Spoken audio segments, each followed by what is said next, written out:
All right, then. What do you mean by that? Your back is broken. What, a vertebrae or well, what portion? Spinal. Postman. My man Postman said, yes, sir. What's popping with you, dog? First in the building. What up, though? Back in the lab with your favorite neighbor, your man Marq Nash. He is I am he.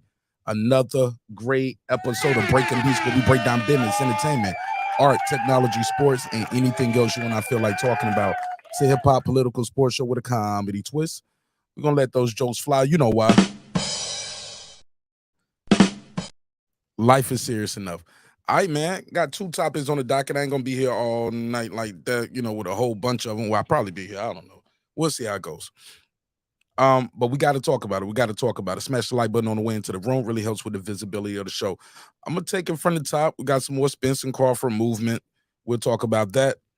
But got to get into this Tim Bradley topic too, man. Got to talk about Tim Bradley. Got a couple things to talk about with Bradley. But yeah, my man said ban father and son duos. He said that should not be happening in boxing. Like, man, shoot. Never heard of it. I mean, your dad was in your corner, but all right, we'll talk about it. I'll play the clip. We're going to have fun with that one. But let me run this intro, man. Let me populate this room, get this room populated, blast the link out. Mirror, what up? Damn, Mirror, where you been, man? I ain't seen you in a minute. How you been? All right, let me blast this intro out. Let everybody know we live, and let's start this damn show. This is my passion. This is what I love to do. But some days, sometimes, I'm just like you, man. I hate this job. Damn, I hate this job.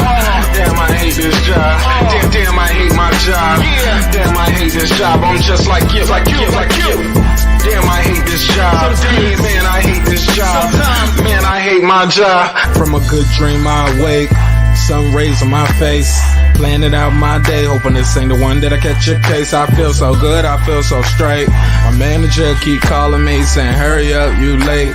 Hurry up, you lay off. Y'all, man, I hate this job. Man, I hate this job. Been trying to play it cool, but it's hard to play it off. I've been hanging on to this bullshit, cause my car still ain't paid off. I know I'm on my way up. My boy just got laid off, so y'all, man, I hate this job. Man, I hate this job. These hoes here so ratchet. These niggas here so sneaky. Y'all don't even really pay enough for y'all to only pay bi-weekly. I'm trying to double up my cash. Take this job, shove it up your ass. Yo, man, I hate this job. Sometimes I wanna say, walk in and slap my boss. This shit is getting hard. Damn, I hate this job. Gotta make it out of this struggle, bruh. And I don't really mean to take it out on you. You just a customer, but damn, I hate this job.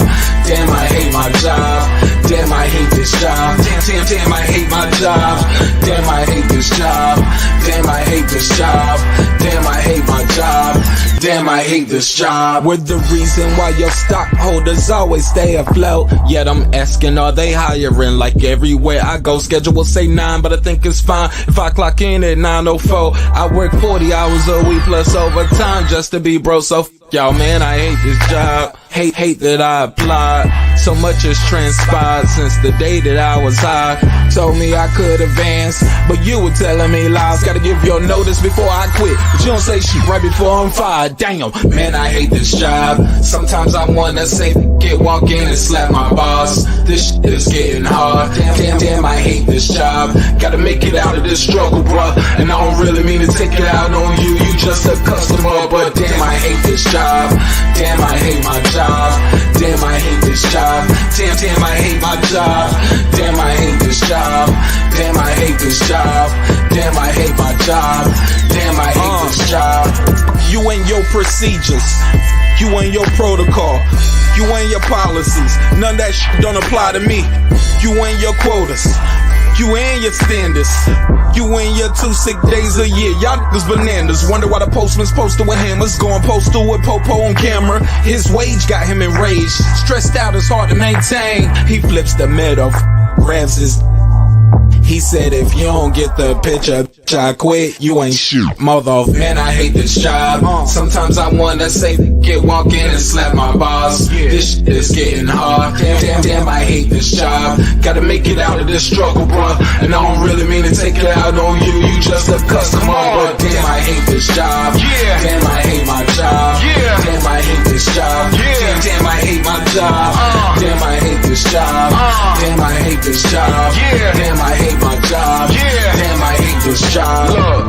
hate this job. I put my pants on one leg at a time, just like you. I'm out here trying to take care of my family. Damn, I hate this job. It's not always glamorous, for real. But I do what I gotta do for me and mine, you know? Damn, I hate this job. Damn, I hate my job.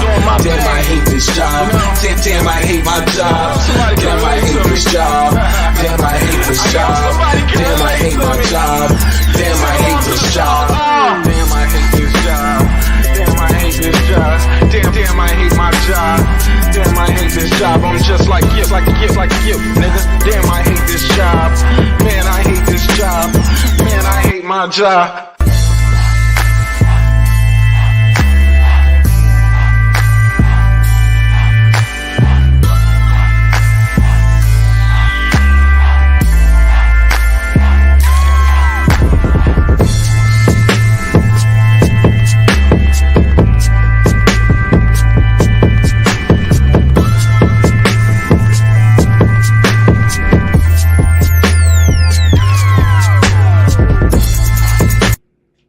The views and opinions expressed in this program are those of the speakers, commentators, experts, and or the host. They do not explicitly nor necessarily reflect nor represent the channel's policy or the views held by the channel or broadcaster. The broadcaster or its channel cannot be held accountable for all or any views expressed during the program.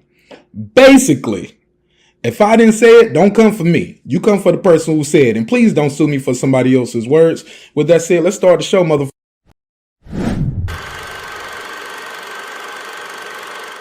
This that squad sound. This is it, man.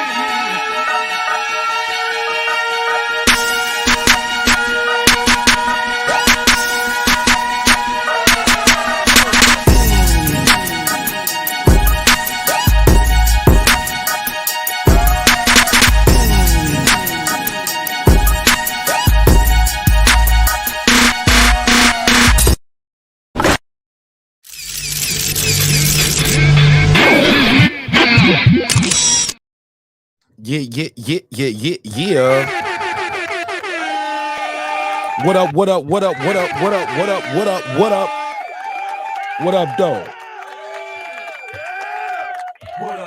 How y'all feel? What's the deal? What up, gangsta? What's popping? What's happening? What's going on? You're back in the lab with your favorite neighbor, your man, Marq Nash. He is I am he. Late night edition of Breaking Beats right here, right? This is not my normal day. As many of you guys know, this is not my normal day. Damn sure ain't my normal time, but I was up, put the baby to sleep, and I was still up and figured, why not? Let's talk about it. You know what I'm saying? Give you guys a little entertainment. Plus, like I said, this is always like a little therapeutic thing for me. You know what I'm saying? Shout out to everybody who's here early. What up? Appreciate you. Yeah, man. So yeah, I figured I'd just talk to y'all real quick. I put a survey up in the community tab. I'm real active over there and asking, what did you guys want to, and ladies, what did you guys want to talk about this evening? And I had a couple of choices up there, so I'll probably save that last one, probably do that tomorrow, or I do it on the members only. So I'll just go with the topics that pretty much was at the top of the list for you guys. Teddy Atlas says he has Terence Crawford beating Errol Spence. What up? I knew I always liked Teddy Atlas. I knew I liked Teddy Atlas. Seriously though, Teddy got him. He's been saying this for a while. I'm gonna play an interview and we'll break it down. Y'all know how we do. We break it down round for round. Tone Deaf, he said, yeah, it's special time. Yeah, man. Yeah, this is definitely not my normal day. It's not my normal time. Normally I go live Monday, Wednesdays, and Fridays. Monday, Wednesday, Friday is really my flagship days. Try to do 10 o'clock, but it's usually about 11-ish. Yeah. But so we're gonna talk about that. Also, I gotta talk about the Tim Bradley, man. What's Tim Bradley talking about? We need to ban fathers from the sport. What do you guys think of that? Do you guys agree, disagree? I'm gonna make sure I got this phone line open so you guys can voice your opinion and let me know what you think. All right, but we got to do a Naybors Only roll call. Got to do the roll call first. I would be remiss if I didn't do my Naybors Only roll call, because without the neighbors, the show wouldn't be the show at this level. And we well on our way to 17K. All right, so bear with me. Let me put this little graphic on the screen. Got to have my graphics. Boom. All right.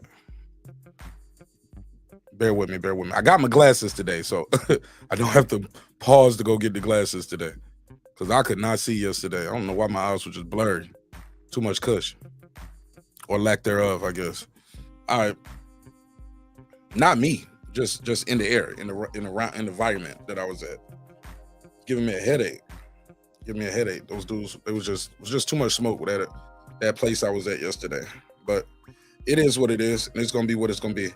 All right, let's talk about it. Let me do this Naybors Only Roll call. And then we're gonna start the show off in a major way. Again, shout out to everybody who's here early.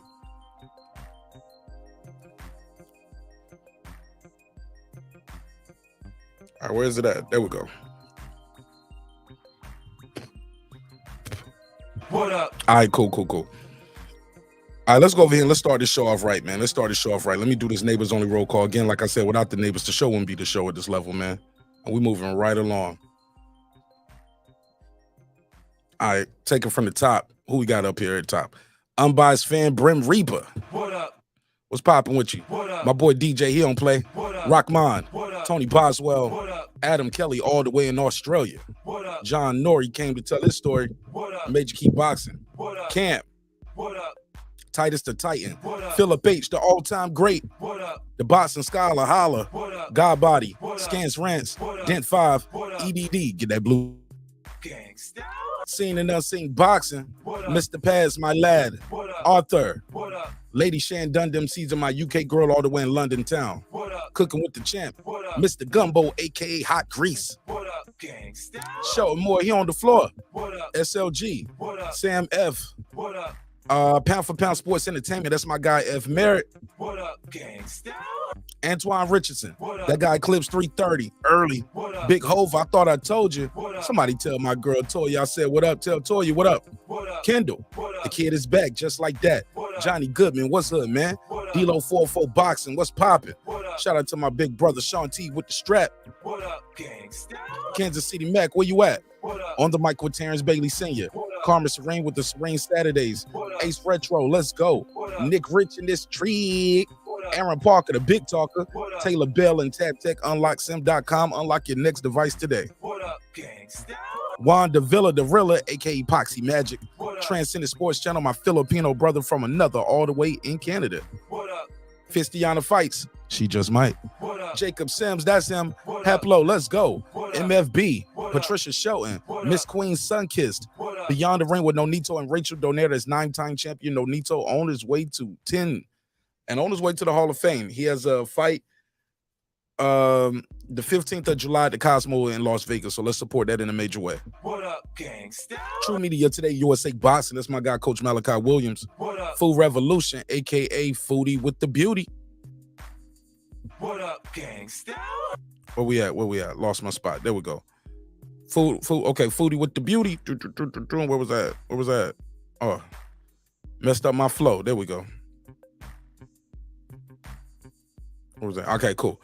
KP from KC5. What up? Matt Wade got a dope single out called Papa Daddy. Y'all check him out. What up? Ill Status Boxing. What Taint up? the Sweet Science Examiner. What up? Beyond Above Media. What up? Pittsburgh T, aka Marq. That's not true. What up? Gangsta.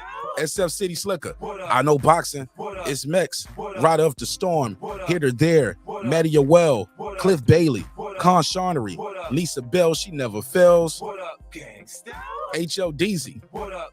Brandon Washington. What up? D Bevel the Champ. What up? And of course, the big fish himself, aka member number 1, my good brother Derek Lincoln. What up? Gangsta. Salute. Peace to you. And peace to everybody who's here early. Well, actually, this is a late night show. It's a late episode, so appreciate everybody who's just who's still up, or maybe they're working on a shift or something like that. Peace to the sister Karma Serene with the Serene Saturdays. What's up, Karm? How you feel? All right, man, let's get into it, man. We're gonna I'm gonna take it light on the Spence slander tonight. I'm gonna be a little light on it. Just because it's 1 a.m. on the East Coast. So I'll be a little nice to y'all for the little time that I'm here tonight. But we're gonna let Teddy Atlas do it. We're gonna let Teddy Atlas do all the damage though. But I gotta get to that Tim Bradley topic though. I gotta get to that. That's really what I want to hit y'all with, just those two. Talk about the and I'll do a breakdown of the interview. Somebody said young boy, man. Look here, these man, brother, man. Sorry, I was reading something somebody just sent me. It's like every time you go live, that's when everybody start texting you and calling you. They be like, "Oh, you up? Well, let me holler at you about this." I'm like, "No, I'm busy cooking these niggas. Somebody bring my apron here." All right, let's get right into it. So he sat down, did an interview, and he had a couple things to say. Shout out to Tone Deaf. I see you, Lisa Bells. What up, Raheem Soto? All right, let me play this. Oh shit, it ain't plugged in the board. Let me plug the board in. And plug the device into the mixer so you guys can hear it, because y'all can't hear nothing right now. And basically, he's doing an interview, and he's been high on Terence Crawford for quite some time. So this is no surprise to some people. Teddy Atlas picks Terence Crawford to win. Let's talk about it though. We're gonna break the interview down round for round. Let's go. For some people, but for you, Teddy, how do you see the fight? I've talked to a lot of trainers. A lot of trainers are picking Terence Crawford just because of his fight IQ. But how do you see it? Shoot, a lot of people are picking Terence Crawford, not just trainers. He's the favorite. A lot of pros are picking Terence Crawford. It's not it's not hard.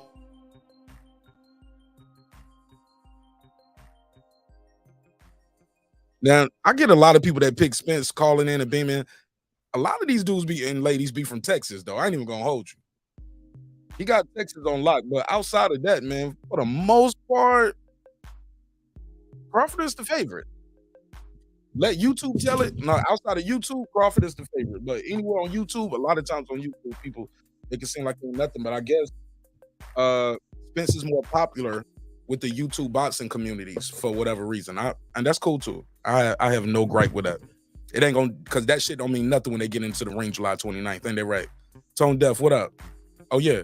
He said start the grill up. Yeah, I got that oil heating up. It's the fight that should be made. It's finally being made. Thank goodness it's not 5 years too late. It might be 2 years. But they still, you can't say that these guys, either one of them. Do y'all think it's 2 years too late? Do y'all feel like the fight is 2 years too late or 5 years too late? I feel like the fight is right on time. I feel like the fight is right on time. Perfect timing. Both guys are still undefeated. Undisputed is on the line. I'm not upset. I'm not upset at all. Let's play some more. But Teddy Atlas said it's 2 years too late. Y'all let me know in the chat. Do y'all think the fight is too late? Is it 2 years too late? 5 years past due? Is it right on time? And the reason why I say that too, I haven't seen too much. It ain't like they both all the way fell off. This ain't like Manny Pacquiao getting knocked out. You know what I'm saying? We saw Manny Pacquiao getting knocked out by Marquez. You know? Floyd wasn't even Money Mayweather. No, I mean, he was Money Mayweather, not Pretty Boy, for quite some time. He wasn't in there about to risk anything really. So that's neither here nor there. Let's play some more of this. Shout out to everybody who's here early. Mike Jones. Who?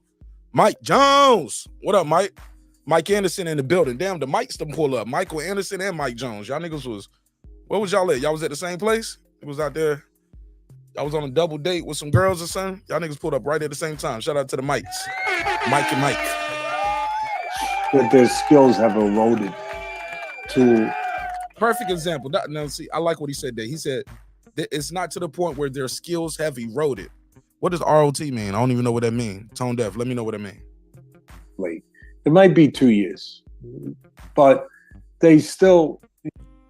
Mike Jones said the white media is always down talking the fight, saying it's too late. Really? Who's saying that? Say their names. Put a name on it. Put a name on it. Like I was saying last night. You can't say that these guys, either one of them, that their skills have eroded to a place of notice. So that's good. Pacquiao, Mayweather, 5 years too late. 5 years too late. And a lot of the fights, 5 years, 2 years, 3 years. Lomachenko, Haney, 4 years too late. I mean... What? Oh, right on time. Okay. Listen, Loma gave a hell of an effort. And and I'm taking nothing away from Haney. I give him all the credit in the world on my podcast. Behaved like a champion. He passed the test when he was being tested in that 10th and 11th round where he had never been tested in that way before. Where I talk about it's one thing to fight like a champion, but it's another to behave what's like the but? And he passed that test. But I knew it.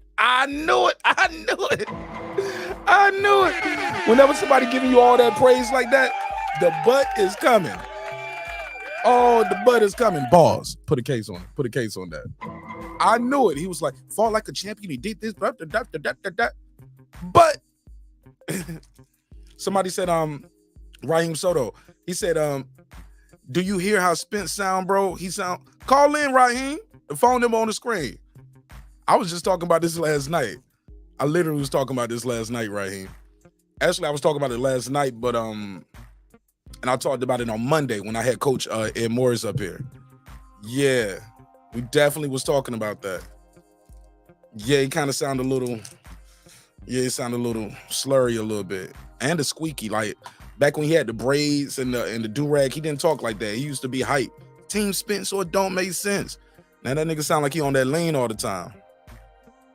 Allegedly, maybe, possibly. Put a case on it. It never heard of it. Small hats. All right, but yeah, I knew it was a butt coming there. But listen, let's hear what Teddy Ellis had to say about Haney versus Loma. In that way before, where I talk about it's one thing to fight like a champion, it's another to behave like one, and he passed that test. But I could also argue that if that fight was 4 years earlier for Loma, that there's a chance for him to separate himself, put it that way. Oh, man. But you can argue the same way 4 years earlier, Devin Haney wouldn't have been his weight drain. He would have been younger and stronger too, and fresher at the weight. You see what I'm saying there? It's a case for Devin Haney to be not weight drained. 4 years ago, Devin Haney won't have no trouble making a weight. He was big as hell.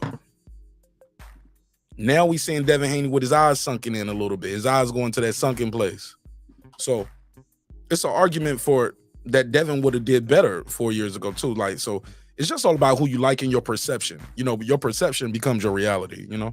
Let's play some more of this. Separate himself a little more than he could on that particular, and he performed admirably, more than admirably. But there'd be a chance for him to separate himself a little bit more if that fight had happened a little earlier. This fight, again, no market erosion. You gotta love both. They're both undefeated. Yeah. You gotta love Spence as far as size. He's the naturally bigger guy. You hear that all the time. Shout out to Pittsburgh T. He said, get the F out of here, Teddy Ellis. He needs to gob talk to, what'd you say? Oh, was that the word last night? Old boy said on the panel was a word. I didn't even know what he said. Gob talk or some shit like that. Gob talk to Loma.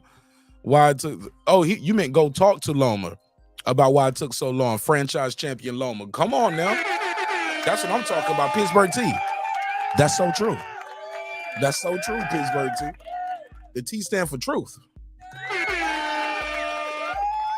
Yeah, Loma was taking the easy route. Market erosion. You gotta love both. They're both undefeated. You gotta love Spence as far as size. He's the naturally bigger guy. You hear that all the time. That don't mean nothing no more. They gotta both weigh in at 147. Regardless, they're both gonna weigh in at 147. That's all that matters. You weigh in at 147, you blow up in weight. The next day, that's cool if that's what you do. That's more weight you gotta carry. The naturally bigger guy is the guy who has to cut more weight. Let's continue. And the phone line is open if you want to call in and voice your opinion. 404-692-1766. 404-692-1766. 404-692-1766. You can call in and voice your opinion. Big welterweight. He's a horse. You know, if he was a... Damn, he called him in. Oh, my bad, y'all. Let me fix the mic real quick. Hold on one second. In the NFL, he'd probably be a fullback. Man, that nigga little as hell. If he was in the NFL, he'd be a punter. Weighing 147. Guy, you hear that all the time. And he's a big welterweight. He's a horse. You know, if he was in the NFL, he'd probably be a fullback, you know, because he'll run you over if he has to. He's strong. But 267. What's your name? Where you from, fam? What up, Marq Nash? This is Raheem Soto from Philly, bro. What's going on with you? What's up, man? What part of Philly you from? I'm from North. North Philly. North Philly. All right. North Philly got the fight game so vicious. You already know, man. Listen, man. Like, these boys, man, like, listen, they don't understand the fight game, man. So you got to look at all like split. You sound muffled. That, hey, right? Raheem, real quick, fix the audio real quick. You sound a little muffled. Oh, my bad. I'm probably. Can you hear me now? Perfect. Go ahead. Okay. So if you look at like Spence footwork, right? So he always taking that back step first, right? If you notice it, he take the back step first before he shoot that jab out with the front step. You know what I'm saying? So right. All Terence Crawford got to do is shot. All you got to do is side to side. And then what's my man name? Stephen Brimley. He was on there. He was speaking kind of facts. Like you got to back him up a little bit because you can't fight off the back foot. So you do got to back him up a little bit. But at the same time, when you backing him up, you want to stay on angles where as though he can't land nothing. You know what I'm saying? Because he's still gonna throw no matter what. Like they were saying, oh, he don't throw. Yeah, he's gonna throw off that back foot. But if you stay on the angle where as though he can't catch you, you can catch him because he's slow. You know what I'm saying? And it's not gonna be no power, it's gonna be lunging. You know what I'm saying? So the key to beating him is backing him up a little bit here and there, and then, you know, letting him come to you and then counter me and getting him out of here. But I wanted to ask you, did you hear the boy Derek James crying today? You say nobody. Like what? What did he say? I heard about it. You tell me. He was crying and shit, talking on the joint, talking about some boy asked him like, so he got 13 out of 14 knockouts. Are you worrying about his power? Who the fuck is it for? Who the fuck is fault? Yeah. Yo, bro, he was on some nut shit. I'm like, yo, this boy is out of his mind. Like that was gonna be my topic for my main show tomorrow. I was gonna get on Derek James. Oh, okay. Go ahead, though. Go ahead. Get on his helmet. Go ahead. No, I mean, I'm just saying, like, come on with the nut shit. Like, bro, he fought the same level of competition as you or better. You know what I'm saying? He fought 7 undefeated fighters. Y'all fought 2. He fought a lot of gold medalists. Y'all didn't. Y'all fought a couple. So it's like, come on, bro. Like, just stop with the cap and stop trying to build it. Like, if you want to build the fight, build it. If you don't want to build it, you don't want to sell. Just be like just talk that shit, but be quiet, bro. Like, it's making it seem like these dudes don't even want to sell the fight. They making it seem like, oh, this dude is a bum. We gonna just smash. Like, you're supposed to give your opponent the proper due so y'all can sell the fight. I think Spence did yesterday on that interview I played yesterday. Spence gave Crawford a lot of credit. Spence definitely. I'm talking about Derek James today. Yeah. Like, you know what I'm saying? So you turn around and Spence give me credit. And then you see his face, like, bro, when you see his face, like, when he mentioned the 13 knockouts, like, out of 14, his face just frowned up, like he just turned into like a, you know what I'm saying? Like, oh, man, it's like, he get angry about that. Like, bro, it's just another man. It's a fighter. You know what I'm saying? So just relax. Like, it's going to happen in the 29th, and we're going to see. But I got Crawford. You said I had Spence yesterday. I thought you was a Spence dude. Remember, I was on here arguing with that dude, Ben Israel, for a long time, bro. Oh, yeah. We argued. And, you like, this is entertainment, right? I don't remember that because it was such a long time ago, and everybody argued with Ben Israel. So. Yeah, we argued on your show for like 30 minutes straight. But, yeah, like, so I'm like, come on, man. Like, you got to, if you don't box, you don't know nothing about boxing, how you just going to, I asked him, what are you going to do? Like, and then I always ask everybody, I just was on another bro panel. I said, what can Spence do, like, to a dude that you don't know what his style gonna be? His style bending. He don't have the same style in no fights. Watch all his fights and tell me which fight is the same. And that's it. That's a style bender, bro. That's somebody that don't have a style. That's hard to prepare for. You can't get in the gym and first of all you got to shrink down the weight, and then you got to try to prepare for a style bender. No, bro, you know you're gonna lose. That's why they talking crazy like this. Spence just got one. He got one plan. It's to break Bud down. He's gonna pressure him. He's gonna pressure him behind that jab. Gonna try to work the body, but he's gonna get caught with some shit trying to get in there, man. I don't think it's gonna be easy as because that's what I hear from the Spence fans. He gonna break him down. He gonna break him. He gonna break him. I was like, I never seen nobody. Crawford ain't that type of dude I see quitting in his corner, dog. Bro, he not even going. Bro, it's not even going to be. See, that's what I be saying. Like, people be overrating the fight. Like, I know it's going to be an okay fight in the beginning, but at the end of the day, watch what happens. It's going to last. It's going to be like the first 2-3 rounds, then it's going to turn into a Kell Brook situation. Like by round 6, it's going to be over. Oh shit! You sound like James Toney. You sound like James Toney. Yeah, you got Bud beating Spence in 6. Yeah, by about 6 or 7, it's over. Yeah, he not going past that. Like the way he fight, like I've been studying the way he fight. Like there's no way that he's beating his book. Like there's no way. They keep saying his size. Like bro, size don't matter. I done sparred with heavyweights. Like none of that even matters. Like it's just chatter. Like well, the size. He's a big. Size don't matter if you got skills, bro. Skills pay the bills. Size don't got nothing to do with it when you got skills. Unless you got skills with size. Man, I watched Manny Pacquiao beat up big dudes my whole life, bro. Bro, I'm telling you, bro. Like Loma was beating up naturally bigger guys. I seen Floyd beat up guys who was naturally beating. Skills pay the bills, dog. Bro, down here in look Philly, how little bro, Usyk was in there beating up on AJ 2 times. Of course. Yo, listen, bro. Skills, man. Listen, skills. Bro. I seen Boots beat the shit out of the biggest. Like this dude was humongous, bro. Like Boots is small to me. Like I'm big. I'm 6'2", like 190. Like you know what I'm saying, Boots is like a smaller guy, but he beat the hell out of this dude. This dude like fucking 6'3", 220, 225. Like, come on, man. Like, what y'all talking about size?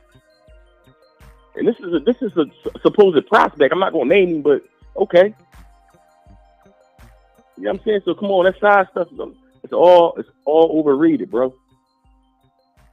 All overrated. So at the end of the day, when these people talk about the size stuff, skills pay the bills, not size. Size don't pay the bills. Skills pay the bills. Yeah. And look, all that size don't mean nothing when you got to shrink that shit down to 147. Right. And that's more weight you got to cut. Right. And then not only that, bro, you know that's cutting the water off your, like the water is cutting off in your brain. Like your punch resistance to go down. Like it's a lot of stuff that go wrong when you cutting all that weight. If you cutting 40 pounds, bro, that shit is crazy. Like that's a lot of weight to cut. Your brain gonna be fucked up. People say that shit like it ain't nothing. People talk about it like that ain't nothing, bro.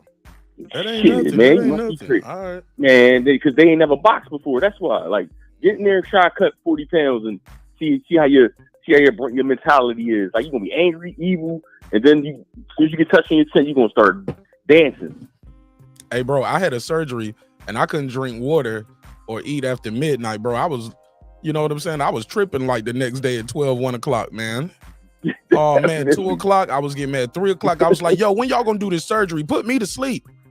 Put me to sleep. Yeah, I was tripping, man. I just wanted a sip of water, man. That's it, man. And then when you can't sip that water, when you gotta eat an apple all day, you eat an apple. I gotta eat this apple for the whole day. You know what I'm saying? Yo, like, bro, real shit. To cut this weight, you gotta eat an apple. Like, you know what I'm saying? Like, that's it. You can't eat nothing else. Like niggas be going through it in the gyms, bro. I'm telling you, especially down here, I feel like they be going through it down here. Like, so I don't know, like 16 months layoff where you gotta stay sharp. You can't just lay off for 16 months, bro. And then you gonna fight a pound for pound #1 fight. Like people are like these Eurosexuals are crazy, bro. Like, what are y'all talking about? Are y'all crazy? Like 16 months, are you gonna fight the best fighter and then you got a chance? Bro, you going to sleep quick. And then everybody gonna be like, oh well, and then make the excuses. Oh well, you shouldn't have. Oh well, he shouldn't have took the fight after 16 months. And all. It's all gonna be a bunch of excuses. But like I said, at the end of the day, that's right on brand for how often they fight anyway. Every 16 months, year and a half.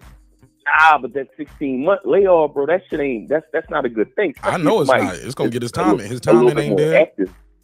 Timing Right. You ain't gotta there. get The weight cut. It's just a lot. Right. Then the dude got more. Bud got more speed.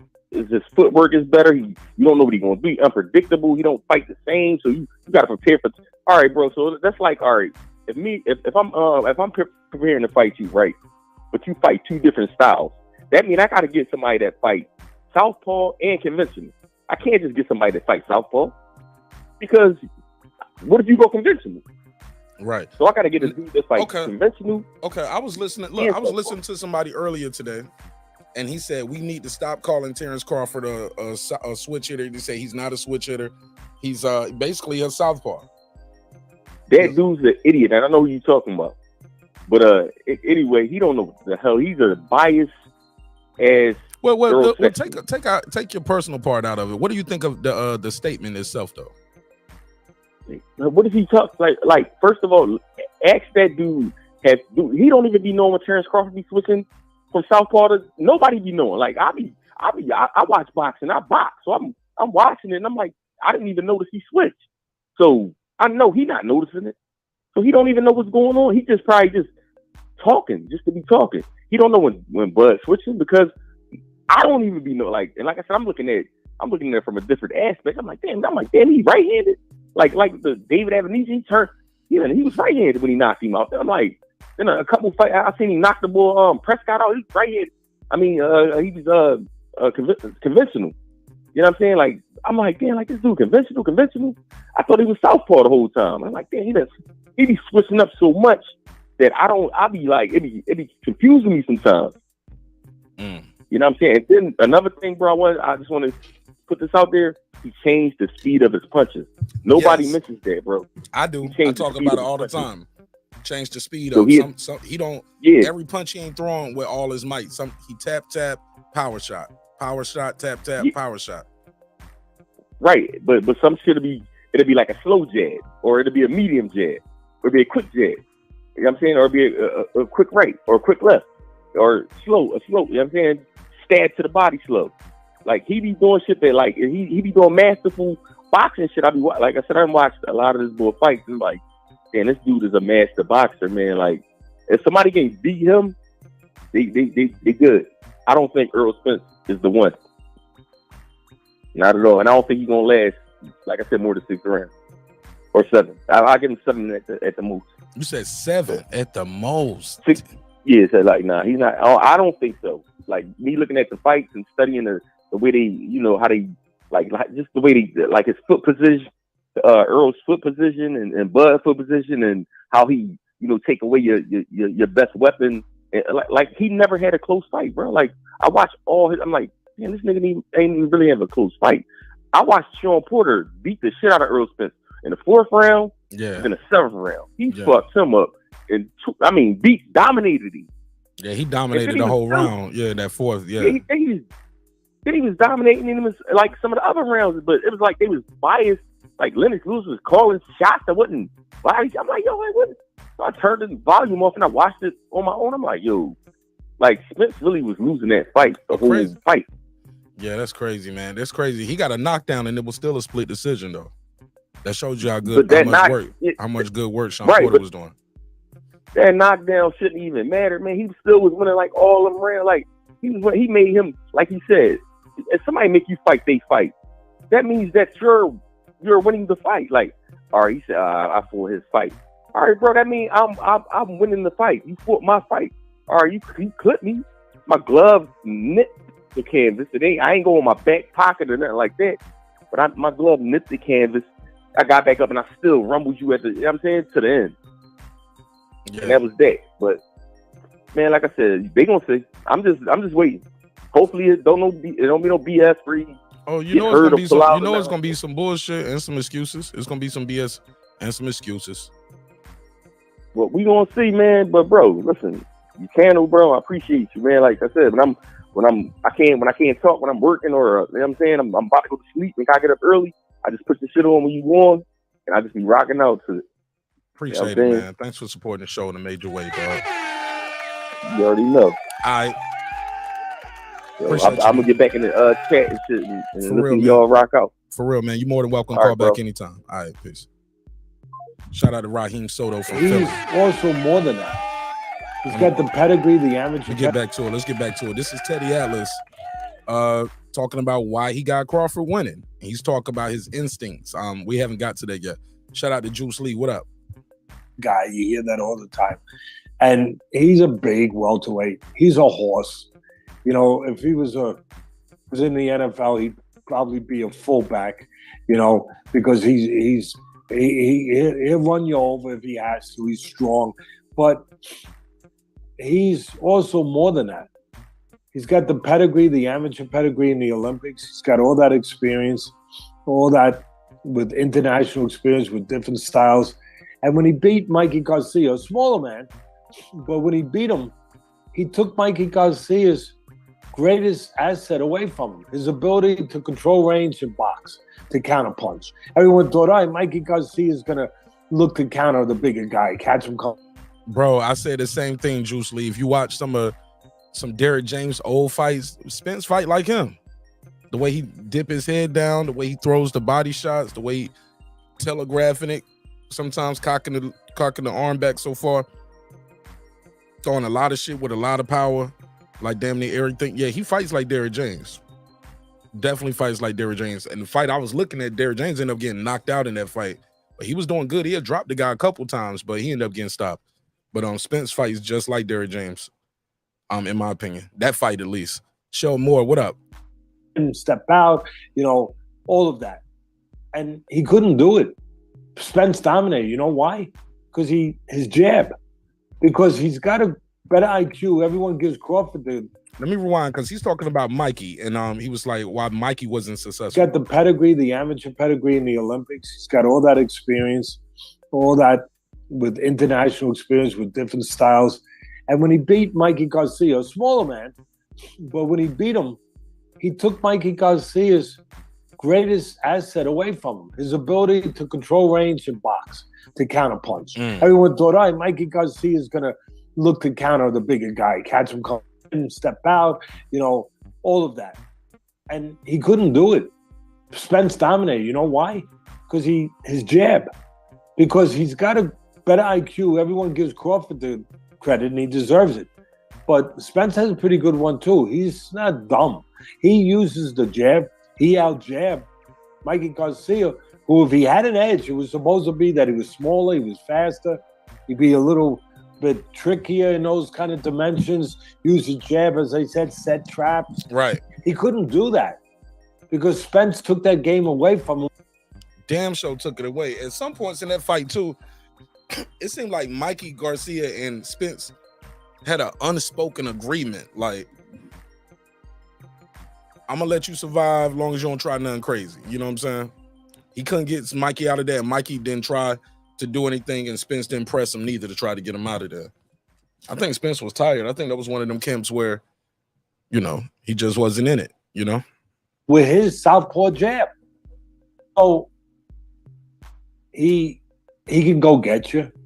He can go to the body well, which is very important when you're fighting a smaller guy, naturally smaller, to impose your strength on a smaller man's body by going to his body. Very important. Absolutely. But he got to get to Crawford. I don't think he's just going to be getting to Crawford's body like that. I don't think Crawford's just going to stand there. Even that little move right there that he does, Spence like to do that push off. He'll push off, or the way he tuck his shoulder in, or tuck his head into the opponent's chest and shoulder, or like he push off to create space. Crawford know how to clinch, and Crawford going to be clinching him. You're not just going to be able to just push him off. Like that move Crawford did right there, that's a Spence move. Where he just, get in that pocket, get in that shell, tuck that shoulder, and counter off of that. He can set, he can counter, he can box. And as I said, he can just go track you down. So he's pretty dimensional too. Crawford, a lot of people like him, his boxing IQ. He's dimensional. Again, he can fight with you. He can box. He likes to control range with his longer arms, where, he can keep you at a range, good for him, bad for you. Make you pay for real estate. You try to get in. He goes back 4 inches. you know, as you come in 2 inches, and now he makes you pay for the real estate with a combination of punches, and he carried his power up with him, which is really important. Yes, Crawford, like I said, I don't know what Derrick James was talking about. This guy ain't got no power. It's not easy to knock out 30 dudes, man. You can't knock out 30 dudes on your block. You can't knock out 30 bums. You ain't going to the job and knocking out 30 people at your job, bro. It's not that easy to knock out a grown man, especially a trained fighter, whether you think they were that good or not. These guys are world champions, man. I'm just saying, it ain't that easy. I'm disappointed at Derrick James. I get it. You got to hype your guy up. You got to hype the fight up. But come on, Derrick James. I got to put a case on you. It never heard of it. Let's play some more of this. He started at junior lightweight, went to lightweight, or started at lightweight, went to junior welter, and then went to welter. But he carried his power. Not everyone does that. Facts. So you have an argument, which is good for both guys to have edges to win the fight. And that makes for a competitive fight, for a fight that you can really sell and you can. You might be right, Abigail. Shout out to Abigail Hollis.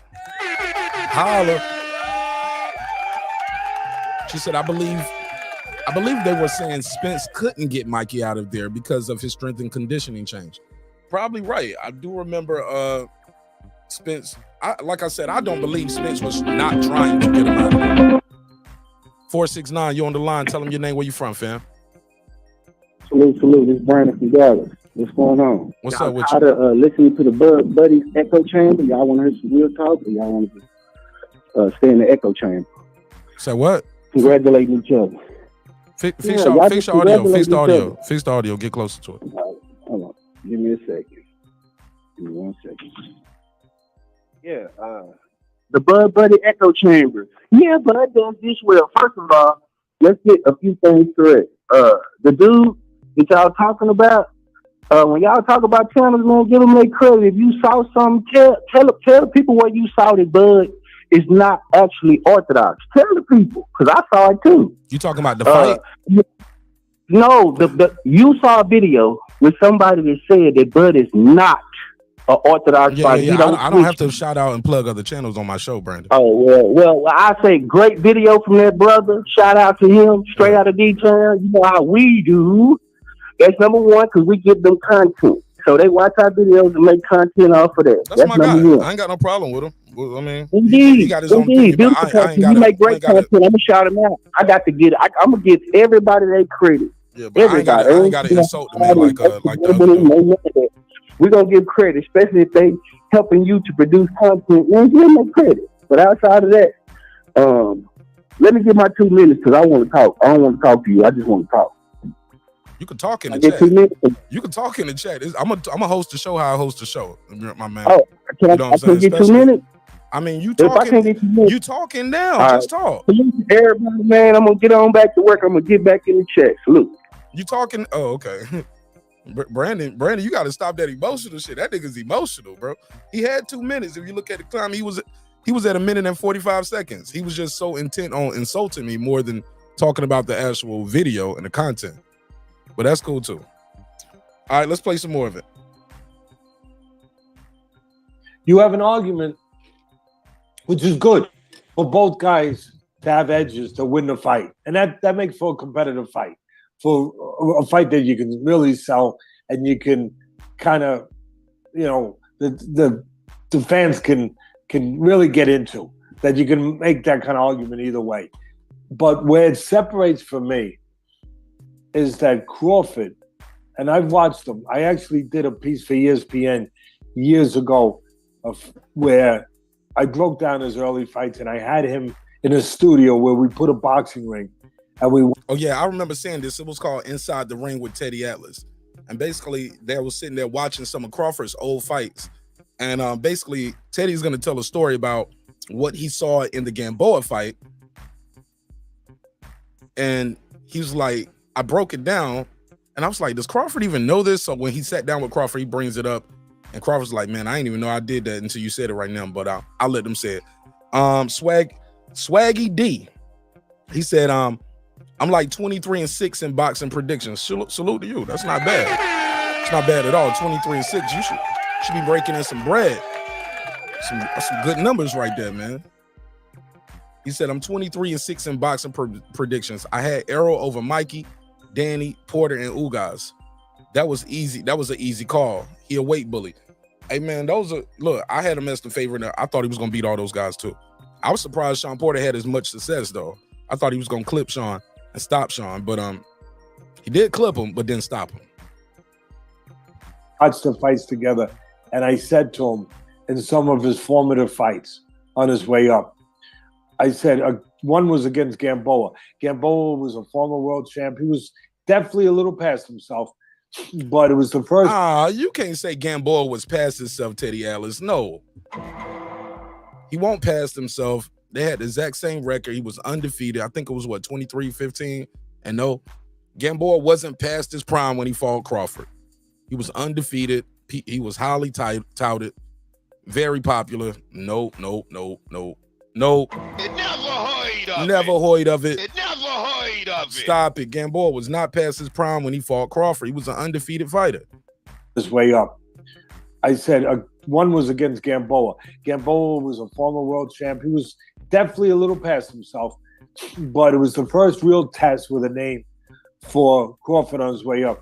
And this is a guy in Gamboa who was a gold medalist from the great national Cuban team. You know, they had to defect to come over here, have a life and in this great country. And he did. He came over here, he won a world title, he had a life for his family that he wouldn't have had, quite frankly, in Cuba. And he was very fast. And again, he was diminished a little bit. He was going towards the twilight of his career, but he still had something.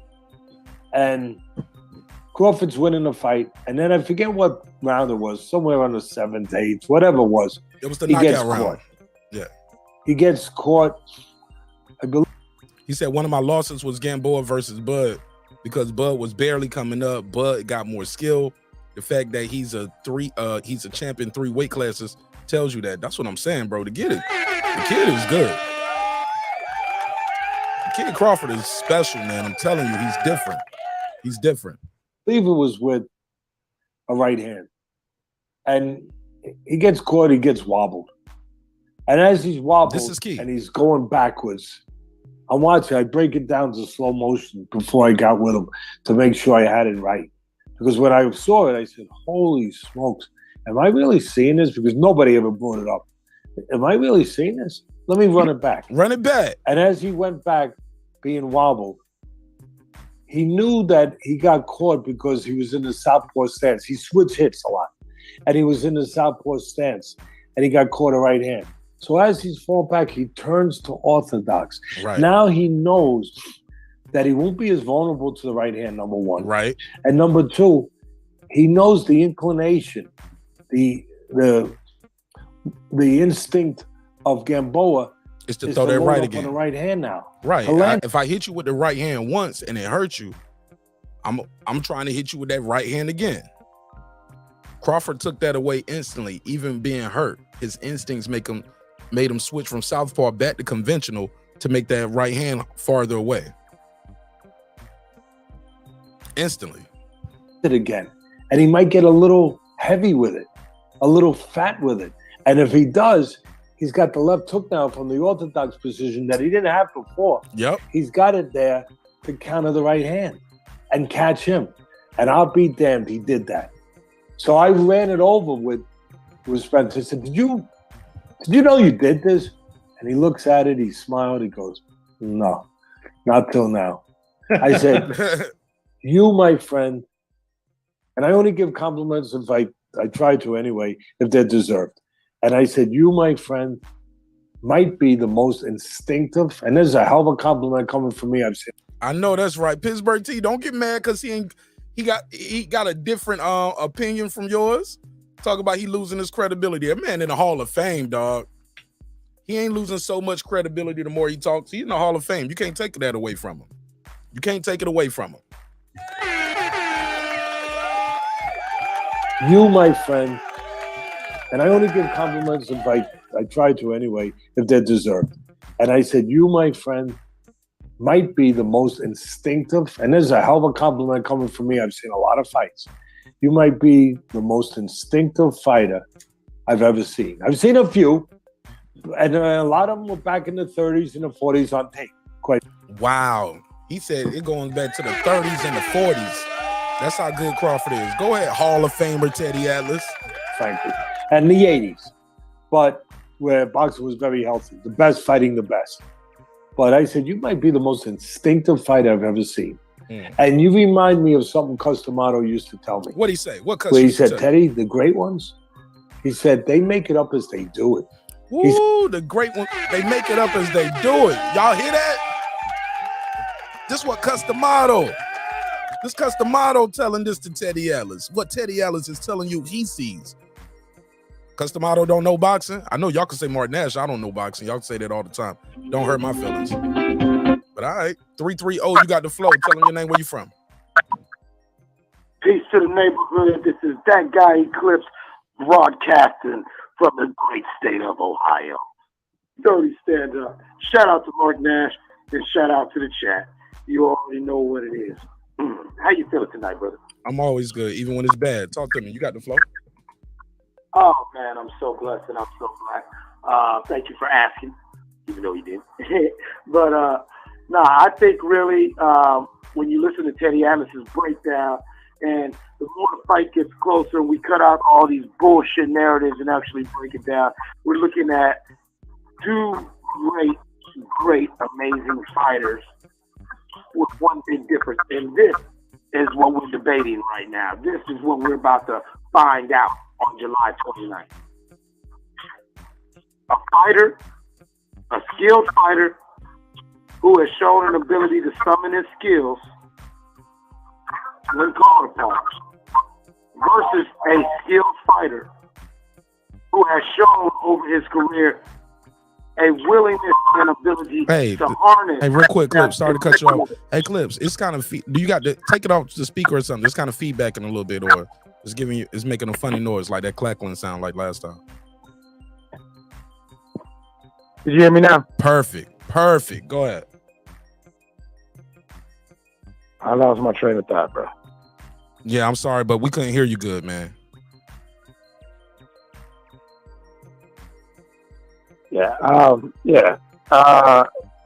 Basically, like I said, Bud is somebody who's harnessed his skills and developed them, and is still developing his skills. We've seen it from the amateurs to now. Spence is somebody who we know is skilled. He's shown an ability to tap into his bag and get into his bag, but we haven't seen him reach another level. We haven't did nothing. I'm actually proud of him for even getting himself in fighting shape, all things considered. But once again, like I said, from the time the fight was announced, realistically, this is a very steep hill for Spence to climb, because talent alone only gets you so far. I've always believed that work ethic trumps talent, especially when they're both talented, but one has a work ethic and the other one just relies on his talent. That was my point. For sure. Yeah. All right. Shout out to you. Shout out to the channel, man. I'm back in the chat. All right.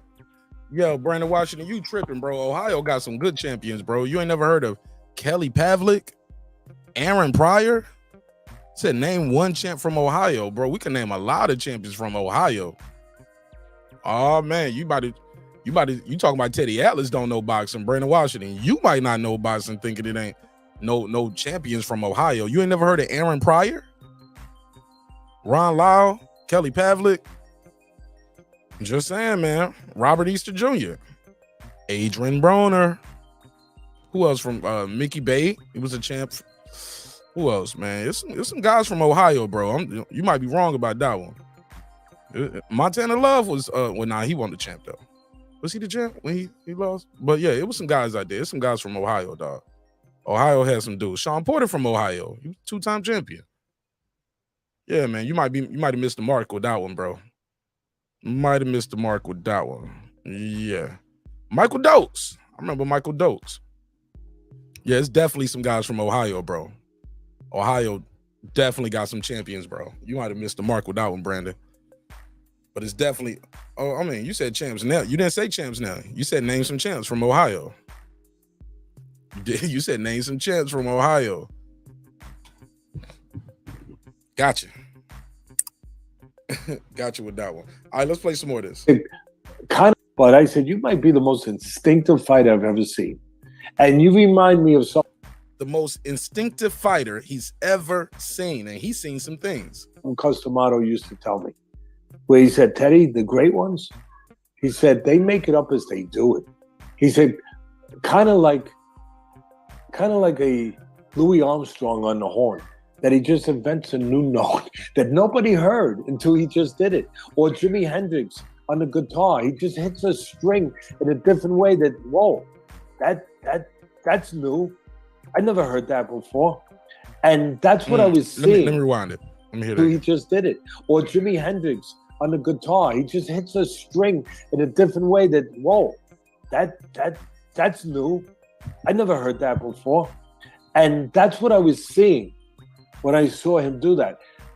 I think that ability, that trait of being that instinctual, mixed with, he might be the greatest switch hitter I've ever seen. The greatest.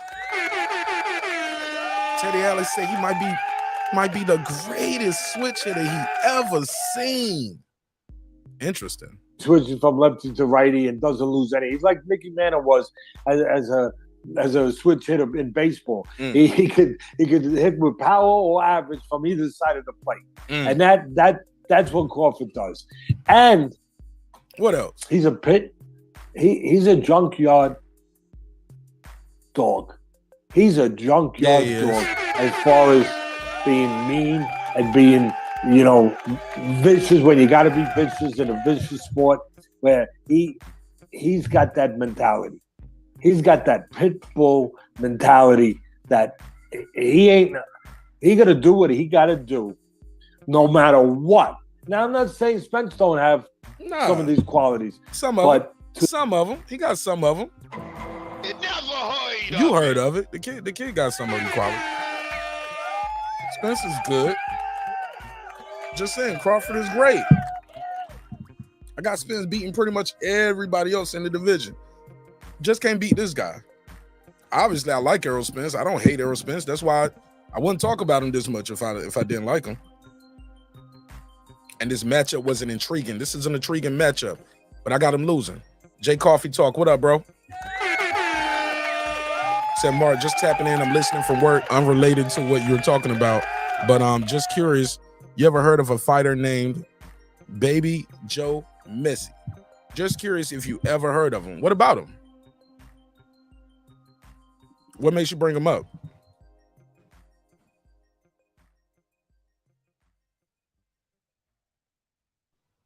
What makes you bring him up?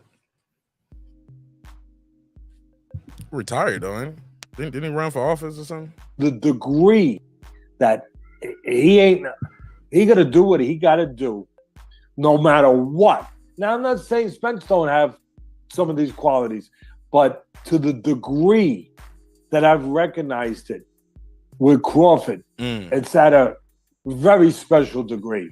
And because of that, the other guy's bigger. The other guy can be relentless sometimes. And he has a better IQ than people give him credit for because he used. Yeah, what made you bring him up? Yeah, I remember Baby Joe Messi, heavyweight. What made you bring him up, though? The jab, and he had that great pedigree from the amateurs with the Olympics. Yeah, all of that. And I love the way he conducts himself outside.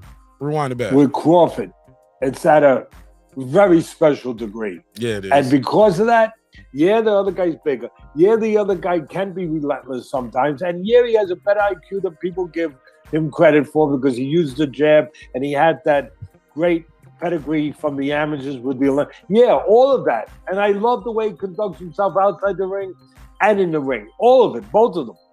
But for what I just laid out, I'm taking Crawford.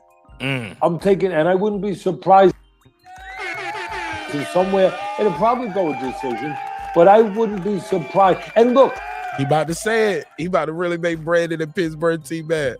He said, I wouldn't be surprised if he stopped him. I think that's where he's going with it. Let's play it. People give him credit for because he used the jab, and he had that great pedigree from the amateurs with the Olympics. Yeah, all of that. And I love the way he conducts himself outside the ring and in the ring. All of it, both of them.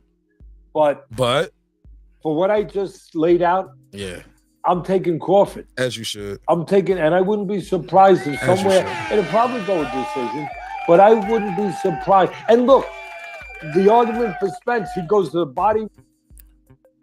Shout out to Deuce. Jay Coffee Talk, he said he's from my way. Oh, okay.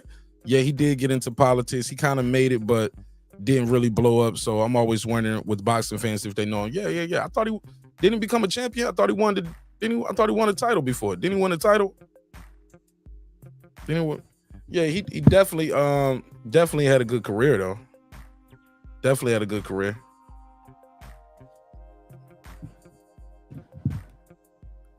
Some would say he didn't fight some of the bigger guys and the names out, but it is what it is. It's always going to be somebody they say you should have fought that you didn't fight.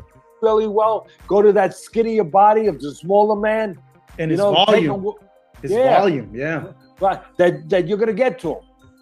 He didn't have a good, I remember he didn't have like the best team neither though, if I'm not mistaken, man. I don't think he had the best team. He was with like small time promoters and stuff like that, right? He never was with a big name promoter. Yeah. I get it. Hold on, rewind. Does the body really well? Go to that skinnier body of the Crawford. I'm taking, and I wouldn't be surprised if somewhere, it'll probably go a decision, but I wouldn't be surprised. And look, the argument for Spence, he goes to the body really well. Go to that skinnier body of the smaller man. Right. And his volume. Volume, yeah. Right. That you're going to get to him. I get it. But you know what? Crawford's going to have something to say while you're trying to get to him.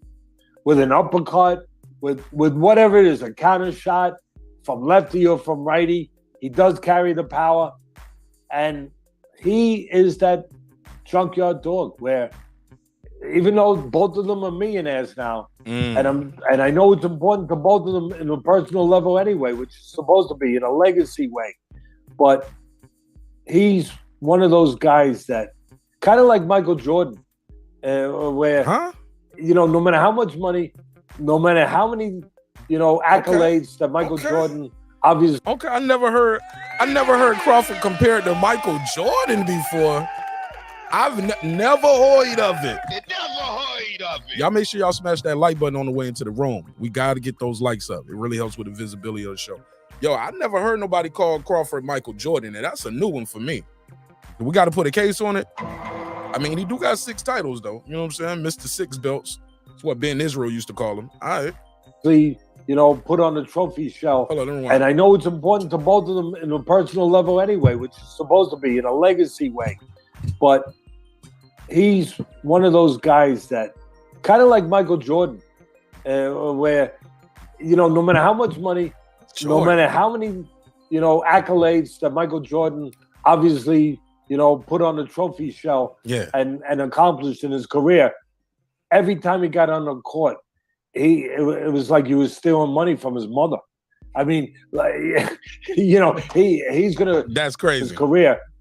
Every time he got on the court, it was like he was stealing money from his mother.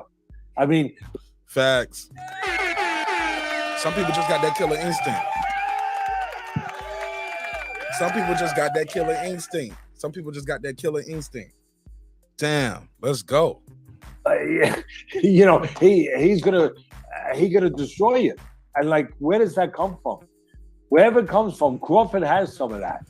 And because of those things, I would have to. I'm going with Crawford. And like I started to say, I like a decision, but I wouldn't be shocked. As good as the chin is, and the toughness of Spence, the relentless ability of Spence, but I wouldn't be shocked if Crawford hurt him late in the fight. I've told y'all, I cannot wait, man. I cannot wait, man. We 29 days away, yo. We 29 days away. I cannot wait. And I know we're gonna be searching for integrity with a magnifying glass out here and a microscope, because you ain't gonna see it. These folks gonna get missing. They gonna get missing. I think there was Brandon told me, oh, if he lose, he ain't gonna be on the show for a week. So he gonna get missing for a whole week. He gonna lose, bro. He losing this fight. He gonna lose. He ain't gonna get it because he ain't got it. I'm telling you. Man, wow. Of Spence, the relentless ability of Spence. But I wouldn't be shocked. I wouldn't be shocked neither, Teddy. I would not be shocked. I've been telling anybody who would listen, this kid Crawford is special. He's different. He got a chip on his shoulder. I think I heard him say on $1 Million Worth of Game, they was like, Crawford looks like he leaves the fight and go home and work on the car and shit, start changing the oil on the car. You know what I'm saying? Kid is different, man. And the things that's going to push him over the edge in this fight are the intangibles. The intangibles are what's going to put Crawford over the edge in this fight. That living that clean boxing life, staying in shape year round, staying sharp, staying healthy. Staying healthy is even it's hard. It's hard for guys to even stay healthy. Crawford hurt him late in the fight. Yeah. Man, wow, I can't wait, man. I miss talking to you, Teddy, because you get me so excited and hyped up for the fights. And you know, this fight right here between Spence and Crawford, they always say that old adage, and I don't know who said it, but a good big fighter beats a good little fighter. Yeah, yeah. A good big fighter beats a good little fighter, but Crawford ain't no good little fighter. He's great. And not only that, he has had time to grow into the weight. He ain't just moving up in weight. He's just moving up in weight. This guy is here. He's a full welterweight at this point. It's not like he's fighting it's not like he's about to fight Usyk or a cruiserweight. Fighting another welterweight who the weight is bothering him. This is not hard. It's not hard. He's not a good little guy fighting a good big guy. He's a great guy. Now, I always thought, unless that little fighter is a special fighter, and those special fighters beat the bigger fighters all the time. Skills pay the bill. Heavyweight, one of the heavyweight champs. Unfortunately, we have 2, but it's better than 22. But one of the heavyweight champs is someone I respect a lot. I respect Fury a lot, both of them, for what they've accomplished, what they've come back from in their life, what they've done in their life.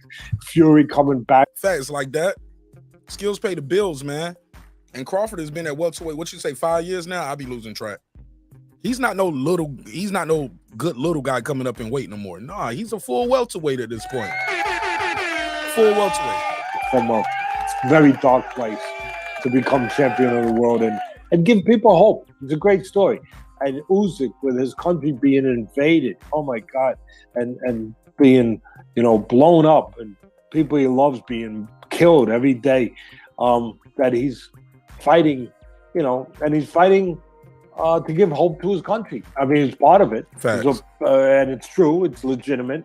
It's not just out there to sell pay-per-view. It's out there in a real way. And in a quieter way, where he's back in the Ukraine doing what he can. So, go ahead. He's a perfect example of the smaller guy can beat the bigger guy, because everyone he beat to get to heavyweight title was bigger, a lot bigger. He said EJ don't stand a chance. Why watch the fight? Because you still got to see the fight happen. I don't know if it's going to be the left hand, the right hand, the uppercut, the body shot. I still want to see how he does it. I just don't think he does have a chance. I never said he don't have a chance. I just don't see it. The only way I see him winning this fight and Crawford losing is if Crawford go in there and try to stand in front of him like UGAS and be a human punching bag. Y'all will hear me screaming at the screen like, no!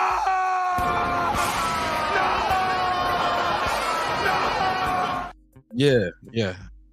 But yeah, it's undisputed, man. 2 times, like they gotta fight so somebody can get the belts. Like it don't just go off of my opinion. We actually got to see the fight happen. But let me give you the $2 drop. I'll give you the $2. You give him the $2. All right, pay him the $2. Oh, pay the $2. Appreciate you. Shout out to Mike Jones. Who? Mike Jones. I appreciate you, Mike. Yeah, man. That, like I said, that's my opinion. You're more than welcome to call in and voice your opinion. 404-692-1766. 404-692-1766. Shout out to the Mexican Joker. He said, Ukraine war now. I don't know what you mean. I mean, Joshua. I mean, all of them. This is a guy that was like Holyfield. He was cruiserweight champ. He unified all those belts, and then he went and won the heavyweight, fighting bigger guys. Wouldn't it be crazy with all this? We're gonna break Bud. We're gonna break Bud, and Derek James has to throw in that towel to save Errol Spence. What if he has to save Errol Spence from himself? Like, listen, man, you're taking a lot of punches. You got a rematch. I don't want to see you take all this punishment, man. Don't make me do something I want to do. You know, you gotta work on your jab, man. Get back on your jab. All right, man. Fuck it, man. We gotta stop it, man. We gotta stop it, man. You're taking too much punishment. You know, I care about you. I don't want to see you like this. Oh my God! If Derek James have to stop the fight, it's gonna be over. So I look at it the other way. I get it. All right, bigger guy. You right away you think of the advantage, right? The physiological advantages of why he he's the bigger guy. Why he would have right? Yeah, Mexican Joker. It don't have nothing to do with this. I guess he was bringing up like Usyk is a smaller. He's a good smaller guy, and he beat a good big man. You get what I'm saying? Skills pay the bills. But I just give him the benefit of the doubt. Underrated Darkness, what up? An edge in certain Holyfield. He was cruiserweight champ. He unified all those belts, and then he went and won the heavyweight, fighting bigger guys. So I look at it the other way. I get it. All right, bigger guy. You right away you think of the advantage, the physiological advantages of why he's the bigger guy, why he would have an edge in certain areas. All right. But then I look at the smaller guy. What happened now? Go ahead, Teddy. Break it down, Teddy. What you see when you see the smaller guy? Let me rewind a little bit.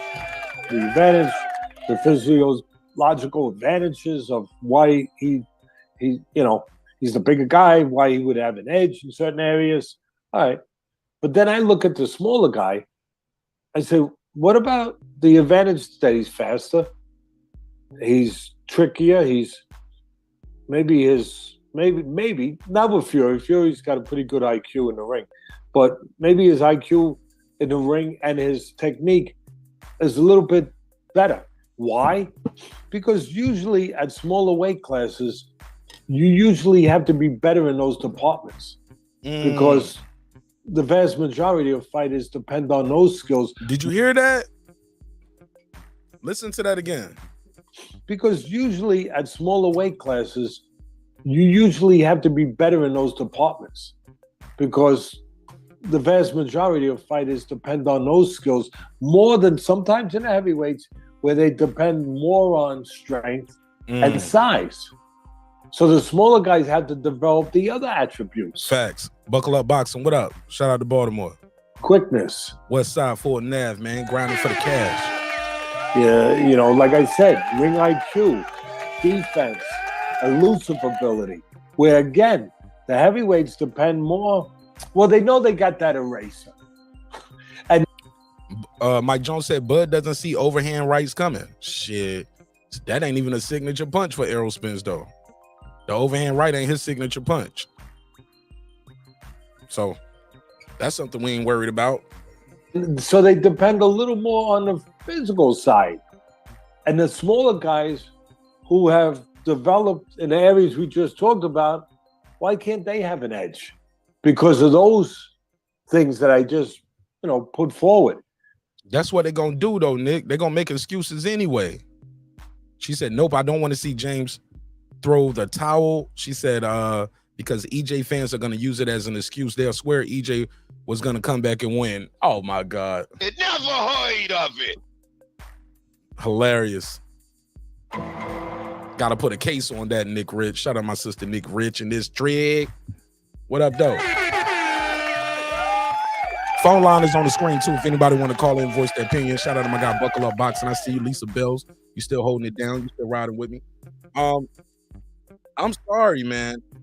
I think that's how it might go. I think I see the referee I see Bud teeing off on him on the ropes and the referee stopping it, or I see the corner or the doctor stopping it, saying, yo, he getting hit too much, getting hit too clean too much.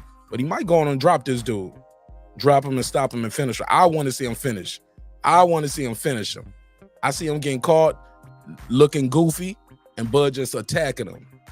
Because I seen Spence look goofy a lot more than I seen Bud. Like, they got to go back to, they got 2 fights out of 39 that they keep bringing up with Bud. They bring up the Gamboa fight almost 10 years ago, and they bring up the Mean Machine fight. That's it. I can name more than 2 guys that had Errol Spence in there looking kind of weird. He was in there looking kind of weird at times. Spitting out that mouthpiece, getting a little extra break. Bud gonna hit him right when bro ain't gonna take no break and let him let me go search and find for my mouthpiece. Where's my mouthpiece? I gotta look for it. Man, gonna jump right on him. So it's an interesting fight where that gets a little tighter as far as picking either guy with the advantage, big or smaller, is that the bigger guy in this case, Spence, he's also pretty buttoned up in those other areas, as far as technique. Mark Nash, do you think Crawford, he said, Mark Nash, do you think Crawford have 10 more fights in him other than the Spence fight to top? No, he doesn't. Especially at the rate they going now where the guys are fighting, once a year, once every 2 years? No. That would be another 5 years. I don't see him fighting that long. Plus, he's making a lot of good money. He's already going to have history under his belt. He's not doing that. Plus, I saw an interview he did. I think I broke that down. No, I didn't do a breakdown for that. I might do that tomorrow. I might. But he did an interview on CBS News and Sports, CBS Sports, I believe. And they asked him about it yesterday. And he said, no. He said, man, that's Mayweather's thing. That's why I'm not trying to break that. Because he answered that real quick. They was like, do you got 11 fights left in you? You're at 39-0 now. You got 11 more? He was like, no. Not trying to tie or beat Mayweather's record. He's too far behind the 8 ball now, too. You know what I'm saying? As far as the years on the career, what he got left, I really believe that once he accomplished this goal, I believe he really wants to go and try to do undisputed again at 154, whether it's Tim Tszyu or Charlo. Because I don't even know if Charlo gonna beat Tim Tszyu at this point. I really don't. Tim Tszyu might have all them belts when Crawford go up there. Because it is the mandatory, so it's no rematch clause for Charlo. And whenever Charlo's ready to fight, however long that takes, he got to fight Tim Tszyu, who's been active. He's been active. He fought Terrell Gaucher. He beat Harrison. Then he beat Ocampo. So he's active, man. And he's stopping these dudes. Advantage, big or smaller, is that the bigger guy in this case, Spence, he's also pretty buttoned up in those other areas, as far as technique, as far as IQ, as far as flexibility in the ring, being versatile. He's good in those areas too. And he has a monster gas tank on him too, man. His work rate is, being versatile. He's good in those areas too. And he has a monster gas tank on him too, man. His work rate is crazy. This dude is throwing so many punches per round. I don't know how some of these guys can keep up with him, and that's how he sets up a lot of his wins too. It's just as they can't. He drowns them out. He calls it, "I'm gonna drag you through the dirt," and he literally does that. He just goes in there and just wallops these guys with activity. Yeah, it's great, but it's the opponents he fighting too. These guys don't have a lot of movement. They're not counter punchers. They're not big power shot like Mikey Garcia. Little Mikey. He ain't have nothing to keep Errol Spence honest. Danny Garcia, slow, flat-footed. Slow, flat-footed, stood right in front of him all night. I'm just saying, UGAS, slow, flat-footed, stood right in front of him. Shawn Porter was having success early on when he was fighting different, but then Shawn Porter started going to the Porter way. Dividends for him, and it's paid for us. But none of those guys are known for popping. Porter, Brook, UGAS, Van Heerden, Like, none of them dudes are known to be knocking nobody's shit loose. But all of them had success at times and had Spence looking a little weird in there. You know, watch TV, TV friendly, as they used to say on ESPN, fan friendly. There's a reason why people like to watch styles like that. But there's another side to that too. The more you throw, the more risk you're taking. The more opportunity for an instinctive fighter like Crawford, who knows how to counterpunch, to now counterpunch, to sneak something in between, to time something in between the abundance of punches that are coming at him. So we look at the positive for Spence, but you could also look at a negative and a positive maybe for Crawford, where he's going to get chances. They're going to be put there by the aggression, you know. And that's where I think if Spence is going to win the fight, he has to be cautiously aggressive. He can't be winning it just by being aggressive. And that's why I give him, you know, that's why I make it where you can. Gotta be cautious. Better be cautious in there. Y'all smash that like button. I see new people popping up in the chat and I see them typing, but the likes ain't going there. I need y'all to smash that like button for me. Please, please, please smash the like button for me. Pick him too. Really appreciate it. Click that close button on the chat and click that like button for your boy. Has to be cautiously aggressive. He can't be winning it just by being aggressive. Right. And that's why. Right. That all that Spence just gonna break him and he's aggressive. He gonna break him. He's aggressive. I'm telling you, man, that's not how it's gonna go. I just don't see it. I don't see Terence Crawford standing in front of Errol Spence and just letting him just bang away up on him. I'm just letting you hit me, I hit you. You hit me, I hit you. Nah, bro. His IQ is too high for that. It's too smart for that. He's too smart of a fighter. I've never seen him do that.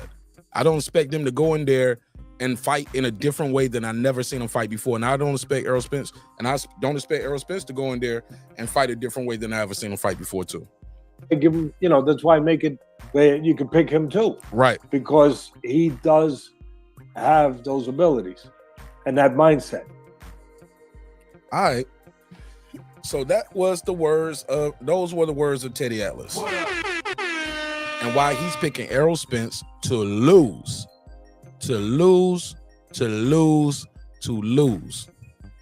And he's been picking Crawford for a minute. He's been picking him for a minute. All right, let me go into this next one, man. This is it's the second part of the show. I'm gonna get into this next topic. If y'all want to call in and voice your opinion, you can call in and voice your opinion, but don't hang up in my face like Brandon did. I might not let you call back ever. Like, you want to call in the show, we're gonna have a conversation. But don't call into the show thinking you just say what you want to say and hang up in my face. I'll just block you and you won't call back no more. That ain't gonna happen. That's not cool. I take the time to answer your call. I talk to you with respect. Treat me with the same respect. I'm a human, bro. I'm the host of the show, but I'm a human. Yeah, man. You can't just call me and say, all right, well, whatever. Click, bang. All right. Don't call back then. Like, nigga, I don't got to take your calls. But please don't call into the show, hang up in my face, man. We can have a conversation, or you can just leave that in the chat. And even then, it's only going to be so much I'm going to let you leave in the chat. Focus on the content. I'm not attacking nobody personally. I'm not going to let nobody attack me personally.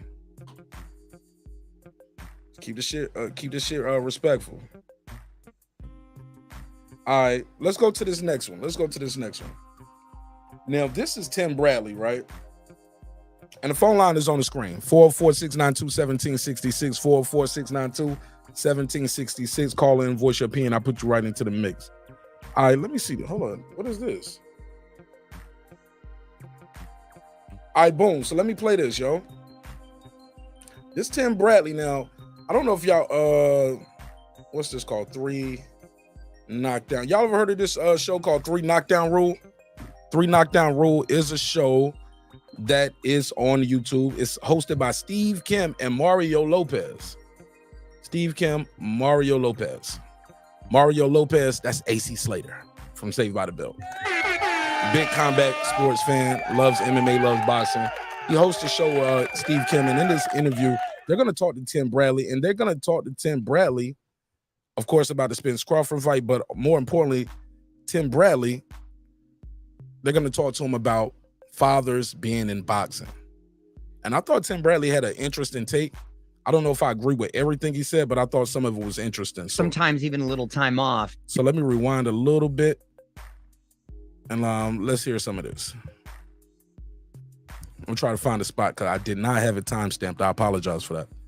And he can do more things in the ring, but you know, Spence. That's them talking about Spence and Crawford. Not sharpen his tools at all. In seasoned, but man, and because they was asking him about T.O. and Josh all that. Taylor. There have been years where he's basically fought one time. Let me see. Sneaky counterpuncher. Good time. Okay, I'll fast forward. Time ability has punching. Bear with me. Let me find this spot real quick. Bear with me. Let me find this spot real quick. Let me see if it is it. It was the Navarrete. Fast forward. People said I'm injured. I love the fact that Zoo and his people said, "Okay, hold on, we're gonna." This guy that knows how to do what he does well. Bear with me. Let me find the spot. And he looked like a freaking monster. And you know how to fight, and you're able to put on a performance like you can against UGAS. I too. Style wise, you got a slick boxer. Bear with me, y'all. Let me find the spot. That's a very good point. And that torque is crazy. And just media in general, because you have to understand that, you know, from my point of view, I'm a fighter. I was writers. The fighters themselves. This place, they'll have to. This whole interview deserves a breakdown, but I'm looking at the clock. Do I got time to do this? I might do it. Fuck it. Let me rewind it. I'll just rewind it. I might have time. Performance. This would be the last topic. Who's? I'm not sure. I'm Florida that he was working. Let me rewind. Crazy. Welcome to the big. All right. I'll break it down. Let's go through it. Fuck it. Because he got some good stuff he's saying in here too. So I'll break down the Tim Bradley interview. But I really wanted that one part. But should I do it right now? I might do it on members only tomorrow. Matter of fact, fuck it. What time is it? Shouldn't take me no more than an hour at best. Let's do it. No longer just the Desert Storm. It's Hall of Famer Tim Bradley. My man, well deserved, and made a beautiful transition as a Hall of Fame fighter to soon to be Hall of Fame announcer. So congratulations, brother. I don't know if he's gonna be a Hall of Fame announcer now. I don't know. I got to put a case on that. Depends on how long you do it, but shit, I don't know if he's gonna be a Hall of Fame announcer. But he even talks about being a quote unquote company man in this thing too. Not his quote, other people's quote. It happened. I mean, it was a beautiful thing. I mean, walking up those first steps, you know, you've been there, so you know the first little steps that you walk up. Oh, let me do the super chat real quick. Shout out to Mike Jones. He said Larte was Errol's 9th fight. Gamboa was Crawford's 24th fight. No comparison. Who compared it? I don't think I said Larte name all night, Mike Jones. I give you the drop though. Appreciate you all for supporting the show in a major way. I don't think I said Larte's name all night. I got 5 on it. Supporting the show in a major way. But I don't think I said that though. I don't think I mentioned that. I definitely played that clip on this show before of him getting caught with that shot. But also, Gamboa was more accomplished than Larte. Can we agree to that? Amateur and pro, he was more accomplished than Gamboa. And Crawford won that fight. He knocked that dude out. He got hit with a good shot. He didn't get dropped. Got hit with a good shot and knocked that guy out in that round. People keep forgetting what happened the rest of that round. Gamboa didn't make it out of that round. You get what I'm saying? He had already got dropped like 4 times that fight. Caught Crawford with a good shot. Crawford was trying to close in and finish him. Got hit with a good shot. Rookie mistake. Backed up, regathered himself. Caught Gamboa with a good shot. Fight is over. Same round. But again, Mike Jones, I appreciate you supporting the show in a major way, even if we disagree. It's all love. I got 5 on it. Appreciate you for supporting the show. Helping your boy Mark Nash get to Vegas, because we're gonna be in the building was walking into heaven, man. It was fantastic. You know, I don't know, the energy just kind of took over me. I just, you know, I try not to cry in front of my son. Try not to cry. You know, I just decided to have tears. It was great. It was fantastic seeing all the memorabilia get real, man. And it's been millions out of state. So, of course, I owe it all to my father. So basically, they talking to him about being in the Hall of Fame, and he said, I owe it all to my father, which is ironic. He's going to talk about fathers should not be in the corner. I would say she was stronger than my father at times. She was a lot harder than my father. My father was constantly working, so my mom was always disciplining us. But, you know, she just never, ever would tell my dad anything about the crazy stuff that he had me doing, man. My dad had me doing some crazy workouts, and my mom would be like, that's good. They need to toughen you up. So my mom was just as hard as my father was. So great balance of love there. But I would say my dad felt fat. I want to get into that because you brought up your father, and I've known him for years. But here's the thing. He's not your typical boxing father that we see today. He was involved, but he's not. Here we go. Let's get into it. Over involved. I mean, some of the stuff you see and some of the stuff you've been involved in, Tim, does it make you shake your head about the expanded roles and the way fathers are now interjecting themselves into the whole situation? Fathers interjecting themselves in the whole situation. A lot of these fathers created this whole situation. This is their.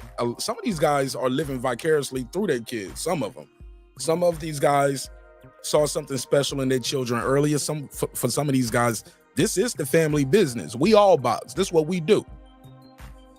This is what we all do. We box in this family. The girls box and the boys box. Everybody boxes. It's the family business. For some of these guys too, they were troublemakers. Some of these guys were getting bullied.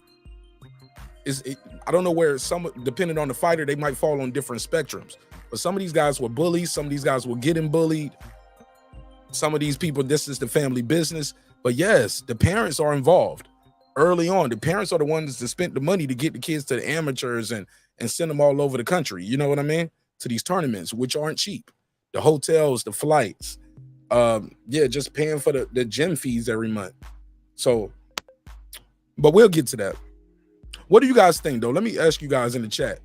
And the phone lines are open as well. How do you guys feel about father and son duos being banned from boxing? I remember a few years back, the WBC was talking about ending this as well. They were saying, hey, we need to take this out. These fathers going to get somebody killed.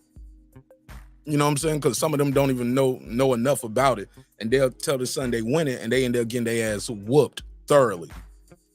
And then sometimes if you'll have a father that stopped the fight too early for whatever reason, you know?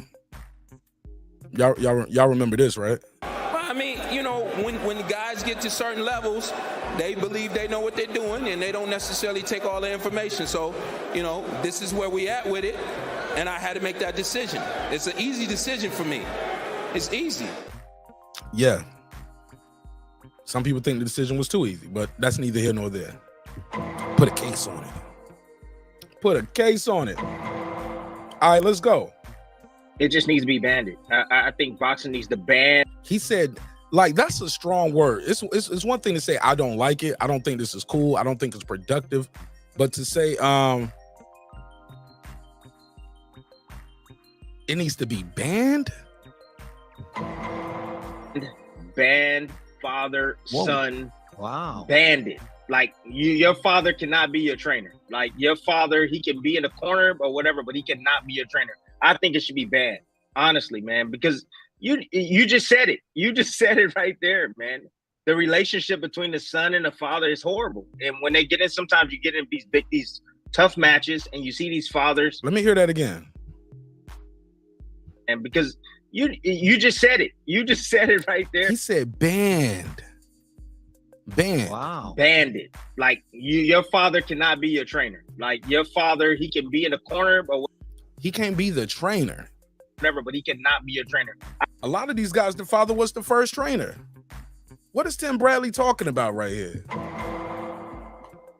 Do you guys agree with this? Am I tripping? What do you guys think about the fathers being banned from the corner? You can be the cut man. You can be the chief second, but I mean, not the chief second, but you can't be the trainer. You can be the assistant trainer. You can be the cut man. But you cannot be the head trainer. I think it should. Do y'all agree with that? Be bad, honestly, man, because you just said it. You just said it right there, man. the relationship between the son and the father is horrible. And when they get in, sometimes you get in these tough matches, and you see these fathers not stepping in and stopping fights, you know, letting the fights go on too soon or too late. And then, you know, financially, I mean, I don't even want to go down that road. He don't want to go down that road, but we're going to go down that road. He said, Mr. AR said, I don't agree. You don't agree with me, or you don't agree with Bradley as far as banning him? Shout out to Mr. AR, though. Salute to you. It's popping. Smash the like button on the way into the room, Mr. AR. Hella ones. Appreciate you. Shout out to hella ones in the building. Yeah, smash the like button on the way into the room, man. It really helps with the visibility of the show. I see new people typing. I expect to see new likes going up, man. That's free. That's free. That's free. That's the minimum right there. Tough matches, and you see these fathers not stepping in and stopping fights, you know, letting the fights go on too soon. And I told y'all, it's not about the fathers letting the fight go on too long. Sometimes stopping the fight early because they don't want the son get hurt. Sometimes they stopping the fight too quick. Too late, and their sons are getting beat up bad, thinking they winning. Nah, you got it, Junior. Do it for your family. All that shit. Or too late, and then you know. I remember watching Angel Garcia told Danny one time in the corner. I think it might have been versus the Matisse. He said, and throw the overhand right. You don't throw the overhand right, I'm gonna hit you with the overhand right, motherfucker. Like I was like, damn, Angel Garcia went in on Danny. Slapped the shit out of one of them rounds too. He was like, oh my God, he might have hit Danny Garcia with the damn open hand Rick James slap. Do I got the Rick James slap queued up? Can let me hit him with the Rick James slap. Man, Danny Garcia came back to that corner. Angel looked at him. He said, the fuck are you doing? He slapped the shit. Yo. I think it was he slapped shit out of him. Like this. Also, I don't know if y'all remember this. Andre, I forgot who Andre fought in his first fight on PBC. It was on the Tank undercard. Andre fought who did Andre fight? Desmond? Was it Desmond Nichols?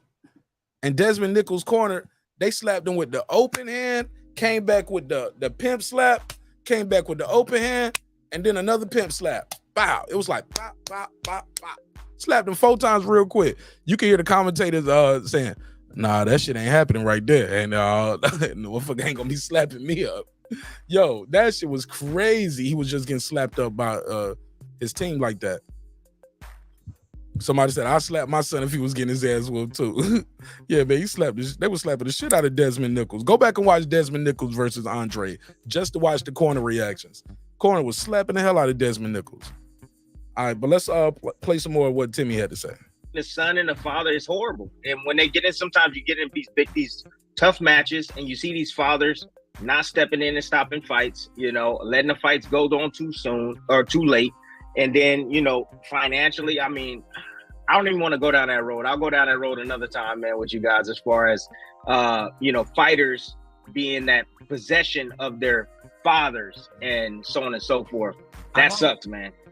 I've always found it fascinating because your natural, you have kids, your natural inclinations to want to protect your kids. But when you're the trainer of your son who happens to be a fighter, you're literally sending him into harm's way. It's a weird sort of dichotomy. However, there have been very successful unions, Miguel Cotto and his father, Shane Mosley and his father, Trinidad and his father, even now with Teofimo Lopez and his father.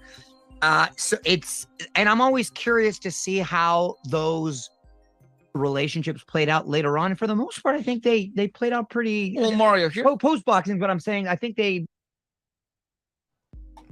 been okay, haven't they, Tim? Yeah, there's been some success stories, to be fair, but I think the bigger issue is now, and Tim can expound upon this, there used to be a time when fathers were just trainers. Right. Now they're getting into managing. Yeah, that's a whole nother And that's deal. the other Right. thing, and Exactly. a lot of these fighters don't have other jobs or vocations. They use their son as an ATM, and I was told by somebody at the upper management of boxing, that's part of the company, they said, Steve, we've always had to deal with fathers.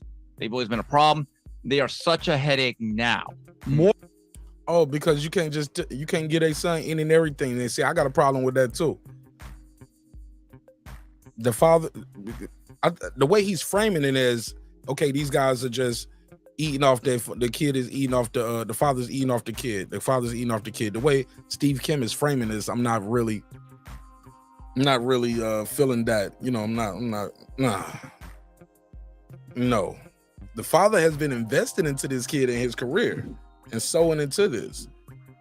He is the manager. He does have more experience in the business. I definitely believe the father has the best interest for the child over a Steve Kim, a Max Kellerman, a Bob Aaron, a Al Heyman. Like, it's the father. Even Errol, when he was talking about he wanted to take that one deal, it was his father that said, no, I think you should sign with Al Heyman. Sign with Al Heyman. I think he has your best interest in heart. He's setting you up for after boxing. It was the father. If Errol didn't have his father, shit, Errol might not be the guy we know who he is now.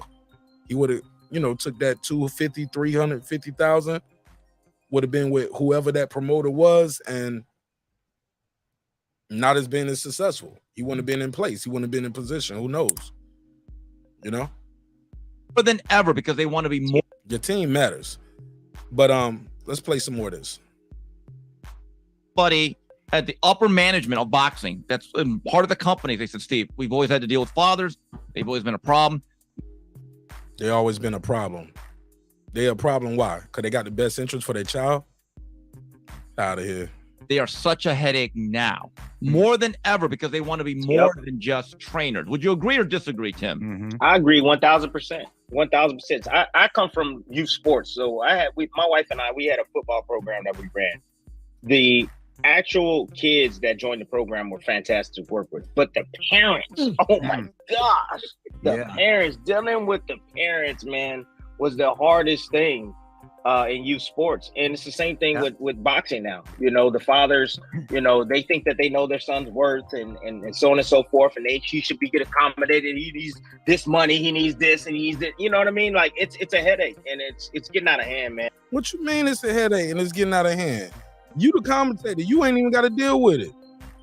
Parents, dealing with the parents, Let's man, hear it. was the hardest thing in youth sports. And it's the same thing with boxing now. The fathers, they think that they know their son's worth and so on and so forth, and he should be get accommodated. He needs this money, he needs.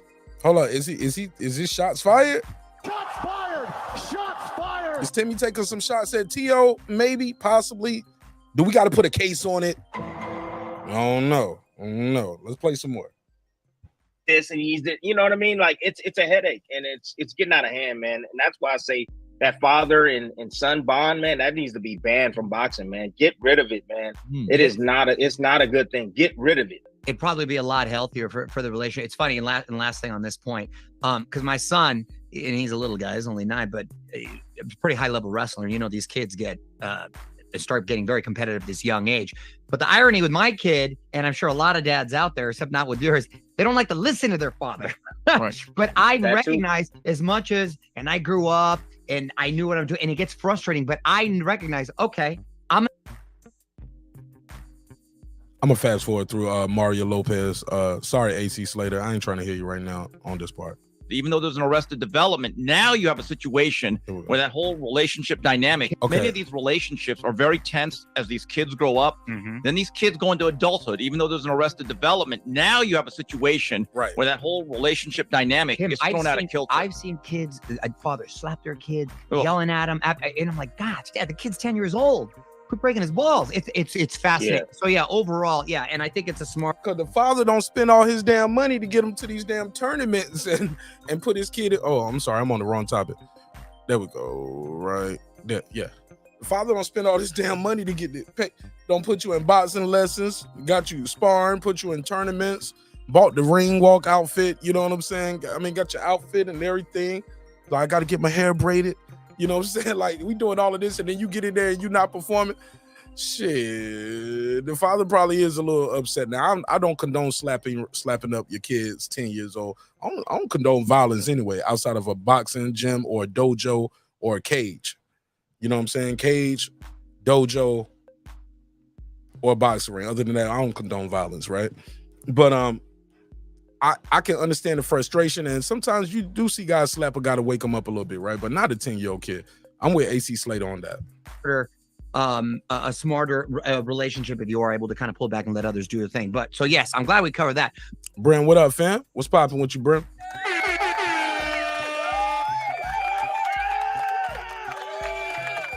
Moving on, I mentioned Teofimo Lopez and his dad. What are your thoughts on? Now, this is Mario Lopez from Saved by the Bell fame, aka AC Slater. This is him and Steve Kim. They're doing an interview with Tim Bradley. Again, this show is called The 3 Knockdown Rule. They only got 1,000 subscribers over here. They pretty new. But y'all go subscribe, check them out. You know what I'm saying? They star-studded shit. They'll probably be past me next week. You know what I'm saying? You know, they buy them too. His performance this past couple of weeks, I believe it's been now. And do you feel he really stay retired? I laugh. They're asking Tim Bradley about Teo Lopez. They want that drama. Tim was like, "What you want me to answer first?" I asked. Yeah. What part of the question you want me to answer first? Let's talk about his performance first.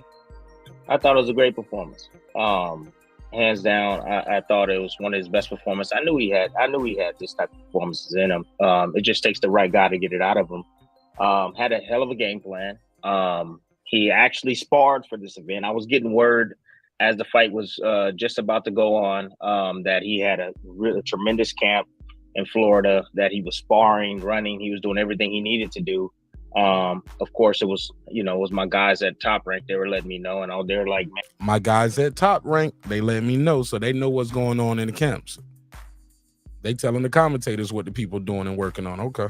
And I think he's gonna pull it. Tim is gonna be very revealing in his interview. You tell us a lot. Let's go. And I was just like, well, I hope so. He needs to pull this off because it'd be fantastic for his career. But he did a lot of good things in there. Counterpunching was extremely effective. Explosiveness all the way through the fight. He was in tremendous shape, like I said. I think on another note, I don't think this was the best Taylor that we've seen in recent. I mean, Taylor looked flat from after the second round. He looked flat. Oh man! Shout out to Tim. Was Tim throwing shade at T.O. right there? Did Tim throw some shade at T.O.? Like, did he give him props, but also did he take it back by saying, "Well, this wasn't even a good Taylor"? I don't think this was the best Taylor that we've seen in recent. It wasn't. I mean, it wasn't. Taylor looked flat from after the second round. He looked flat. Maybe it was the weight. Maybe it was the 14-month layoff had a lot to do with it. I always get a little skeptical when I see fighters in the beginning of a fight shadowboxing. He's letting his hands go and he's shadowboxing, as he's coming out, and then he's shadowboxing in the ring, and it's almost like he's like trying to find his time and like something's not right, and he's trying to get it right before he actually steps in and starts fighting. And I saw that in Taylor, and I was just like, I don't know. I don't think he feels that he's ready. I don't know. After that second round, and my wife texted me because I was watching it in my hotel room and she was watching it downstairs at a bar. Hold up. You're watching it in the hotel room. She's watching it at the bar. By the way, my wife doesn't drink. She was at the bar. They had a big TV there. You didn't have a big TV in the hotel room? Y'all can't watch the TV? Like, y'all can't watch the TV in your room together? She went down. I get it. Shit, sometimes people might just want to be out there too with the people. He Tim Bradley, he might be like, man, I don't feel like going down there. I don't want to be out there with the folks, man. I'm just chilling. But shit, I want to get out a little bit. I want to see some people. Well, go ahead then, shit. Because I already know how you guys go. I know how you guys think. But anyways, let me just make that clear. My wife doesn't drink. I'm just saying, they got a bigger TV. They got a big TV at the bar, but you watching the fight. You watching the same shit your wife watching in the room. She downstairs. At the bar, I don't know. Whatever though. Whatever. Neither do I. But anyways, she says, is Taylor in trouble in the second round? I say, yeah, he in trouble. Right out the gate. So you watching it upstairs, she watching it downstairs at the hotel at the bar, and y'all texting about the fight? Okay. It never heard of it. Okay.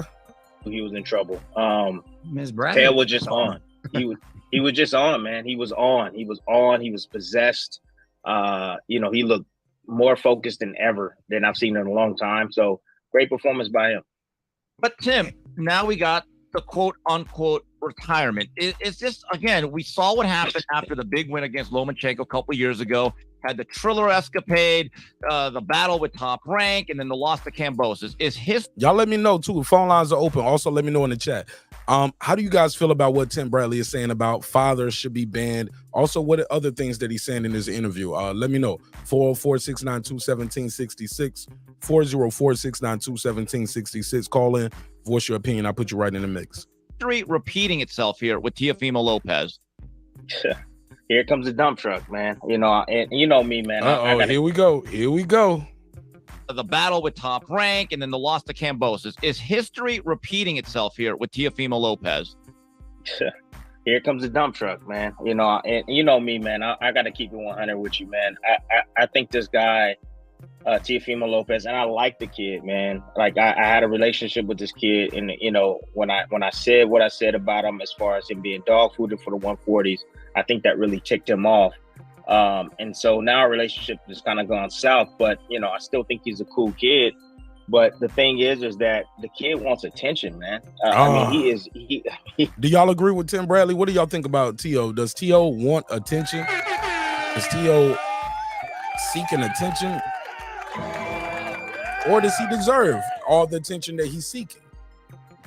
Bradley say he's seeking attention. Shit.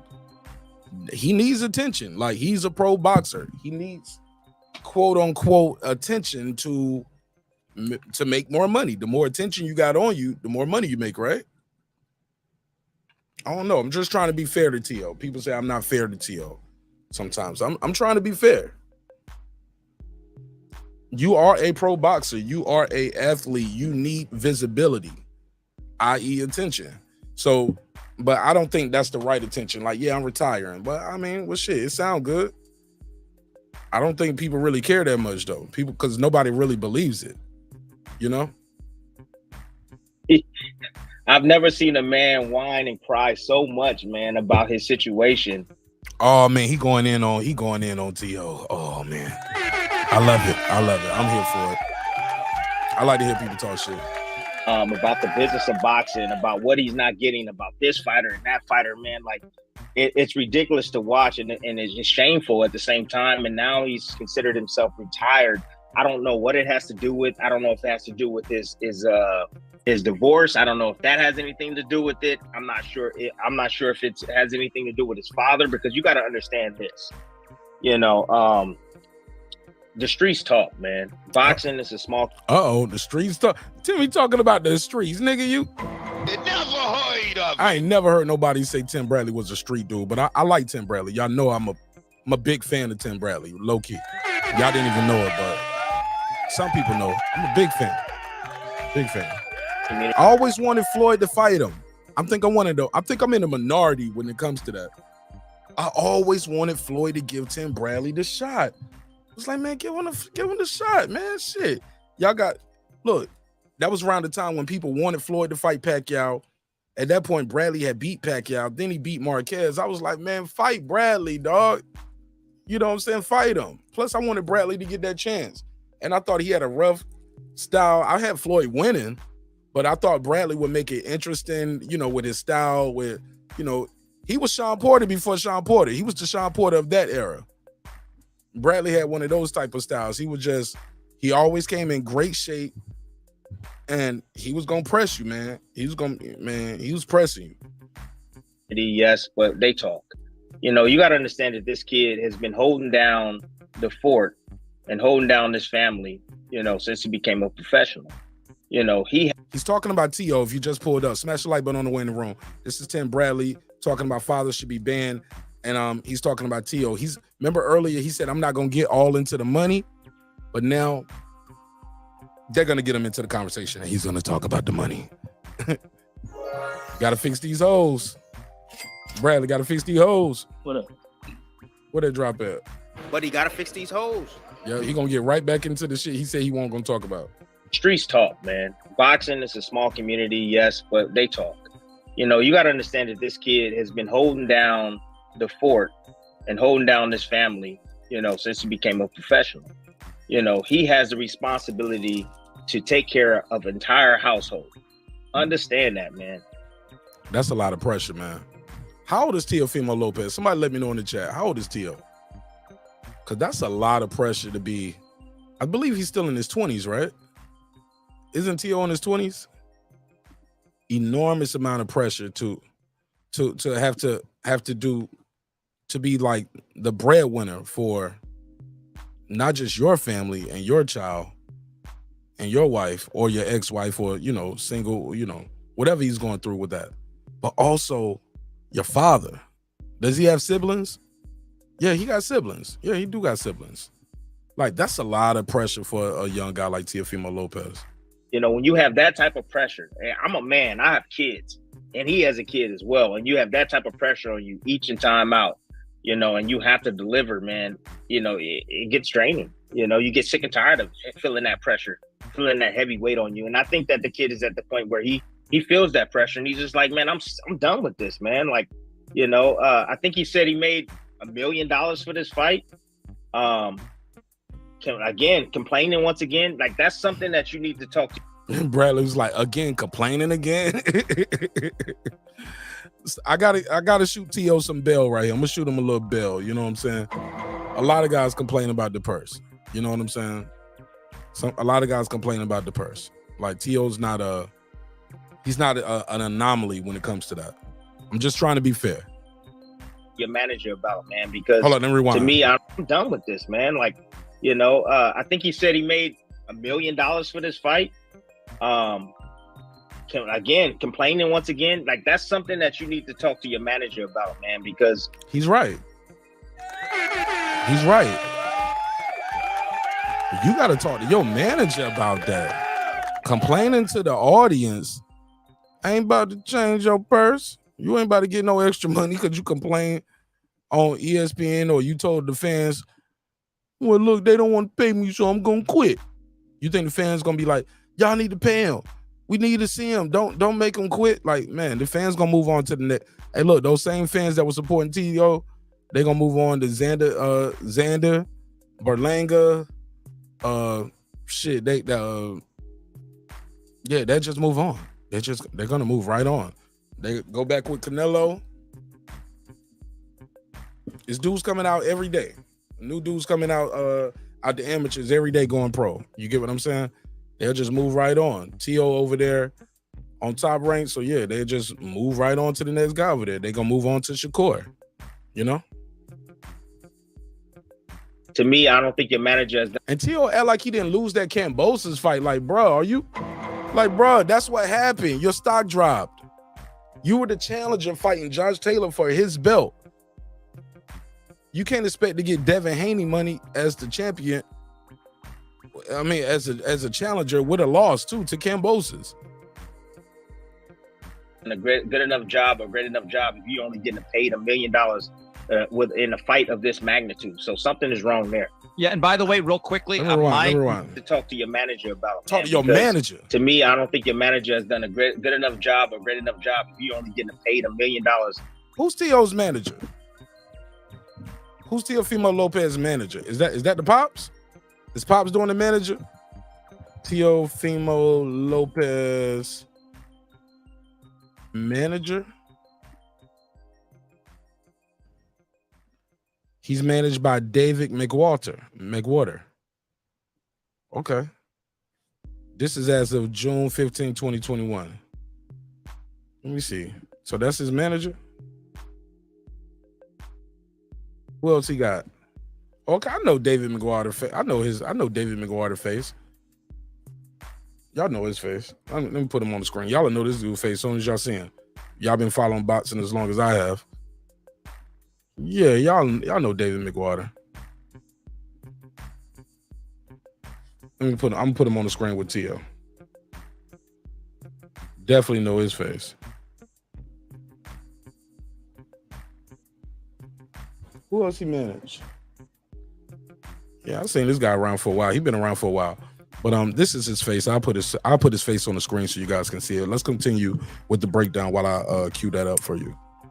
Within a fight of this magnitude. So something is wrong there. Yeah, and by the way, real quickly, my sources tell me that I trust he made over $2 million for that fight. Just for the record, it's frustrating to hear. Obviously, coming off the heels of that performance, and there's so many fun matchups that could be made. So let's hope he has a change of heart. Moving on, Tim. Hey, Mario Lopez, I don't like you moving on so quick. We could have had more fun with that conversation a little bit, man. Mario Lopez, this nigga think he's Zach.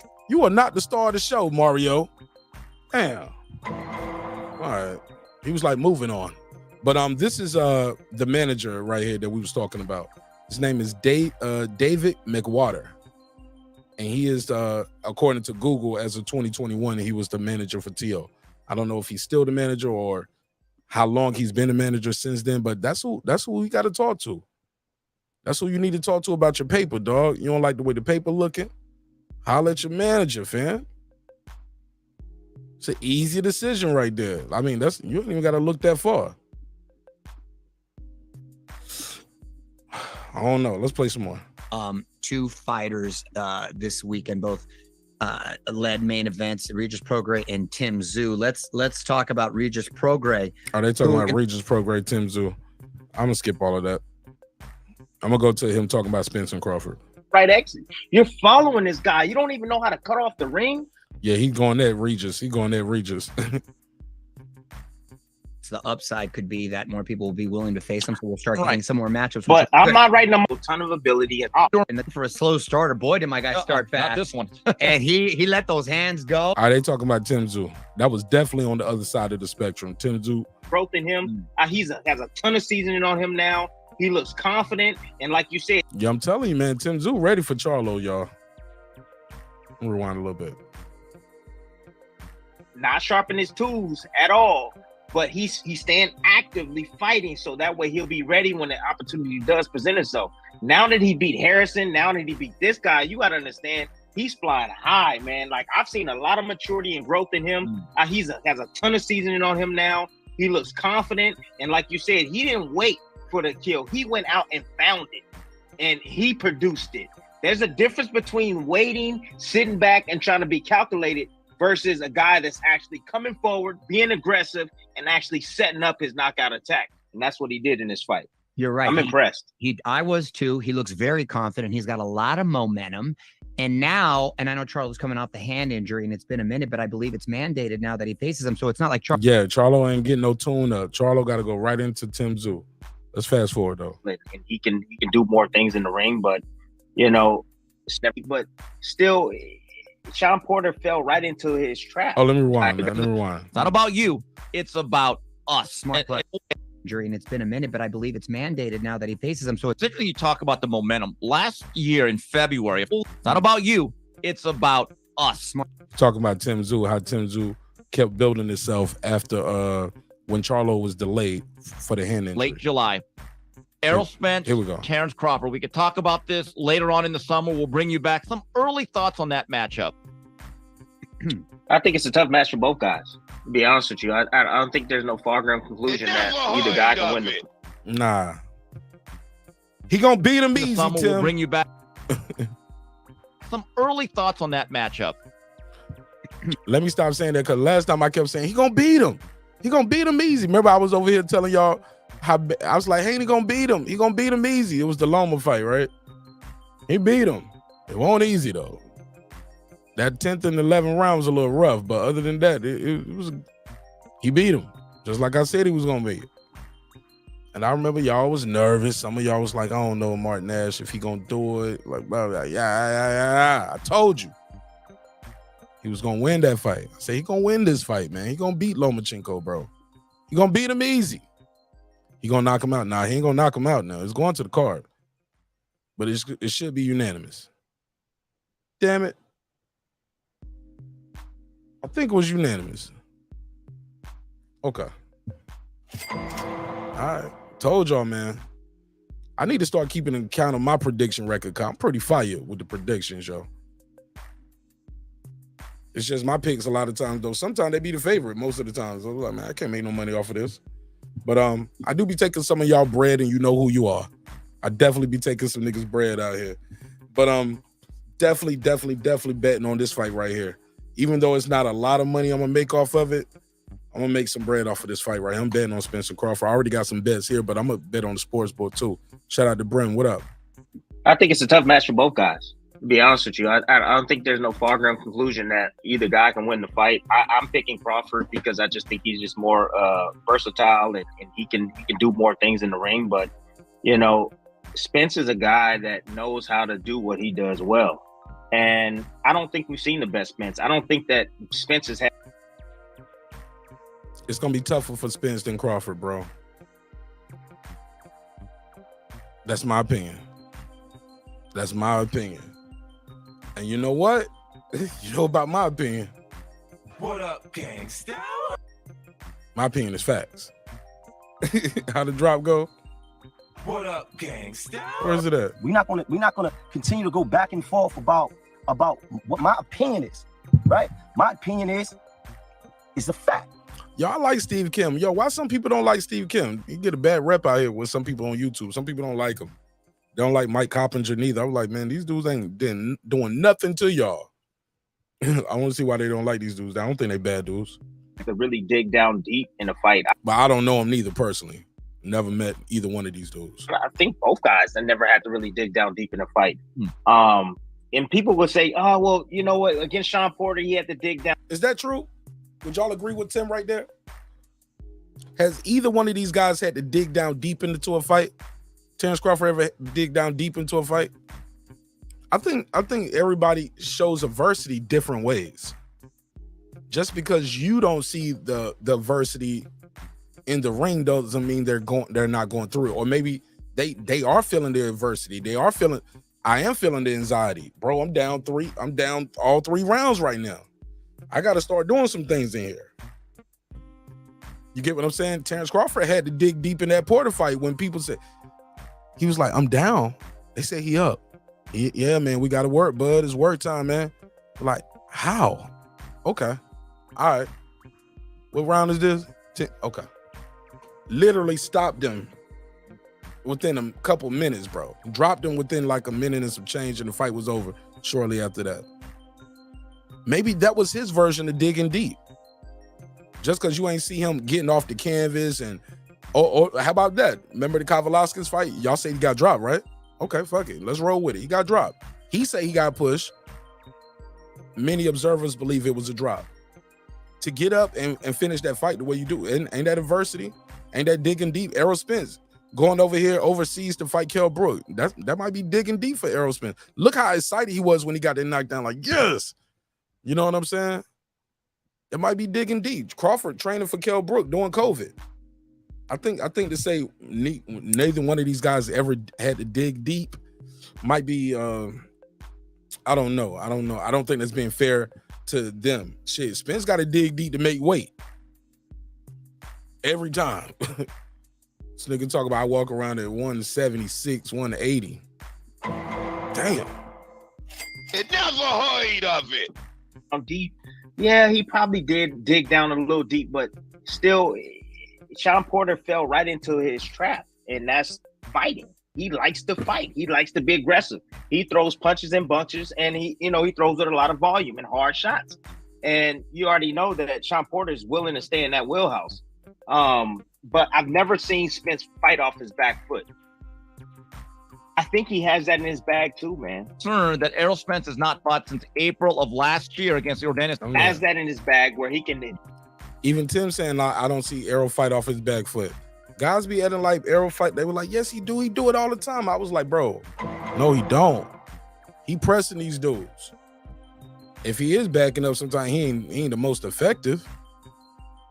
Like how you just saw Bud do right there with that postal move. That move right there, that was him going backwards. Look at Postal. Look what Postal doing. Postal pressing. Bud counters. He throws that. Postal lunged to throw that right, and Bud stepped back and threw the right hand. I mean left hand. Boom. And then he on the go. Hey, look, and if the referee didn't come over there to say, hey, look, your glove touched the ground, Bud was on him. It ain't no you just going, oh, I'm looking for my mouthpiece, taking a walk in the park or something. Just saying, this shit is different. 203, you on the MIC. Tell them your name, where you from, family. Is that Stephen Brimley? Is that Stephen Brimley? The unbiased fan, Brim Reaper, has entered the Marq Nash chat. I'm just kidding. What's up, bro? The Brim.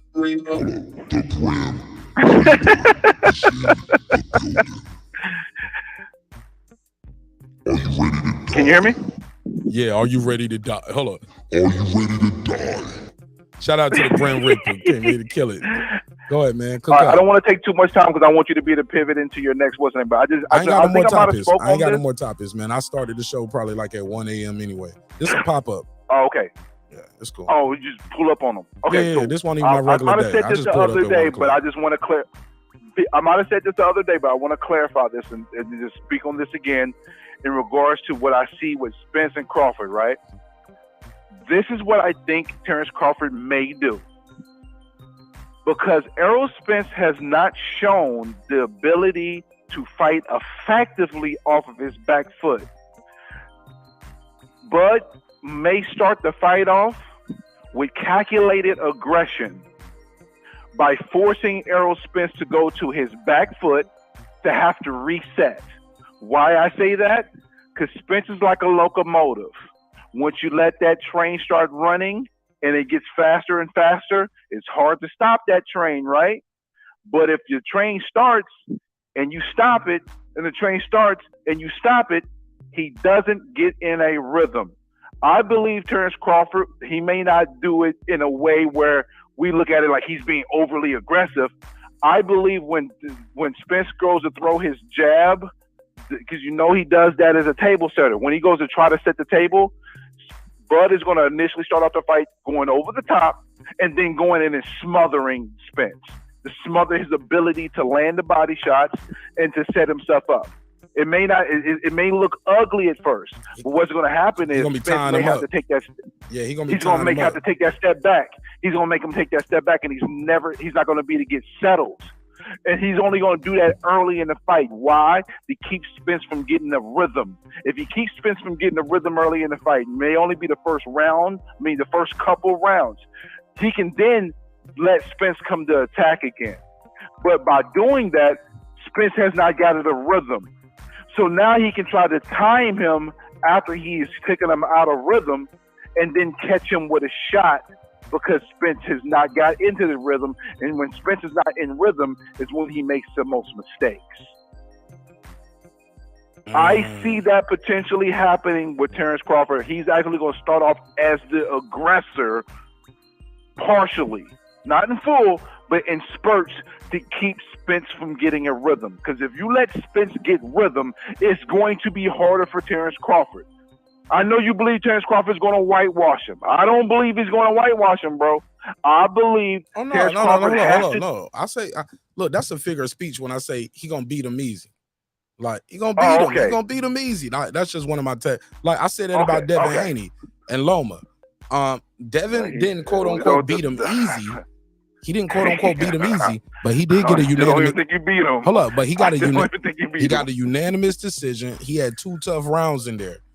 Out of the whole fight, out of the whole fight, it was 10th and 11. That was the shit where Loma looked like he was about to stop him in 11. Other than that, man, Devin was doing good. He did respectable. He did his thing, and he was solid. And he got the Loma, win. And Loma wasn't busy enough. And Loma wasn't busy. He did enough shit to keep Loma honest. Pillow fist made Loma.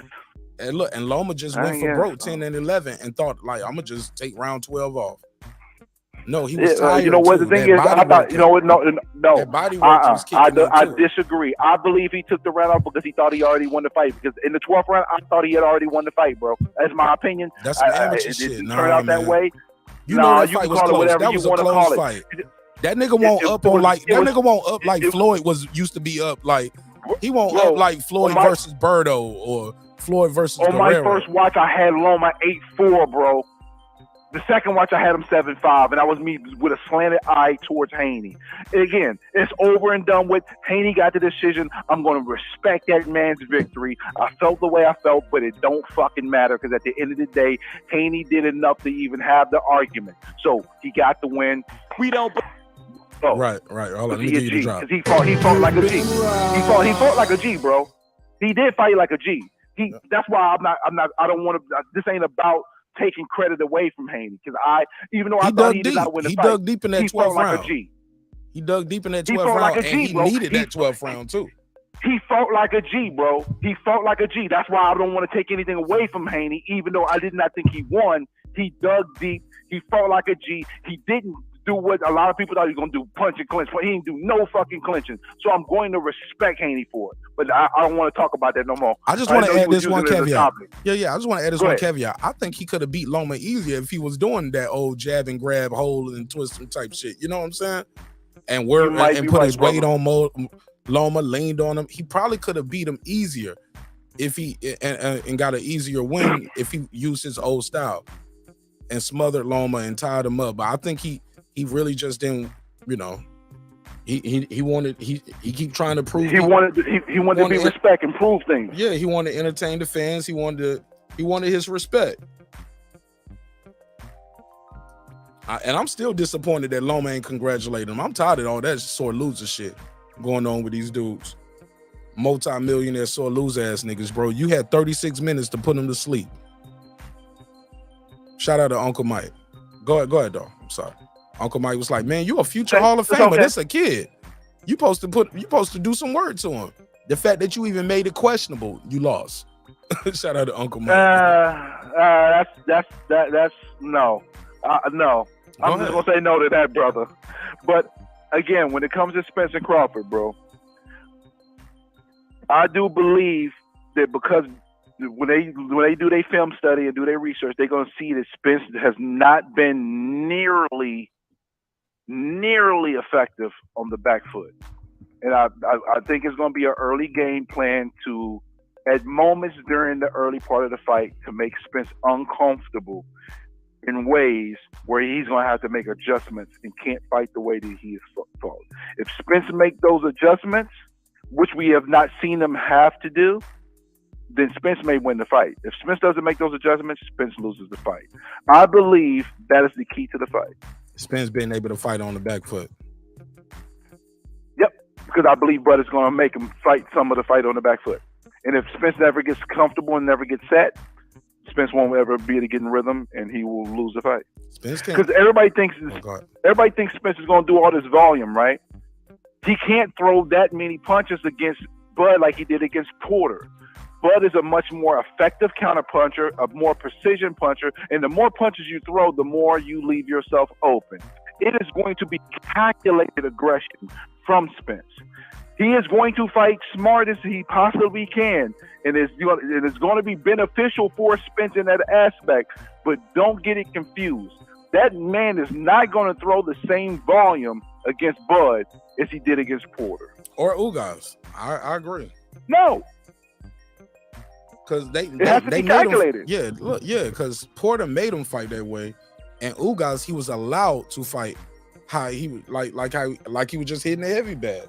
Now, granted, did UGAS give him some trouble? I think UGAS, a lot of people don't realize this too. You got to watch the whole fight, not the highlights, to realize UGAS was giving him trouble, not just that one time when the mouthpiece came out. It was other times throughout that fight. UGAS had hit him. It was all the way until the end of the 7th round. The 8th round is when the fight completely turned. In the 8th round, I think the damage that was happening to UGAS internally affected his boxing performance. Yeah. But I don't even think he didn't break UGAS. UGAS was still trying to fight. Yeah, I think UGAS was game, but UGAS he broke UGAS. His body broke. He didn't break his body, but he didn't break his will. He broke his body. Yeah. But I just think UGAS had a terrible game plan in there for that. But UGAS had a great game plan. He just didn't continue to punch. He was supposed to stop. He stopped punching too many times. He don't have the power neither. UGAS is not known to be a power shot guy. So Spence can take them shots. Just like all. Yeah, hey, look, UGAS had almost 40 fights, 12 knockouts? You know not to bet on a knockout for UGAS then, right? Nah, not against no top level guy. Bro, that's not what he gonna do. He'll beat all these niggas in the chat. You know what I'm saying? Yo, he'll knock me out first round within 20 seconds. Nah, I ain't going 20 seconds. I'm going longer than 20 seconds, dog. I know how to Oh, run. I know how to run for 20 seconds at best. See, I ain't gonna run. I'm gonna stand there and at least try and just take his ass whooping. Nah, I ain't taking no ass whooping. You gotta come They gonna boo your catch ass. me. I don't care about the boos. Yeah. They was booing Floyd a lot of times right before knockout. You playing Leonardo DiCaprio, Catch Me If You Can? At least for 20 seconds. Like shit. What? That's the bet. Like, look, making it all 3 rounds because I'm only good for 3, man, at best. Right now, I don't even know if I got a good 3 rounds in me, man. Nah, not no war. I gotta hit the bag. I used to go 8, but that was 20 years ago, bro. I don't even think I could go fucking a whole round without wheezing now. Brandon Washington said Bud doesn't have power. We tripping. Okay. Bud doesn't have power, but 10 straight knockouts. See, the thing is, it's called precision power. It's the shot that you don't see. The thing is, when you get hit with a shot that you can see your body, you can brace your body for the impact, which allows your body to react and be able to absorb the shot to some extent. So even if Spence has a little more power, quote unquote, than Bud, is because you can see what's coming from Spence. You can brace your body for the shot. The thing is, it's thudding power too. Even when you feel the thudding power, yes. That shit thudding. You know see, what I'm saying? Shit is sharp. It's sharp and it's power. snappy. It's snappy, and you don't see the shot. And those are the ones that the thing is, you gotta remember, guys. You only got 10 fucking seconds when you hit the canvas, and if your body is not prepared for the shot, you have no way to brace yourself, and sometimes your reaction is to hit the canvas, and then at that point, you only have 10 fucking seconds. That's people gotta realize that you've been talking about some Bud don't got no power. Brandon Washington, you just wilding for no respect. How you gonna say he has no power and the guy got 10 straight knockouts? I'm like, come on, man. The argument, their reply is that, well, who he knock out? I was like, you ain't gotta like the opponent. The opponent got there for a reason, and it's not easy to knock out guys, especially guys who ain't never been dropped or knocked out before. Exactly, and the thing is that that leads into that old disingenuous resume conversation. Like people don't want to be real. That's the fact of the matter is, if you put Danny Garcia on Terence Crawford's resume, 90% of the people to be talking that all his resume ain't shit won't be able to say shit. And Danny Garcia ran from a Terence Crawford fight. He ran from his highest guarantee to fought Adrian Granados. Why? Because PBC wasn't in the business of doing a fight with Bud, because they were looking to have the upper hand for Errol Spence to fight Bud last. That was the plan. They executed the plan. Yeah, and look, we ain't gonna feed Danny to you, man. And Danny didn't want to be fed to him. I remember Bud face when he found out Danny was going to 154. It was him. It was Danny, Bud, and Demetrius Andre. And he was like, man, look at these guys. I'm a middleweight. They look my size. Look at these guys, are huge. He had like a bucket hat or something on, or like a fisherman hat. No pun intended. Mm-hmm. And then they was talking and they was all sitting there talking during the interview. And Danny was like, yeah, man, I'm about to go to 154. Bud's head snapped. He's like, what? He was like, nigga, I thought you was about to be lunch. Like, no, man, I don't feel strong at 147 anymore. I'm going to 154. He was like, oh, okay. And we all were shocked to hear that at the same time. Like, damn, bro, you know you supposed to be fighting Bud, nigga. You supposed to fight what you got. One of y'all got to see this dude. And like they said, they always use Shawn Porter as the measuring stick. Let somebody fight Shawn Porter first. You know what I'm saying? They used Shawn as a measuring stick, and then as soon as he used the measuring stick, and then he passed the measuring stick, they made the excuse for why he didn't win, why Porter got dropped. I'm like, it's like the fans when that fight was happening. I remember the fans told him to fight Porter. The fans told him to fight Bro. The fans was like, fight Amir Khan, because they was like Amir Khan had never lost at 147 or something. They came up with some weird shit where like, technically he's undefeated at 147. I was like, oh man, I don't want to hear that shit. That Kell Brook theory. The Kell Brook theory. That's what we gonna call that now. Yeah, I like that. Shout out to you. Yeah, the Kell Brook theory. He's undefeated at 147, bro. He just got his ass whooped 10 months ago at 160. You know what I'm saying? So but but once the fight happens, because it was like Kell Brook is gonna be a natural welterweight. Shawn Porter is the guy who fought everybody, like. And it was guys saying Kell Brook and Shawn Porter was probably gonna beat him. So it's weird how that shit goes, like how people move the goalposts. I'm just trying to figure out what they're gonna say on July 30th, the morning after. 45% of Spence fans won't be saying anything. There'll be a memorial. Oh man, how do I say goodbye? Say goodbye to narratives. No, to the narratives that we had. Oh wow. I can't Spencer fit gave us good times, but last night was bad. Yeah.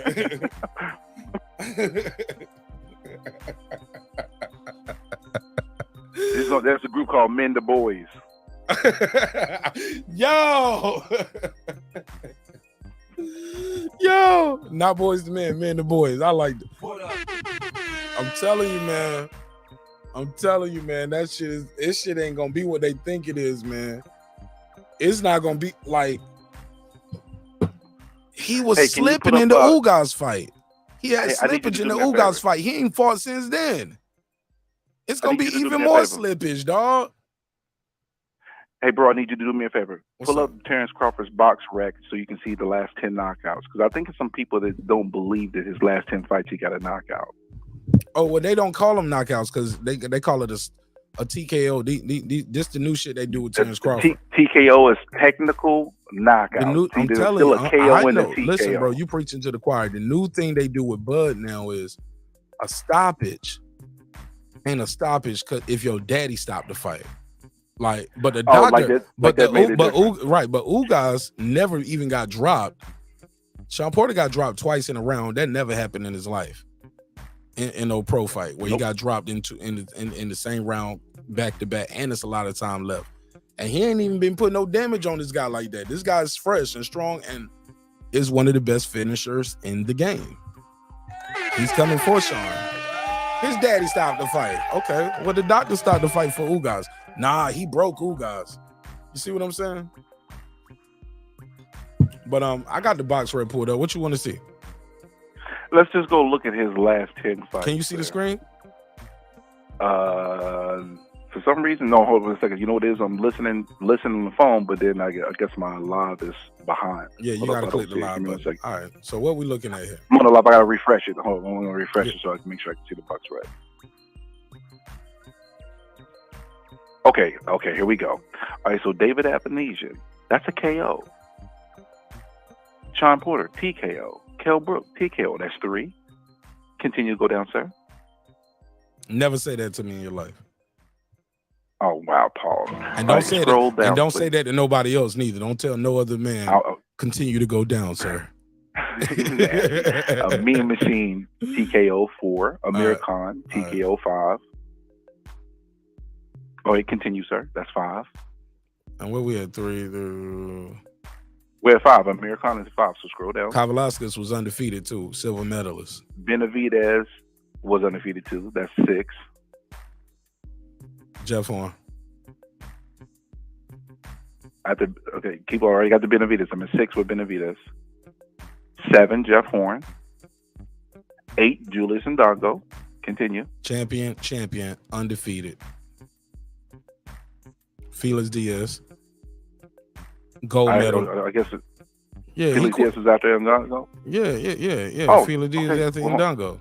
And they quit and his corner stopped the fight. He retired in the corner. That's why you see RTD. That means they quit in between the round. Oh, and then Molina, that's 10. Yeah, so that's a TKO. That's 10 straight. That's a TKO too, because that RTD, that means they've retired in between the rounds. Retired. Yeah. So the last fight that went.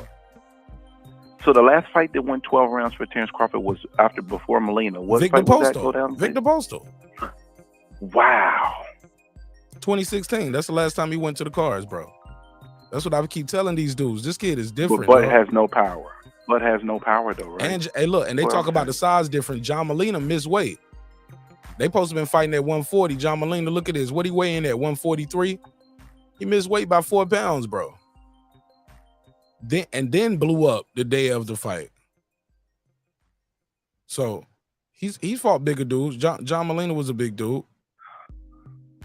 But everybody talking about Terence Crawford. John Molina at 170. And John Molina was coming off. Who did he fought right before that? Oh yeah, he had beat Ruslan. He had beat Ruslan right before that, and that was a big deal. Too much to me though. But that was a big deal back at the time though, because he was the underdog. He didn't supposed to beat Ruslan, and he beat the shit out of Ruslan, providing a call. Well, Well, that's why he got the fight, and then got handled And that's like how he got the fight. That's how he got the fight, low key. But people don't know that because a lot of them weren't watching boxing back then. That's true. Low key, they weren't watching this shit. Like I've been but even the stuff I didn't see, I go back and watch so I can have the right perspective. Because if I don't have it, I'm gonna say, hey, listen, I don't know, and then that's when I do my research and look, and that's Derry John, man. Derry John was like he was supposed to be somebody, man, back then, yo. Like he was supposed to. Let me see. Where was Derry John with the Crawford fight? Oh my God, I remember this dude, man. He was talking all that shit. Yeah, he was talking a lot of shit, calling out Bud, yo. And he only finished with 2 losses. Got washed. He only fought 3 more fights after that. He had a draw versus Ricky. Yeah, I'm looking at it right here. Mundo. Yeah. So he finished his career decently. He got washed, but I remember at the time he was talking that shit like he had that smoke. But the thing is about him, he was one of those guys that beat the lower tier guys, but as soon as he fought somebody that was on that level, he shown that he wasn't. Because Lamar Peterson beat him by a unanimous decision, clear decision. Yeah. That was when Lamont too. Lamont turned vegan and shit, and he wasn't even the same no more after that. Nah, I'm serious. Like he literally went vegan, and it goes back to what Bernard was like, man. I ain't with guys being vegan while they fight us. You know what I'm saying? He said you need that. You need that shit. I forgot he thought at the beginning of this year. That's where everybody was like, okay, you need to retire Lamont. He got lost in the TKO. Yeah, man. Yeah. Yeah, because he went on 4 years without fighting too, and he came back and got TKO. Yeah, because after Errol Spence, he only had one more fight before this last fight. And that was against Lipinets. Man, but whole career changed when he took that step. When he took that Breeders Prescott fight on short notice, yo. That shit got him on the map. He took that Breeders Prescott shot on short notice and washed him. Everything changed. Lamar Peterson has a pretty good resume. Lamar Peterson got a pretty good resume, man. I mean, it's decent. It's decent.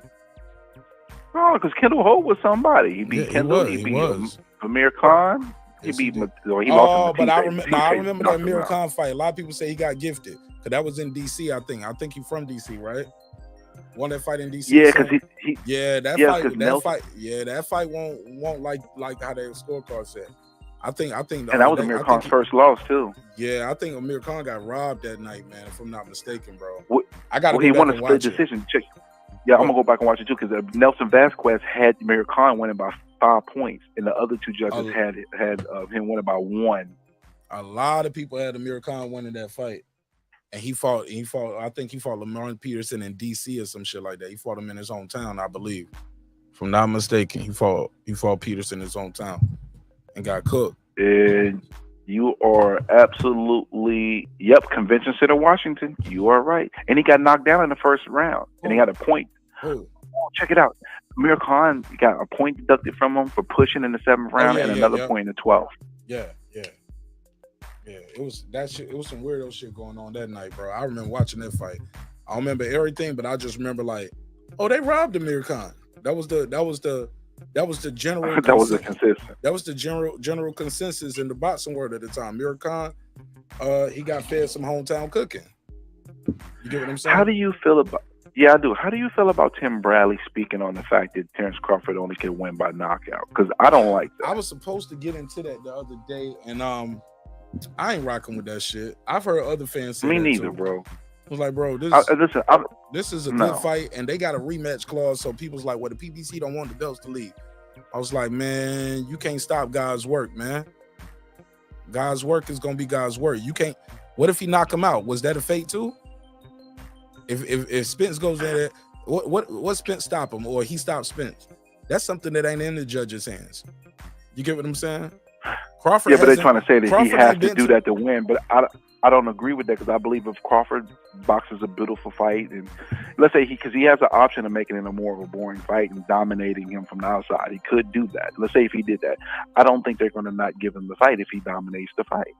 The only thing they're saying is if it's a close fight, but I'm just going to be on the optimistic side and say, hey, if Crawford did enough work to win the fight, they're not going to rob him of it. Is it possible? I guess so, because boxing is boxing. But I'm not going to sit here and lean on that and use that as a narrative or say I believe that. I think that's heavy Bud Buddy stuff. Hell yeah, man! You got an excuse before the first punch thrown. Like, yeah, that's real Bud Buddyism. Like Crawford is a co-promoter or something. I thought like so he gonna have some say so in the judges. He gonna have some say so in the ref. I'm not concerned with that. I'm not concerned with that, and I'm totally disappointed at Tim Bradley for even saying that. I'm glad you agree with me on that. I was wondering if you would agree with me on that. I'm not rocking obviously, you did. Not rocking. Me neither. I'm not. I've heard some Bud fans say that too, and I'll tell them the same thing I tell you. I'm like, nah, bro, they ain't gonna rob him. If he wins, if and when he wins, he's gonna beat the guy where you can't take it from him. Like these same people told Devin Haney, don't fight over there in Australia. They're gonna rob him in Australia. Devin Haney cannot get a fair shake in Australia. You know how many people told me Devin Haney shouldn't have signed that top ranked deal? It was a bad deal. He's gonna get screwed. They setting him up to lose. They go with that old Mayweather jargon where he said, I knew Bob was gonna make Pacquiao lose before he left him. He always set you up to lose before you leave. Like you're gonna leave, but you're gonna leave. I mean, I'm paraphrasing, of course. So people were saying shit like that. But after you watch that Kambosos fight, 1 or 2, you can't take that from Devin. You get what I'm saying? Nope, you can't. There's no way you can steal that fight. So that's what all I'm saying. There's no way you can steal that fight from the kid. Shout out to my guy Mike Diz Boxing. What up? Now, if I was to be the devil's advocate, hold on one second. Say, hey, well, look at the Rolly fight. Hold up. Now, that is different. And none of us like that shit. All of us agreed unanimously that was a robbery, but that's the referee doing that too. And who could have saw Tony Weeks doing that? I never saw Tony. I could not see Tony Weeks stopping that fight like that. I thought his credibility was up very high. He lost that credibility. He lost a lot of credibility to me for that Maidana and that Mayweather fight too, because he allowed Maidana to repeatedly loop that rabbit punch and literally punch downward while Flood had bent over. He was letting him punch him behind the head. He warned him.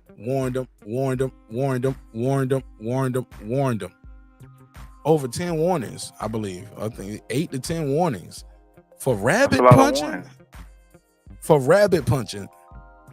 I was like, hey, look, at one point in that fight, Maidana tried to throw a Muay Thai knee.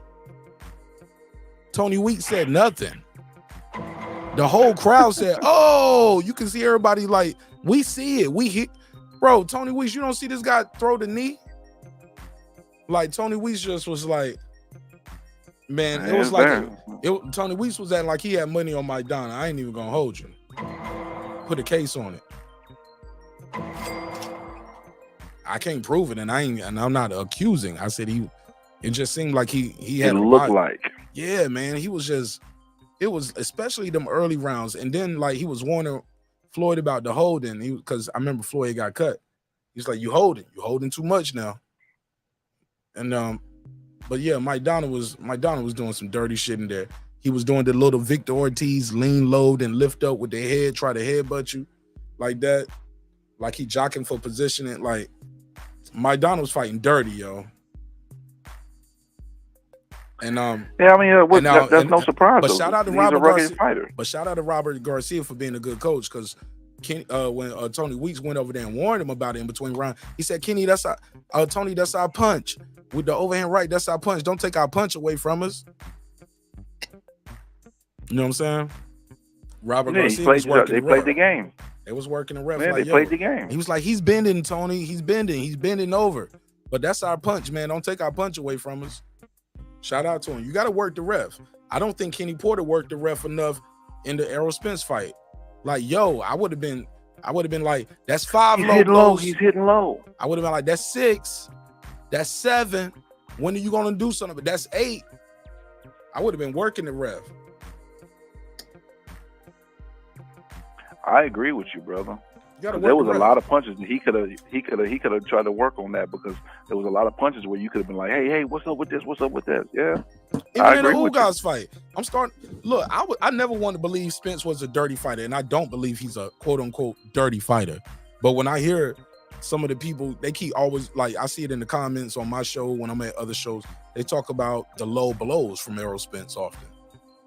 Like, yo, my man, is it a tactic or is all of these accidents? Because it happens a lot, Brim. Irvin Mack, what I don't up? know if it's a tactic. I don't know if it's a tactic. I think it's just because he's a body puncher. I'm not gonna sit here and say, oh, he was doing it intentionally. He's a chump for that. I ain't gonna do all that. Nah, I'm not gonna subscribe to that. Right. I want to believe. Doesn't mean I'm right. I want to believe these are accidents, right? He's looping the shots. He ain't seeing them, and yeah, they just happen to land low. I tell you what, Terence Crawford, a mean fighter though. You hit him low one too many times, he gonna hit you low back, or he gonna hit you behind the head or some shit. Like, he gonna hit you back. He ain't gonna be looking to the ref all night. Like, look what he doing. Hey, behind the head, ref. Nah, it's a fight. Hey, it's a fight. Hey, Mark, I want to ask you: Did Brandon ever give Terence credit for being a tough guy? Like, because sometimes I get the feeling that people that's on Spence side feel like Bud is some like pushover or not a tough guy like that. Like, I feel like Spence almost has to put him in the hospital to beat him. I don't know what they think, man. I just know they got him losing. Shout out to Karate Body. I'm just saying, fam, it don't even matter what they think. We gonna all find out July 29th who is who and what is what. You need to cue up Brandon Washington's speech about after the UGAS fight. Oh, you want to hear just it? to remind him from time to time. Yeah, let's play one just for everybody. Okay, I got you. Hey, look, why I do that? Give me your take on dads and boxing. What you think about what Tim Bradley said? About what though? In the father, he talked about a couple of different. Oh, the father-son combo. Yeah. He got a point, but you can't say I want to end it. I mean, we're a free country for a reason, bro. And if the guy's a trainer, the guy's a trainer. I understand the aspect of the issues of the father-son, but we can't say, oh, we got to end that. Nah. I can't agree with that aspect, but I understand the concern behind it, though. He's talking about banning it too, and I'm thinking like, yo, yeah, that's too much. Like, how many sports do we see where the father is the coach on the little league team, or the baseball team, or the football team, or the basketball team? You know what I mean? Also, even at the pro level, you see guys get drafted and their dad worked at the front office. Dad up there at the home office, like he work on, or the dad is like work as the offense coordinator, or he's works in he's one of the assistant GM. You get what I'm saying? We seen that happen too. Yeah, fully. Yeah. I saw it with a black dude not too long ago. And he was like, it was Jerry Jones. It was some kid getting drafted to the Dallas Cowboys, and his dad works in the front office. And he was like, he called him and he was like, hey man, his dad, man, I just want to know, you want to go to work with me next week, man? He was like, absolutely.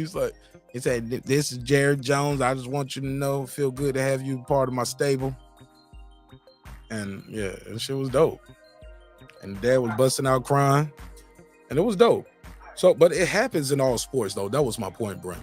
This is not exclusive to boxing. You know what I'm saying? Let's play. I agree. Let's play this Brandon Washington clip. I gotta play it. And if you ever want to find it, just type in Spence, UGAS, Marq and Nash. The video is there for your enjoyment. You'll see a picture of Spence with his hands raised, a shocked face, and when you go to the comment section, I got it timestamped for you. This was a long night for me. This was 6 hours and 46 minutes of talking about boxing with y'all crazy motherfuckers. And you'll see your boy Brandon Washington with all this confidence for Errol Spence, talking all that shit in the chat. Brandon Washington, this was you. Shout out to Irvin Mack. Never forget, homie. Let me tell y'all how to find this. Whenever y'all want to troll Brandon, just go to this. This is what the thumbnail look like right here. Marq, Nash, Spence, UGAS. Like, that's what the thumbnail look like. Y'all see the screen? Let me make sure everybody see it. Yeah.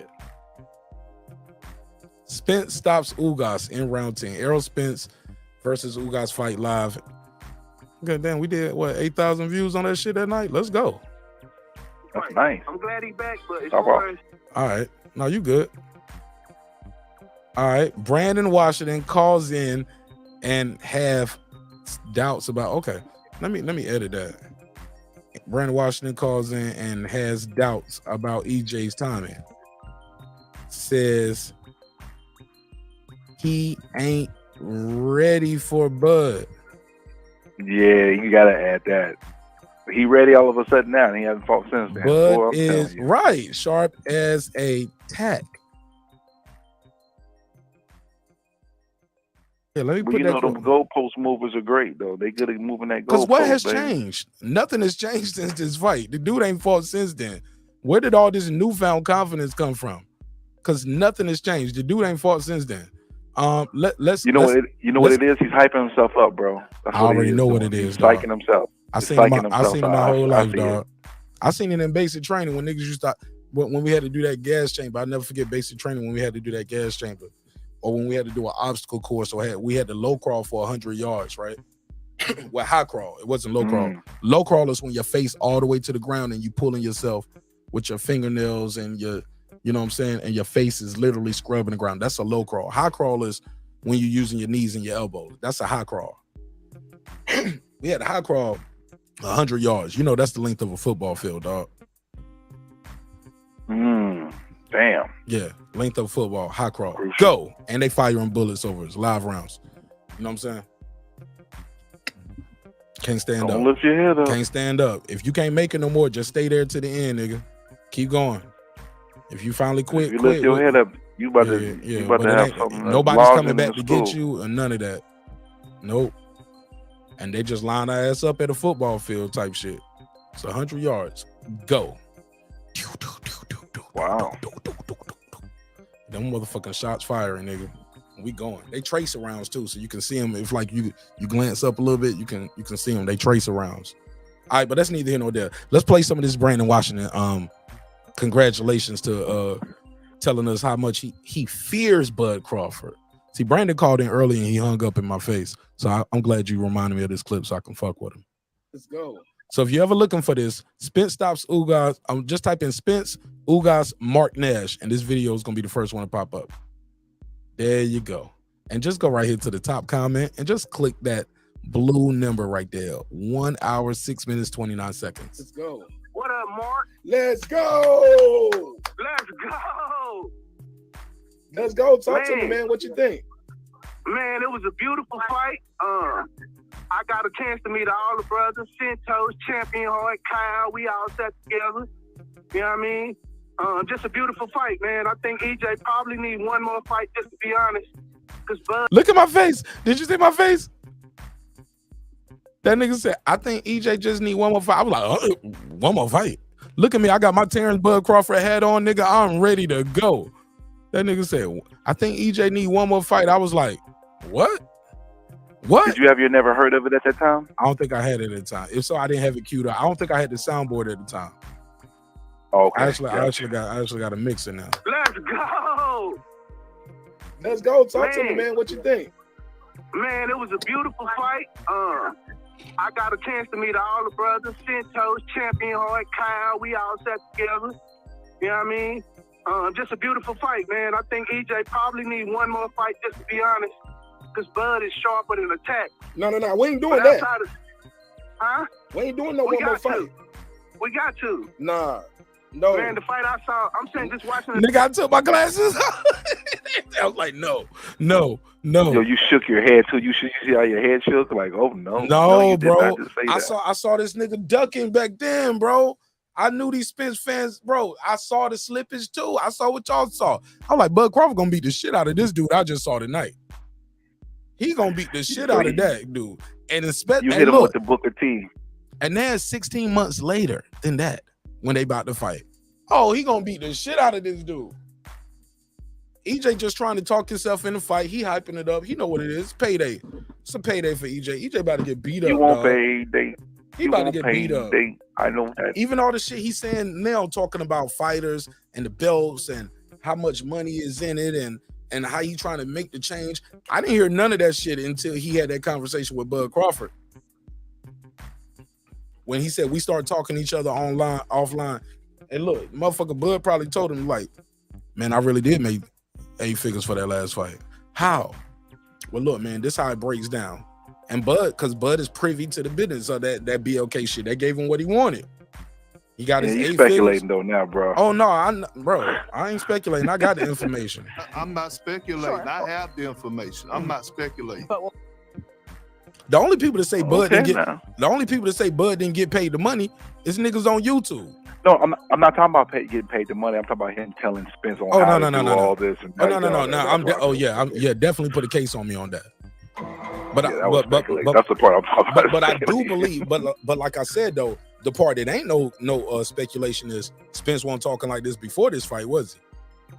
He was talking about not at any point he was Mr. Back End money, right? Take the percentage. He was talking about percentages. He was Mr. Back End.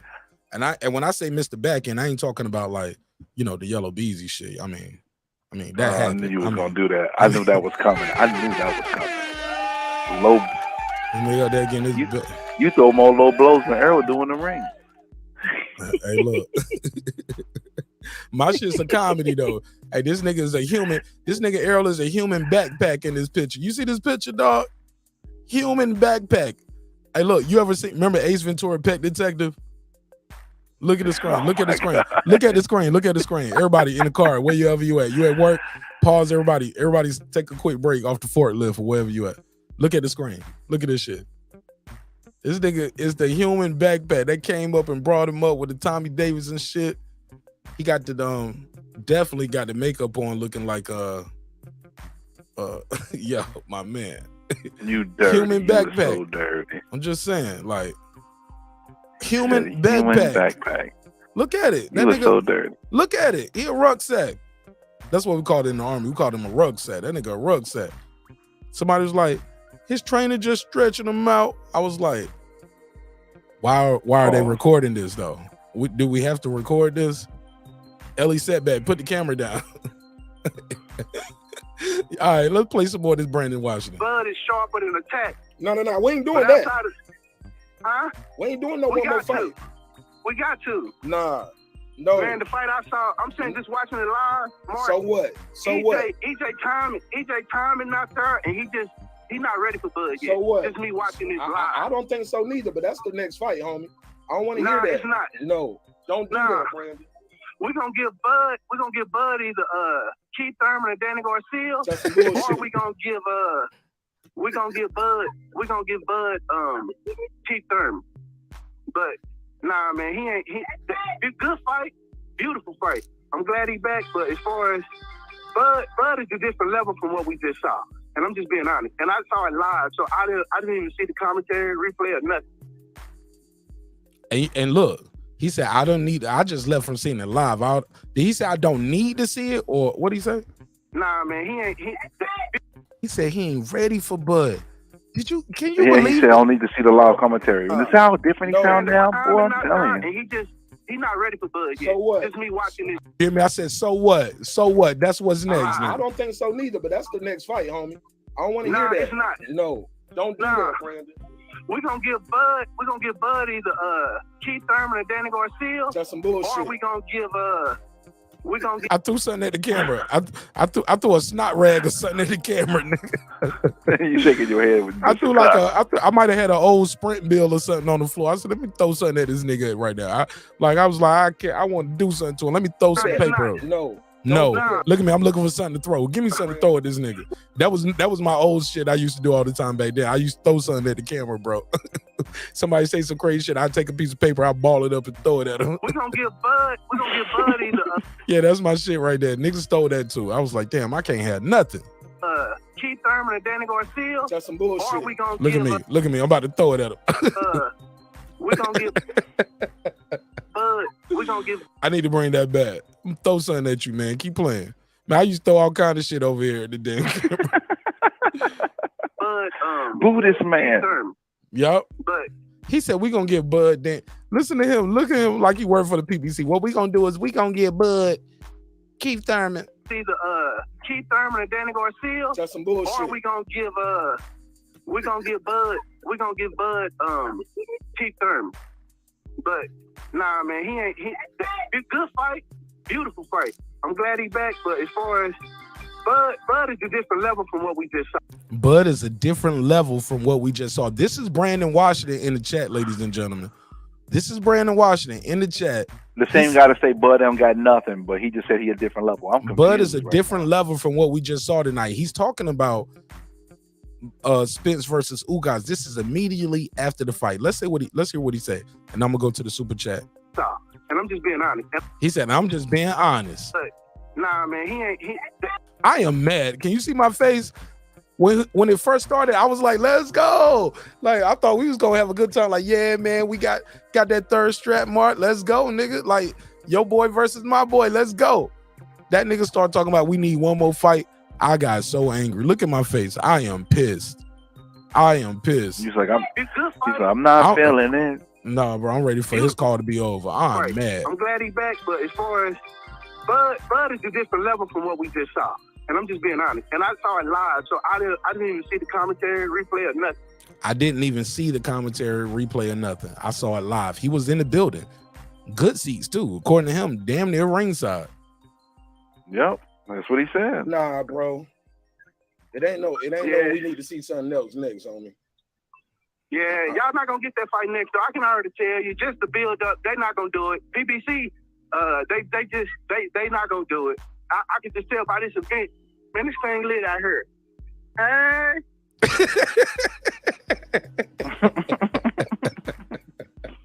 He said, this thing lit out here. Hey. That's how Brandon holler at hoes. I can just tell by this event, man, this thing lit out here. Hey.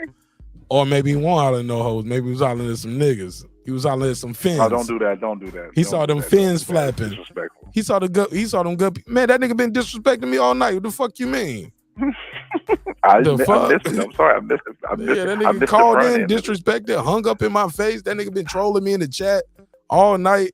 Like, nigga call me buddies, all kind of shit. Well, he didn't slid out the back of the ring. Nah, that nigga at work. That nigga at work. He at work. He trust me, he'll be back. That nigga just moving the boxes too right now. When that nigga finish moving that box, he'll start back typing.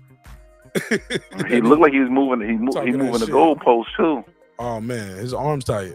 Let me do this. Karate Body said, "Yo, Marq, I've been saying that these Spence fans, quote unquote, hedge their bets by campaigning for him on here, but really they betting on Bud. They're frauds." Oh man, I told you that. I told you, look, if these guys really believe what they said, Spence would be the favorite. But more importantly, you'll see guys screenshotting and showing their bet slips. Show your bet slip. This is the first time you can actually make some money off Spence. That's what he said too. He said, my friends always tell me, can't make no money off of you. Well, now's the time. Here's your chance. Shit, like, get up and dance. Man, here's your chance. Man, go sell go to the ink, find anything in your house that look like metal. Oh my God. If Bud Crawford was the underdog in this shit, boy, I'd be finding everything in my house that look like metal. I'd be taking to the pawn shop looking like Pookie from Friday, nigga. They be like, you back again? I got a little move I'm gonna make. I'm trying to try to see if I can predict the round for the knockout. And I think I got the round that I'm gonna pick. I'm gonna do 2 small bets on the round, and then I'm gonna do one for, just to cover myself around a decision, and then a range. Every bet I'm making is on Terence Crawford, though, by the way. Yeah, I might have to do some shit like that too. Let me give Karate Body the drop though. I got 5 on it. Hey man, even if y'all disagree, might be his box, but still smash the like button for your boy Martinez. Shout out to KD. KD, I see you, boy. Shout out to KD. Smash that like button, man. I need y'all to hit that like button on the way in. I'm sorry, the chat got me laughing. Man, these motherfuckers funny as hell. I told them to call in though. These niggas funny as hell. Yeah, man, we got to get that 100 likes, man. There's no reason we shouldn't have 100 likes by now, man. Y'all smash the like button, man. Had over 100 people in, man. We got like 93 people in here right now. We should have 93 likes. All right, let's go ahead. Let me play a little bit more. Yeah. Don't you ever say hey like that. They not. I was still on them back down. I was like, don't you ever say hey like that. Don't do it. I can just tell by this event, Man, this thing lit out here. Hey. Yeah. Don't you ever say hey like that to nobody. Oh, my bad. My bad. It sound like you must saw some of them fine little things up there, homie. I couldn't get to kick it with the brothers. We're gonna get up, man. What you think, Mark? Y'all watching it at home? Was it a good fight? Oh yeah. It was a damn good fight. Congratulations to Errol Spence, man. He did what he was supposed to do in there, man. Good shit. He looked strong and everything. From what I was looking, I couldn't see the punches, because we live. But I can't wait to get home and watch the replay. And then I'm gonna jump on with you boys when I get home, man. But salute, great night of boxing. Hey, ladies, I see y'all. Brandon, I don't like the fact that you said, nah, he need one more fight before Bud Crawford. He do. That's not, we ain't gonna do that, homie. Yeah, he do. We got to go right in there. I gotta keep it funky, bro. Right. I said this version of Errol Spence won't beat Bud Crawford.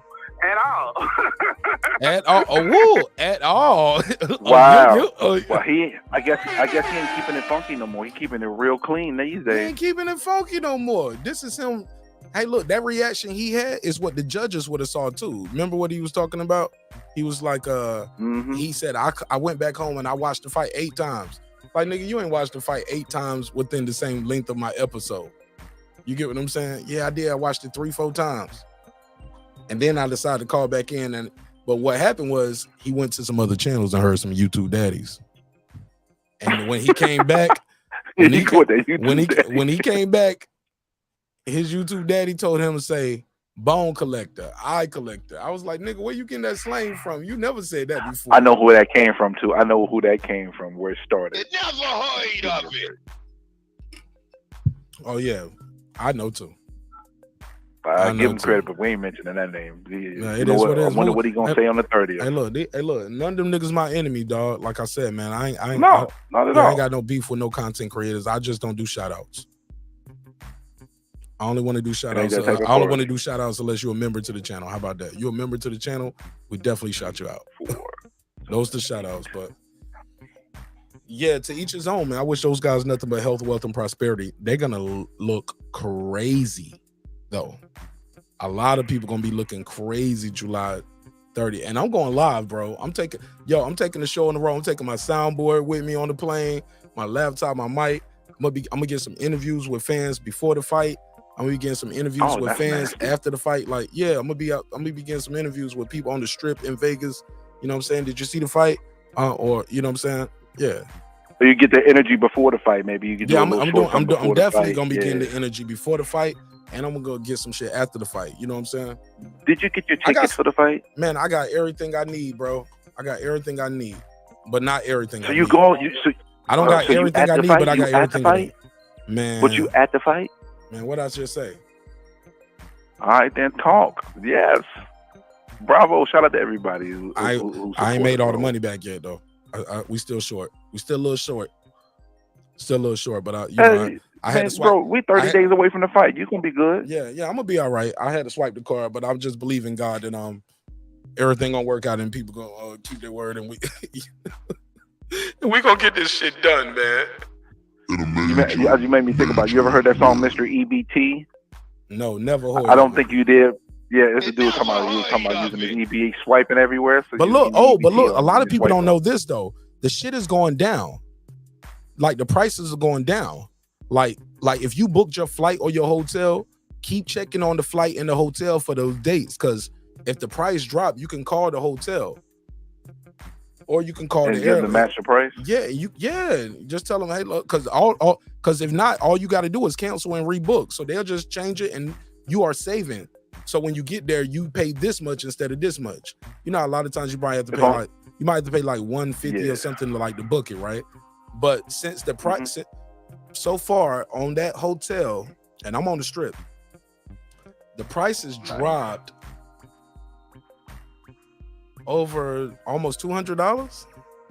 The overall price for the whole stay. For the whole stay, the whole stay is dropped. Oh, that's nasty. No, the airplane price, Delta has dropped $200. So if y'all trying to book, Delta is $200 cheaper than it was yesterday.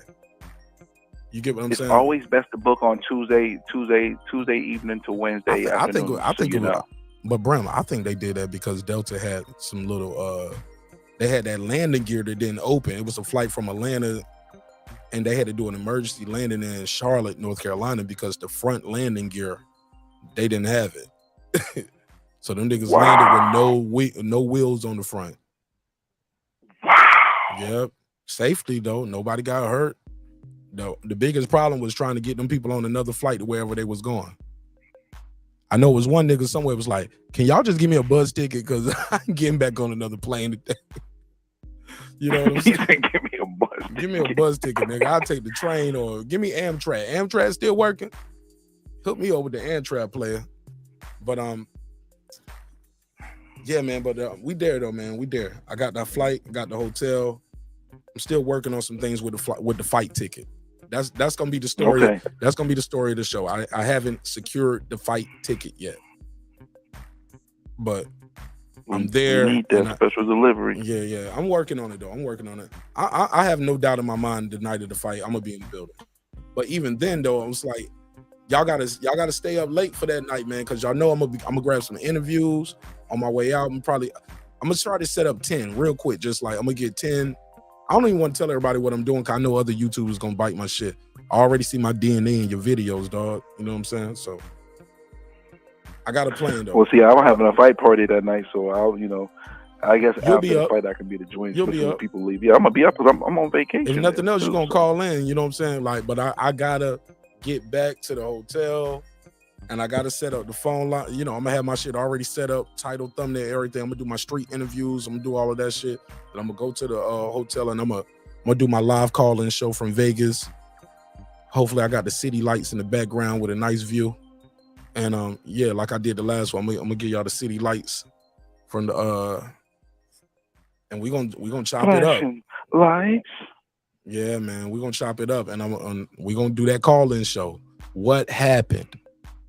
And shout out to Brandon Washington, because as much as he talked shit and troll, Brandon Washington donated $50, man, to get me to Vegas, man. So thank you, Brandon Washington. Haplo, thank you too. And shout out to everybody who's a member to the neighborhood. Brim Reaper, thank you as well. You know what I'm saying? You guys donated to the channel for the content, but also this is what comes with it. And y'all know I'm gonna have some exclusive shit that I ain't even, yeah, it's gonna be some members only content going down that night too. And throughout those next couple weeks. Cause I got some shit I know I'm gonna do while I'm in Vegas. Yeah, so nasty work. Not that kind of shit, man. Nah, I'm No, taking I'm the never family. saying that. I'm just, No, you crazy. Nah, nigga, I'm gonna have my. I wasn't saying it like that, though. I wasn't My meaning wife to is say gonna it go like with me that. because our anniversary is on the 2nd. So we gonna kick it there for some anniversary shit. My sister's gonna be there. My brother-in-law gonna be there. I got 2 cousins gonna be there, and my baby brother gonna be there too. You know what I'm saying? So we like 6, 8, about 8 deep. I think my brother and one of my cousins gonna bring their wives too. So it's a family affair with us. You definitely should have got some discounts with that type of movement. Nah. We didn't all book together. We didn't all book together. Oh, okay. No, it's definitely Probably not. should have though. Definitely not. We definitely didn't all book together. Probably should have though. You probably would have saved some money. I mean, we ain't even all staying at the same place. Oh, okay. Yeah. Understandable. I got you, my brother Noonsy. Yeah. Hey, somebody else call in, man. I want to get my chat gang on, talk junk in the chat. All right, well, go ahead, because somebody was just calling in right there, and I'm gonna take the other call. Yeah, let's get on, man. I appreciate you. I always appreciate you, bro. Appreciate you, big dog. Thanks so much for calling in. Really appreciate you. Respect. What do you mean by that? No doubt, man. Salute. What up? He said somebody else called. I didn't know he was ready to go. 903. You can call back in. Let me see 903. I'm gonna see if I get 903. Call back in.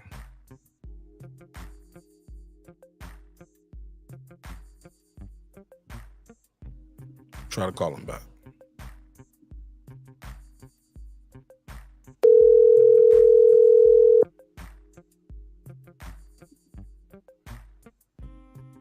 What's going on, Mr. Nash? 903, you on the MIC. Tell them your name, where you from.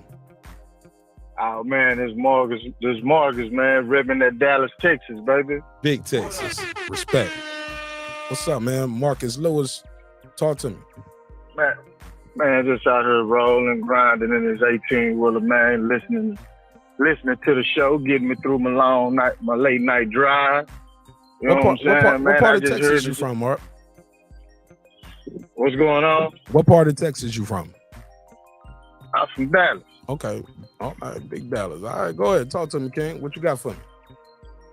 Nah, man, I'm just listening to the show as always, man. You know I like to call in when I hear some cappery or some tomfoolery. Go ahead. Go ahead. You got your call, man. But I just heard you say, you going to Vegas the weekend of the fight. Yeah, I got to. So, I'm going out there Thursday, you Friday, Saturday, and Sunday, man. Actually, Wednesday, Thursday, Friday, Saturday, Sunday, Monday. All I want to say to you, Mr. Nash. Yes, sir. After Earl whooped this boy ass. Yes, sir. You still be on the strip getting them interviews, and you go live now. I will, sir. Don't flake on me, baby. Nah, man. And I want to say this. No, I'm gonna put the Errol Spence hat on like I was part of it the whole time. I got the Errol Spence hat right here. I'll be like, what you think what our guy did tonight? We killed it, huh? Somebody gonna be like, nigga, I know you. Nah, but the cold part about it is if you did do that, your Bull fans in your chat won't even check you about it, man. What That's look, the cold part about it. I mean, what am I doing wrong? Look, I'm gonna ask people before the fight who they think they're gonna win. After the fight, I'm gonna ask people, what did you guys think of the fight? Or if it's controversial, I'll be like, who do you guys think really won? You know what I'm saying? It's just, it's street interviews, man. It's all love. But you gotta be it takes some courage just to walk up to strangers anyway and just start talking to them with a camera in their face. You know what I'm saying? So that's half the battle, getting people to just talk to a stranger on camera like, nigga, I got warrants. I don't even supposed to be here anyway. Get out of my face.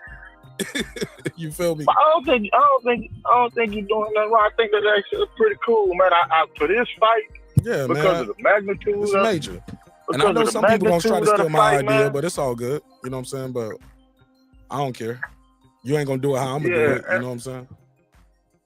But I think like for the magnitude of this fight, man, I think it would be really cool for that whole week if they did something like they do at the Super Bowl, man. Like how they do the radio row. If you ever been to a Super Bowl, all the national syndicated radio, the sports stations from around the country, man, they all sitting on the Super Bowl and they have what they call radio row, man. And all the former players or current players go in, they interview, and I think that would be pretty cool for this fight, man. But you can't do this with the YouTube personalities, man. Because somebody get their ass kicked. Unfortunately, man. Like hopefully don't nobody go out there and get indicted. You know what I'm saying? Over these somebody getting their ass whooped that weekend, Mark. It is. I'm just being honest. I mean, like, because they got lost. I mean, the fan bases are split, man, and it's like, but if your guy win, your guy lose. Like, you think they're gonna be fighting over that, or they're gonna be fighting for like, because it's just old YouTube beef they've been building up for a long time, where these guys just got problems with each other. Old YouTube beef, man. I hope that's not the case. I think most of those guys ain't even going to the fight. When I hear people who I know who are into the YouTube beef and drama like that, those niggas ain't even gonna go to the fight, bro. They're gonna be at the crib like all the other events. I don't be in no beef, dog. You know what I'm saying? Niggas got beef with me. It's one way. You get what I'm saying? Yeah, so it's a one-way beef. Man, my thing is this. I want to say this to all the Terence Crawford fans in the chat. Now I heard my brother Marq Nash saying he ain't got his ticket yet. Y'all know this man supporting Terence Crawford. Bless the brother, man, so he can get into the fight, man. Bless the brother so he can get into the fight. If you a Terence Crawford fan, man, listen. Because he riding for y'all, man. But that's all I got to say, Mr. Nash, man. I didn't know if he was trolling or not. I was like, is he trolling or what? But I was like, okay, he was serious. I'm dead serious, man. I'm dead serious, bro. Like, I got the flight. I got the flight. Got the flight, got the room, man. You just trying to get the ticket. Hey, look, half the battle. Because, look, worst case scenario, I might be able to finesse a ticket while I'm there. You get what I'm saying? But it's the price ain't dropping really. You know what I'm saying? I might have to get one of them resales. You know what I'm saying? But them shits are like them shits like 750, 800. You know what I'm saying? About 750. I go to a lot of fights, man, and I'm gonna tell you what I do. Not a fight of this magnitude, but man, you can buy the cheapest ticket, and the floor. And most fights, that's the cheapest ticket right there, like not 7. always full. The cheapest ticket is right like 7 something right now.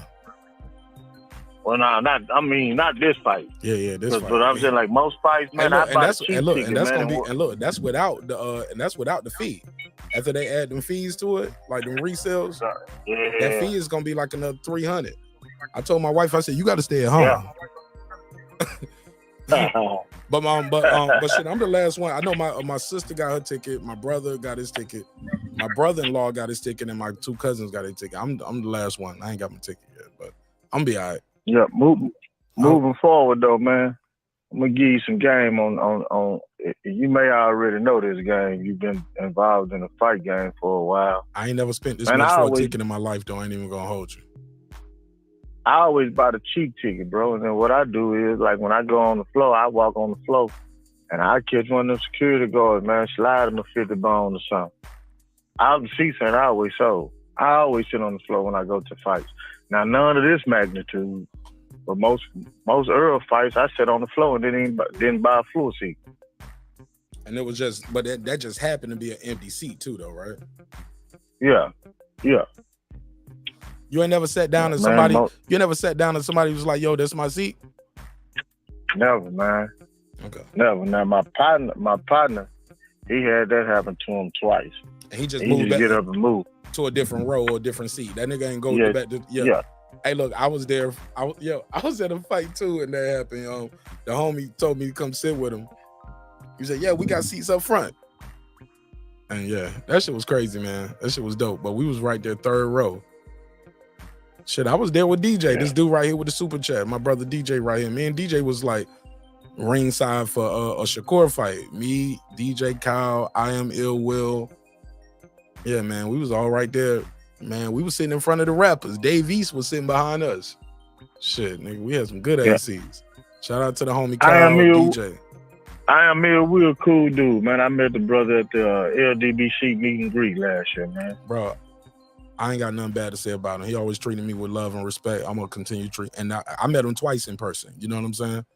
Every time it's all love and respect, cool, and I show love and respect back. And I ain't one of them niggas that's gonna get on the internet after I met you and start shitting on you just because we disagree about fighters. Like, I pull up to his chat all the time, and he be up there saying Bud ain't shit, and I be up there throwing the fish emojis. Like, yeah, man, we cool, but your boy gonna lose. You know what I'm saying? We talk about music, talk about life. Like, he's not my enemy. You know what I'm saying? LDBC or not, or because I don't got no beef with them dudes neither. We just disagree about this fight. You know what I'm saying? And that Toby Top Range shit, and the slave shit.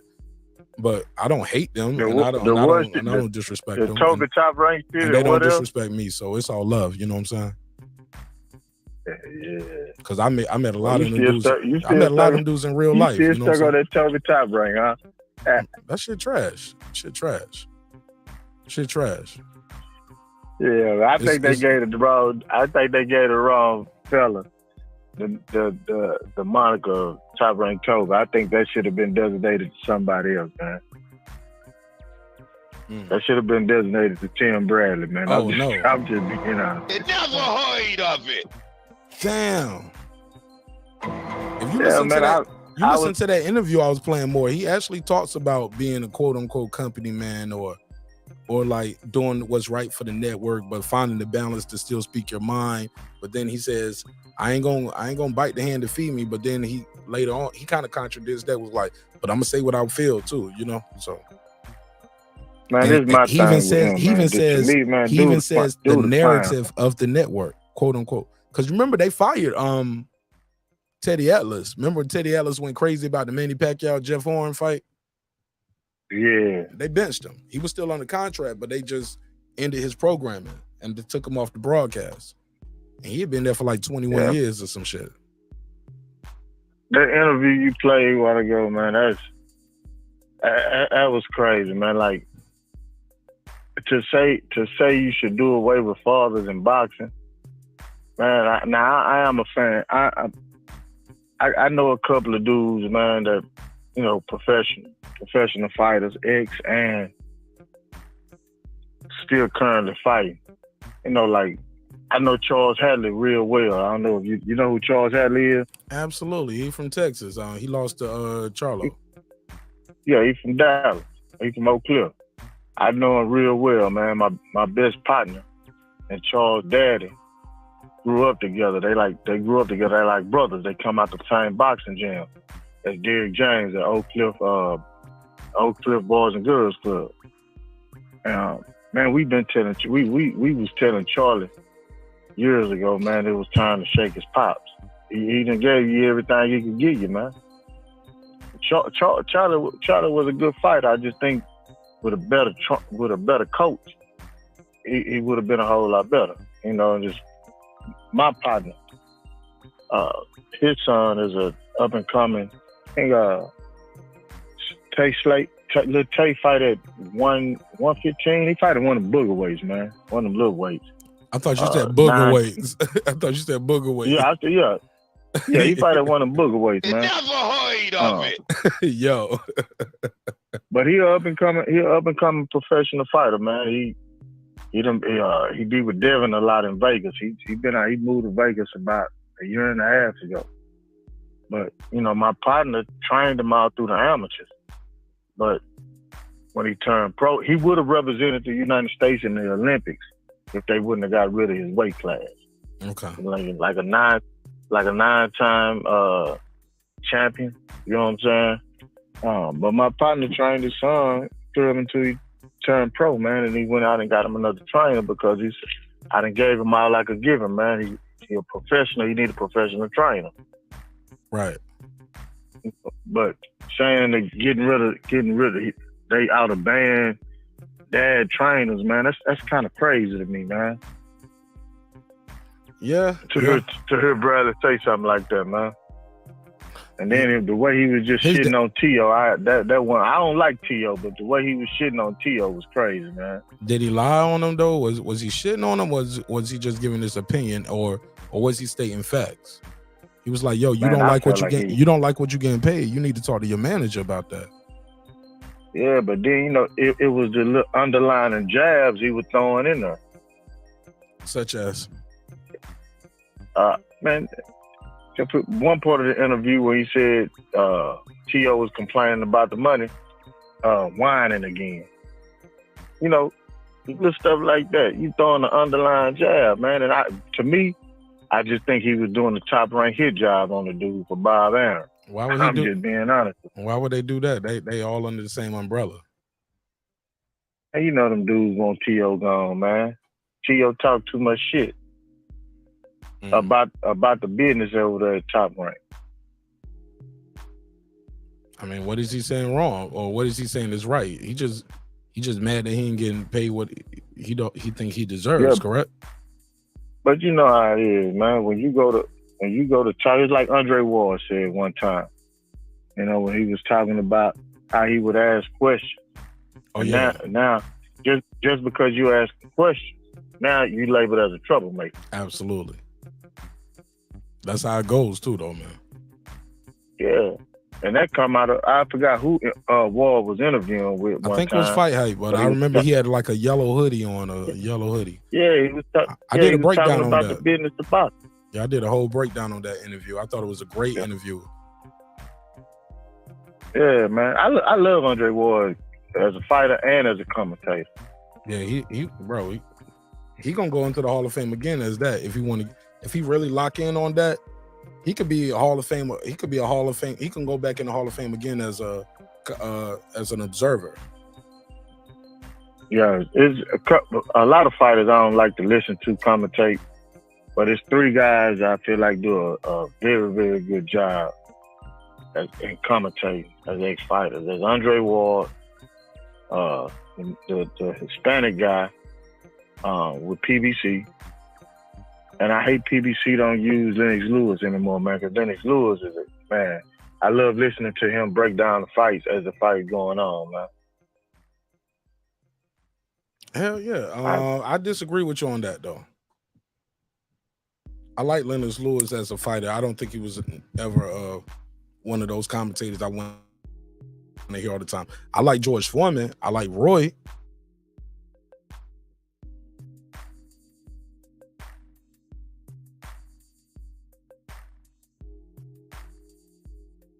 I like Roy, maybe because I just love. He's thinking while he talks, and it ain't coming out right. That's funny. I never heard that put that way. But I like Paulie though. I did like Paulie, and believe it or not, I like Bradley with Tim. I like Bradley with Tim, even though they disagree often. I like to hear those things play out on camera because Bradley will say he needs to blah blah blah, and Tim be like, I don't know, Timmy, such and such and such. And they both are Hall of Famers, but they both had different paths. You get what I'm saying? Some will argue Bradley had his signature win very early in his well, not very early, but he had a signature win early in his career. That was the Manny Pacquiao win. That was his signature win. Andre Ward's signature win is what? Right there at the end, the knockout with Kovalev. What's Andre Ward's signature win? A lot of people say it's the Kovalev fight. That happened at the end of his career. And Kovalev ain't no Manny Pacquiao. You get what I'm saying? So, but Andre Ward, some would say, quote unquote, he had a better career. But that's all up for interpretation. But shout out to Marcus Lewis from Big Texas. Salute. And Justin come forward and bag off and fight off his back foot. He's gonna be dangerous for Crawford, man. Extremely dangerous. But Tim, are you not concerned that Errol Spence has not fought since April of last year against Yordenis Ugas? We talk about I told y'all that ring rust is a real thing. Activity and keeping the blade sharp. He hasn't fought in a while. Yeah, I mean that's something SF City Slicker, what up? else that you got to consider in this fight is the activity of his. But go back and when he wasn't active when he fought against UGAS, man, and he looked like a freaking monster against UGAS. There were some spots where he looked a little vulnerable, in spots where he was trying to pick up his mouthpiece. He got hit with a shot and he got wobbled a couple of times. But other than that, I mean, he was still busy. You can't do that with Crawford. Still active, still throwing over 600 punches around. 600 punches around? No, he didn't. That's where he looked a little vulnerable, in spots where he was trying to pick up his mouthpiece. He got hit with a shot and he got wobbled a couple of times. But other than that, I mean, he was still busy, still active, still throwing over 600 punches around. Looked like he was. That nigga never threw 600 punches in a round, dog. In tremendous shape for that fight and strong, and he stopped UGAS, and that's without any activity. So Spence is just one of those guys that just knows how to turn it on, man. Well, knows how to. And you gotta have somebody to bring it out of you. Let me do that super chat. Shout out to DJ. He said, salute my bro Marq Nash. That's me. He said, can't wait to hear your live after they announce winner by unanimous decision. The truth, Errol Spence. Man, what? Silence. No, bro. That's not what's gonna happen, DJ. You never heard of it. DJ, tell me that shit. Tell me this shit fell out your pocket, man. DJ, come on, bro. You know that's not what's gonna happen, right? Turn it on. Go ahead. And I agree with you that activity does matter, but there's a certain, and like I mentioned, but DJ, let me give you the drop, man. Thanks for supporting the show and helping me get to Vegas. I got 5 on it. Thanks for producing that content, man. I got 5 on it. We're in the building. Without any activity. So Spence is just one of those guys that just knows how to turn it on, man. Well, knows how to turn it on. Go ahead. And I agree with you that activity does matter, but there's a certain, and like I mentioned this last week, there's a certain point that you get in a certain level of fighter like a Spence, where sometimes even a little time off you know how to fight. You got to get in shape, and you know how to fight, and you're able to put on performance like you can against UGAS. I think it's a very, very tough fight. I like Crawford's so great at making adjustments. You don't know what you're going to get with a southpaw, or if he's going to fight. I like that he's mean, and there's He's nasty. a Doberman. He knows how to close out. But I think it's really, really interesting. One more quick fight before we let you go, just to touch on Tim. Inoue and Fulton is coming in late July. How do you see that fight going? Man, I keep looking at this fight, and right out the gate, I was thinking to myself, I'm like, man, Inoue. But man, this is a different weight class. Yeah. All right. Haplo said he lied. Y'all niggas worship him. He lied. Y'all niggas worship him. One more time. He lied. Y'all niggas worship him. Everybody got their favorite drops. What about Bad Chad Dawson? Ward beat him up. And Bad Chad came down and wait for that fight. He was an undefeated guy too. Roy Jones Jr., big respect. Salute. SF City Slicker, he said, Andre Ward, my favorite fighter. If the wear and literal tear didn't get so bad, he would have gave more fighters that first L. Man, shit. I'm not here. Man, I had Ward beating Canelo and Triple G. They both, in my opinion, they both kind of ducked Andre Ward. But I get it. Back then, you was like, well, how you duck somebody that's at a different division? Knowing what we know now, Canelo started jumping up in weights everywhere. He wouldn't have jumped up there to 168 so quick. Nah, he wouldn't have jumped up to 168 so quick, and Ward was still sitting up there. Triple G wouldn't have, nah. Triple G was, bro, everybody forget Triple G was trying to pick on Canelo, but when Ward was like, I'll fight you then. You trying to fight the guy at 154, you at 160, fight me. And I'll meet you halfway. You ain't even got to come to 160 yet. I'll meet you halfway. I want to beat you up. Then it was like, nah, Andre Ward, too big. He's too big. All right. And then guess what? He ended up fighting the 154 guy you already fought that brought up the 160. You end up fighting him in the last fight at 168. Come on, man. Triple G. Never heard of it. Triple G get a pass, man, for everybody, yo. Even now, like, they just let Triple G get a pass, yo. People don't even talk about Triple G. He's able to maneuver and move with obscurity, and Triple G, man. I used to like Triple G too. But in the words of Andre Ward, he's Lil G. Y'all want to hear the rest of this Tim Bradley shit? Fuck it. What time is it? Do I got time? Yeah, I got time. The phone lines are open. So if you want to call in, 404-692-1766, 404-692-1766. You can call in and voice your opinion. I'll put you right in the mix. All right, let's go. This fight against a solid guy with skill, tremendous skill, heart, will. He's talking about Fulton and Inoue, and a guy that's game. He wanted this fight as well, and he didn't shy away from it when the fight was offered to him. So you got to respect. Brandon, if you hang up in my face on this call, bro, don't call me back no more. And I mean that shit. I ain't joking. I ain't laughing. I ain't joking. Don't hang up in my face no more. Hang up in your face, bro. It's always y'all nah, you did that on purpose. It's always y'all Texas niggas get mad over some Spence shit. Fuck that. You did that on purpose, dog. You kept typing. You did that with malice, dog. No pushing. I mean, no pushing. Don't hang up in my face no more. Next time, tell me bye bye. I'm not gonna hang up Next time, tell me bye bye. Hello, say bye bye. Shit, or say silence. Say something, nigga. Don't just be like, all right, well, whatever then. That nigga was like, I want my 2 minutes. I don't want to hear you talk. I want to talk. I was like, what the fuck? That nigga was insulting me. I was like, man, can I get my 2 minutes?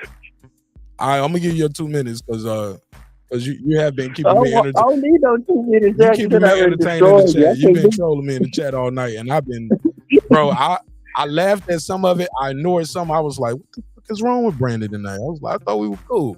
Like, nigga, I'm not your enemy. You focus your energy on Bud. But go ahead. Here's the clock. You got your 2 minutes. Go. I don't want no 2 minutes, man. I just want to say, that was a hell of a clip. Touche. I can't be mad at it, but I thought we agreed last time I called in that you was gonna stop playing it. Or I just asked you to stop playing it. Which one? I thought we agreed. I never would have agreed to that. Yeah. I don't know if you can pay me enough to not play that, dog. And I know you didn't offer me no money. So I know I didn't agree to that for free, just for the sake of our friendship, Mark. Please never play the nope. And then you play it out of context too. I'm gonna play it any kind of way. You said it. Those are your words. But you know the context, and then you don't even play the next day. Your context. Hold on. Your context is you was right at the fight, like you said. You said. I don't. I ain't seen no commentary, no replay, no YouTube daddies, and nothing. I'm telling you what I saw. He ain't ready for Bud. I saw something, and it looked different. I'm gonna tell you something. You know this. Be honest. When you at them fights, it just looked different from when it do. You don't have the camera angle. You don't have this. So the punches that I thought he was missing, he wasn't. The way that I thought he was looking, he didn't. So I was like, damn, what the hell did I watch? So I want to hear that. I don't want to hear that. I want to hear that. The judges can look at a fight a different way from the people who seen it at home. I've done it. You know what I mean? Hard. It's hard judging, bro. It's harder judging the fight than people think, bro. They got no replay, no slow motion. Like that's why you never see me bash a judge. I ain't never came on here and bashed the judge. It's just hard. Like it's hard for you to see. It's hard. It's very difficult. It's very difficult. On the other side of the ring, that kind of thing. So yeah, that's what it was. I spoke prematurely, but when you speak prematurely out of turn, it's the type of shit you get. No. It was your turn. You called in. You said Bud looked sharp as a tack. He did. Because keep in mind, at that point, you had already seen Bud fight either live or you seen it on TV, like the Shawn Porter fight. I seen it, the fight before. Whoa, okay, so if he fought UGAS, what would be Bud's fight around that Shawn time? Porter. It was the Shawn Porter fight, right? Okay, yeah, Shawn Porter. He fought Shawn Porter in November. Fight. He fought Spence fought UGAS in April.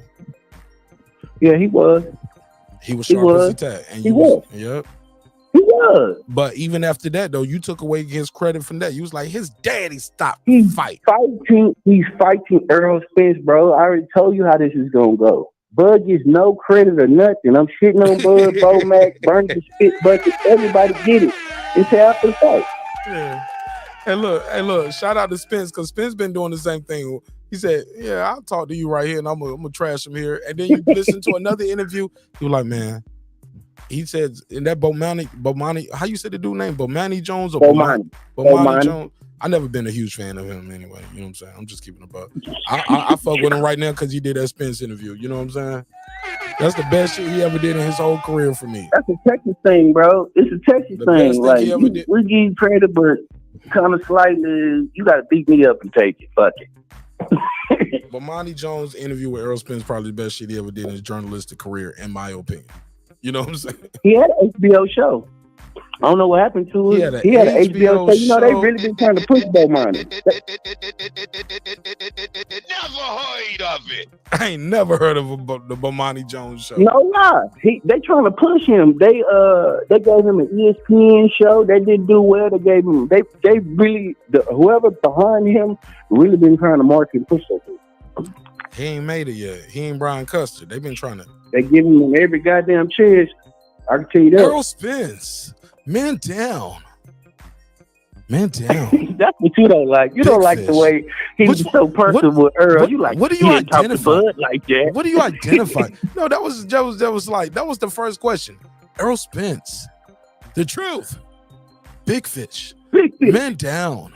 Which one do you identify with more? Like, Free Smoke Jr. See, he could have went. Oh, Free Smoke Jr. Who's Free Smoke Senior? Free Smoke Jr. No, I said who's senior? If he's junior, who's senior? Who is daddy? His daddy. Oh, okay. I'd like to ask you, you Marq Nash Jr.? No, I'm Who not. Marq Nash Jr.? No. Your dad? No, I I'm a YouTube orphan. I have no YouTube daddy.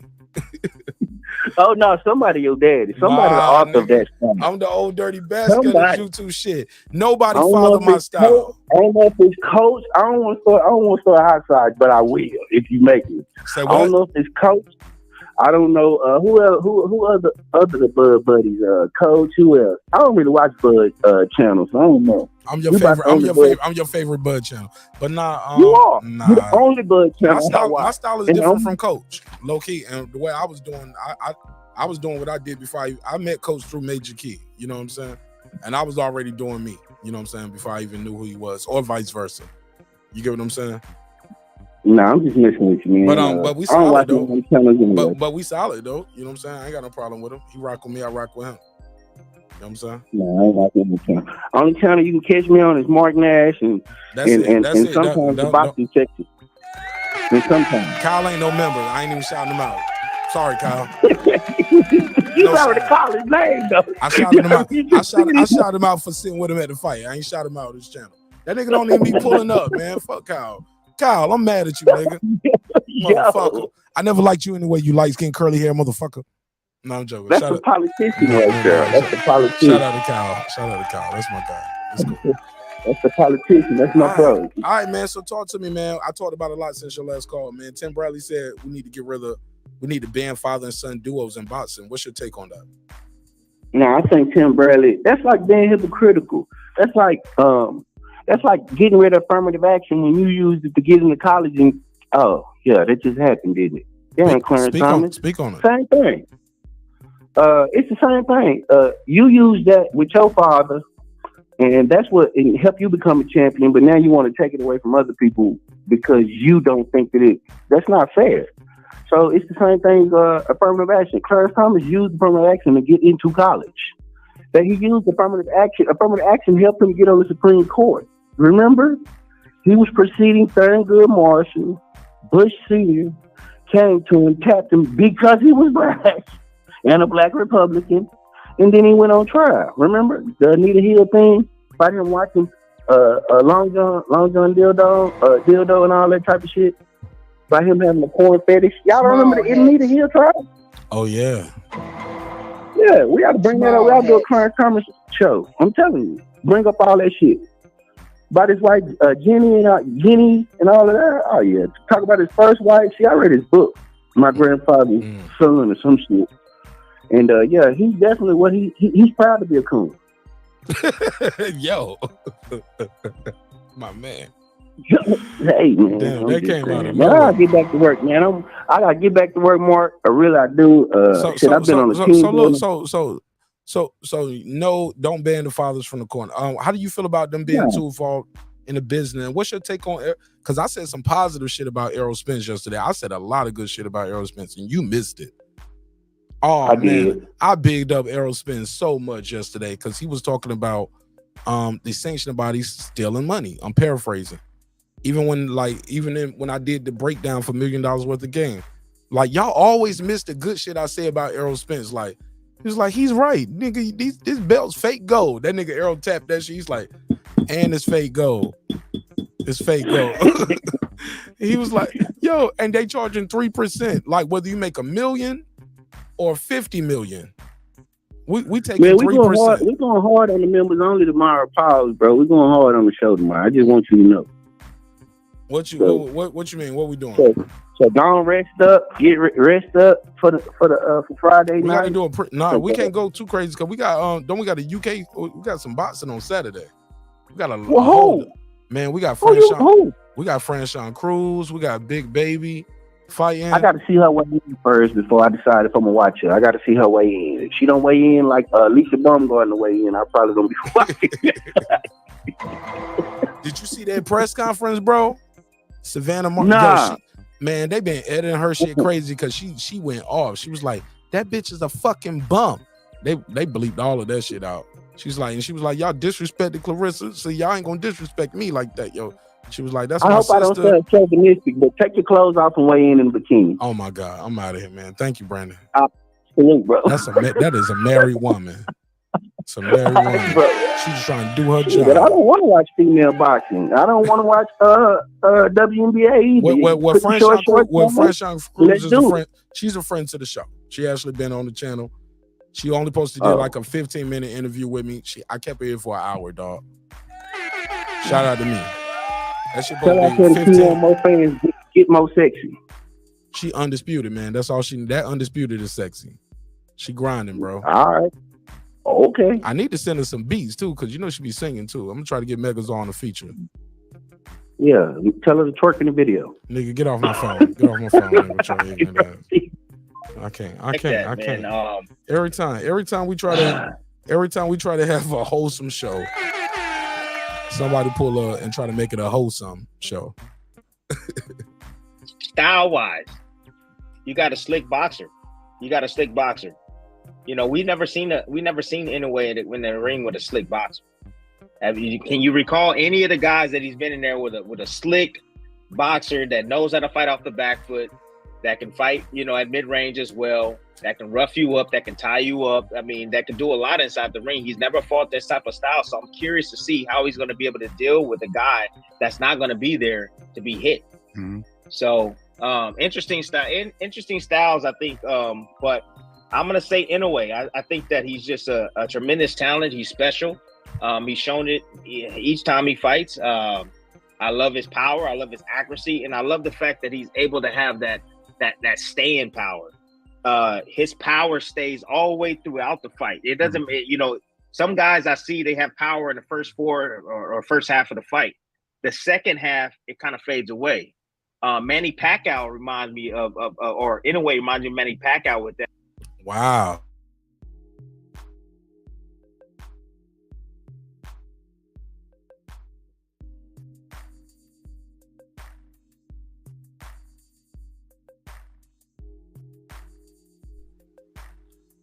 Yeah, that's gonna be a crazy fight. Inoue versus Fulton.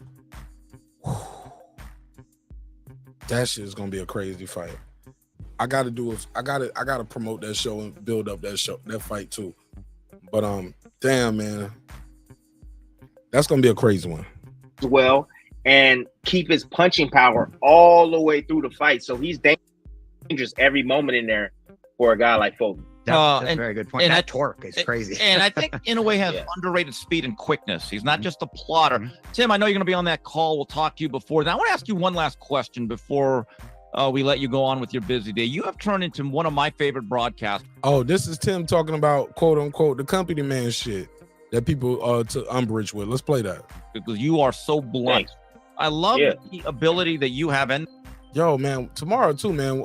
We got to talk about the Big Baby thing that happened with the Big Baby thing. Did y'all see the Big Baby interaction with Roy Jones? Kind of cried a little bit. We'll talk about that tomorrow. Or I might do a breakdown. I might do that on my own. Might do that as a standalone video. Who knows? The guts to say things that go against Top Rank and your network. And not a lot of guys do that. I think they play to the agenda. So he says things to go against his network and Top Rank. But Tim gonna talk about that too. He's gonna be like, no, I don't. You know what I'm saying? Shit, I don't fuck with the homies. I think they stick to the script. I'm joking. He's not gonna say that. I'm joking. But what was the toughest adjustment in you going from boxer to media? And I want to ask you this: do you have a new appreciation for media when you? Shout out to the homie, the fan corner. I see you, man. Irvin Mack, what up, though? Clips, I see you still here. DJ, he said, hey, DJ, is that show current? Bomani Jones still has a show on HBO? And what's it called? I never heard of it, dog. Never heard of it. Never heard of it.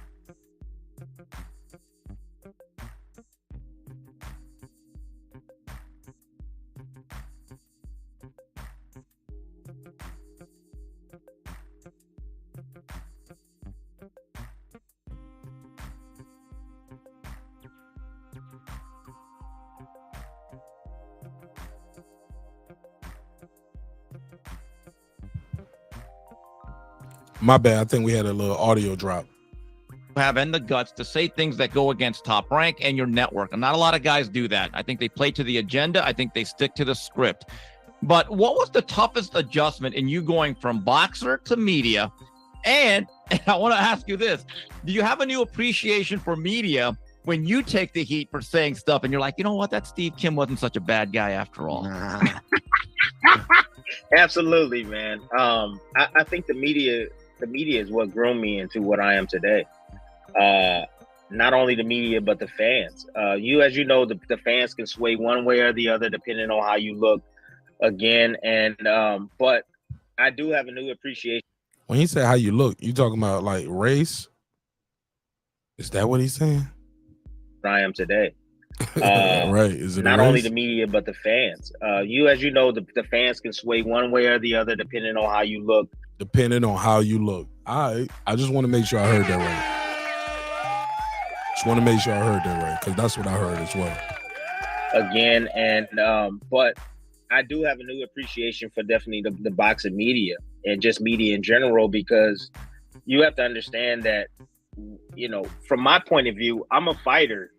I was a fighter first. Now I'm in the media. So a lot of things that I say, a lot of fighters have a hard time with dealing with what I have to say because I was a former fighter. But at the same time, it's hard to find that balance between, you know, telling the truth, you know, and being like you said, Steve. Why is it a balance between telling the truth? Dealing with what I have to say because I was a former fighter. But at the same time, it's hard to find that balance between, you know, telling the truth, you know, and being like you said, Steve, kind of following the narrative of the network. The narrative of the network. Y'all heard it. He said, because he wanted to say somebody trash, but the network was like, we can't say he trash. You can't say that about him. It's not, people always think it's the opposite, where you always got, like, he's saying good, he's bashing somebody, and y'all think it's in his best interest to bash somebody that's signed to ESPN and Top Rank. No, it's in his best interest to build him up. No, he's finding the balance where, look, I got to tell you, man, shit, it is the truth. You got to fix these holes. Where that drop at? I still got it. But he got to fix these holes. Yeah, man, got to fix these holes. But he got to fix these holes. Oh, so speak, I should say. But I think I found it, man. I think I've definitely found it. To where I'm free to say whatever I feel is right. I know I'm not dumb. I'm not dumb enough to you know, to bite the hand that feeds me. You heard that too, right? My man said I ain't gonna bite the hand that feeds me. I'm not dumb enough to do that. I'm not dumb enough to do that, to bite the hand that feeds me. I love ESPN, but the fighters themselves. And you wouldn't either. Let's be clear. None of y'all gonna go to your job tomorrow and tell the boss how they supposed to run their company. Can't tell them how they're supposed to run their company or what they should be doing. Like, no, you work for us. We don't work for you. That's just the way life goes. I know you don't like it, but that's the truth. That's the fact of the matter. Go ahead, Tim. Some appreciate me, some don't appreciate me, but at the end of the day, I don't give a damn. I don't give a damn. I'ma just be me. Doesn't matter as long as they respect you. And you know what? If you always come from an honest place, they'll have to. Tim, congratulations on your induction. Thank you. All right, and that's it.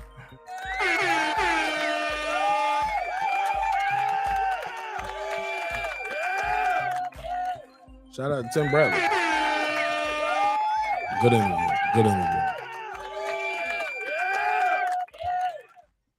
Shout out to B Fighter. He said student loan relief is out too as of later today. Damn, for real? Oh man. That's crazy. What's next, B Fighter? They gonna that's crazy. Yeah, this whole shit is getting weird. That's why I do appreciate talking to y'all about boxing, because that other shit, man, you think about that too long, man, it'll really bring you down, stress you out. Smash the like button on the way in the room, man. I see new people pulling up in the chat, but the likes ain't going up though. You feel me?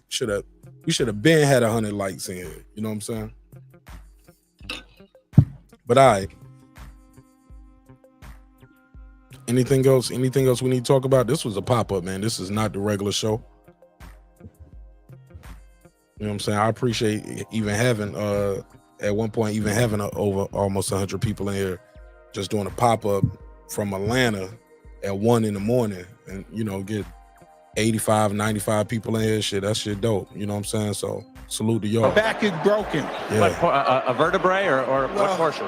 Spinal. Yeah, so I think I'm gonna see any current events going on right now we need to talk about. Any current events, trending topics.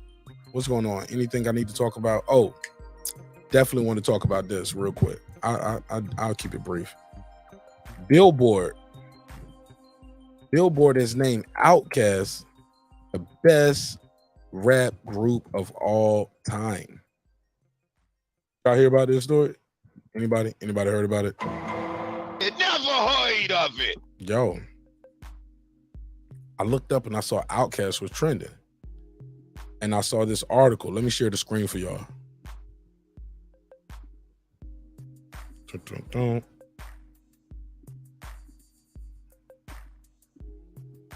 Saw this article right here. Let me see. BILLBoard names OUTKAST greatest rap group of all time. Do you guys agree or disagree? Let me see what they're saying in the chat. Irvin Mack said no. Okay. If not them, then who? BILLBoard names OUTKAST the greatest rap group of all time. Let me see what this story's saying. Wu-Tang Clan, NWA, Tribe Called Quest follow OUTKAST on the list. They're after OUTKAST. Let me see what this list looking like. Yeah, I might do this whole breakdown. OUTKAST is number 1. Shout out to Cass. You know what I'm saying?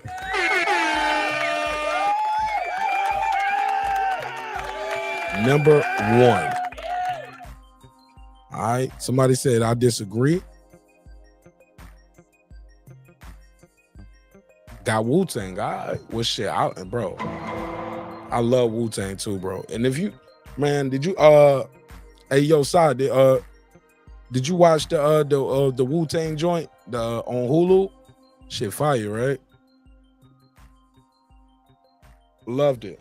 I ain't gonna lie, I didn't like those standalone episodes where it was like the episode when they were showing how people was making the album, and it was like those standalone episodes where it was like Old Dirty was doing all that shit. And I think it was one for Ghostface or either Raekwon for that album. I didn't like those. I like the storyline episodes. I didn't like those standalone episodes where it was just, yeah, I ain't like those.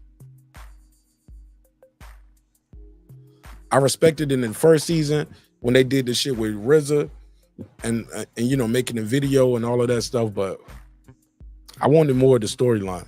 Yeah, I ain't like those, but good show overall though. Good show overall. Where was I? All right, let me see. Let me go back.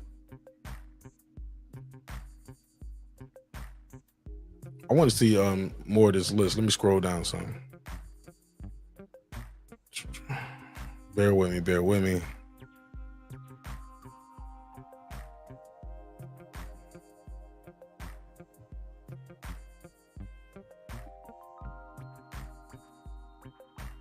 Somebody said groups or duo. Like a duo is a group. That's how the category is: best duo or group. So a duo is a group. It's not a solo. So 2 or more. Some people have a problem with them being labeled as a group. Y'all niggas reaching, man. OUTKAST has always been one of my favorite groups. All right, so some people showing them some support. Let me see if I can go to this article right here. I want to see the rest of the full bill. The best top 10 OUTKAST songs. That ain't what I'm looking for. Looking for the actual BILLBoard.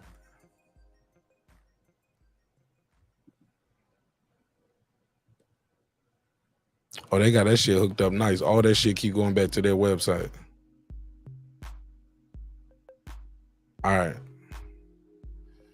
So I gotta go back.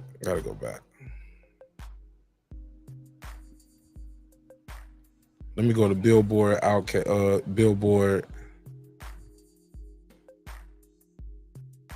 Best rap group of all time. Let me see. What's the date on this? I need the date. Let me show y'all what I'm looking at over here.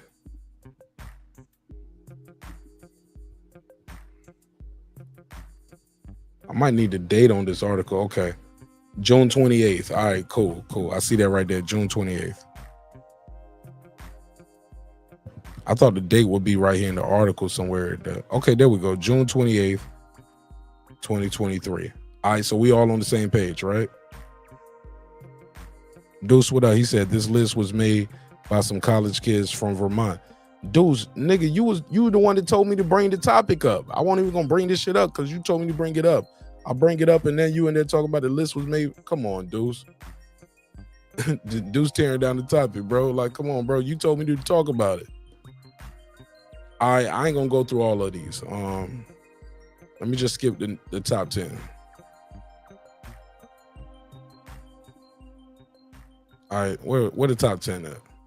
I want to do this. I'll do this a whole episode on members only. I'll probably do this tomorrow. It's Friday, so I might do a daytime show tomorrow. So, all right, number 10, The Roots. Number 9, De La Soul. Over the Roots. Okay.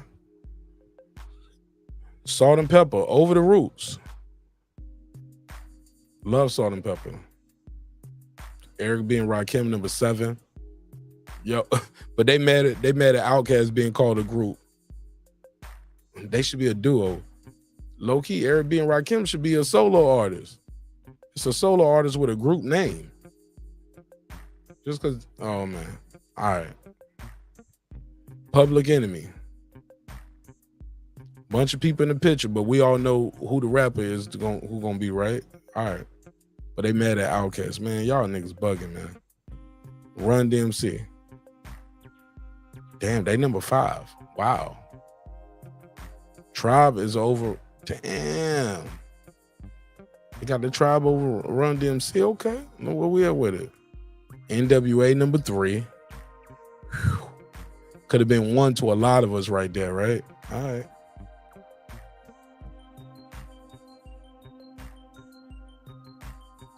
Yo, is that a picture of Too Short in the NWA? Yeah, why they got Too Short in the NWA picture right here with the Oakland A's jacket? That nigga, they got Too Short in the picture. Yo, who did this, man? Raymond boy, you did good by getting this picture, but nigga, that's Shaw. Shaw won't never in NWA. This is confusing to people. Why they do this? Somebody come look at this. Yo, these niggas got Too Short in the picture for NWA, dog. It never heard of it. Yo, I need the Kevin Hart face. Somebody come look at this shit. Yo, that's crazy. Somebody come look at this. Number 2 is Wu-Tang.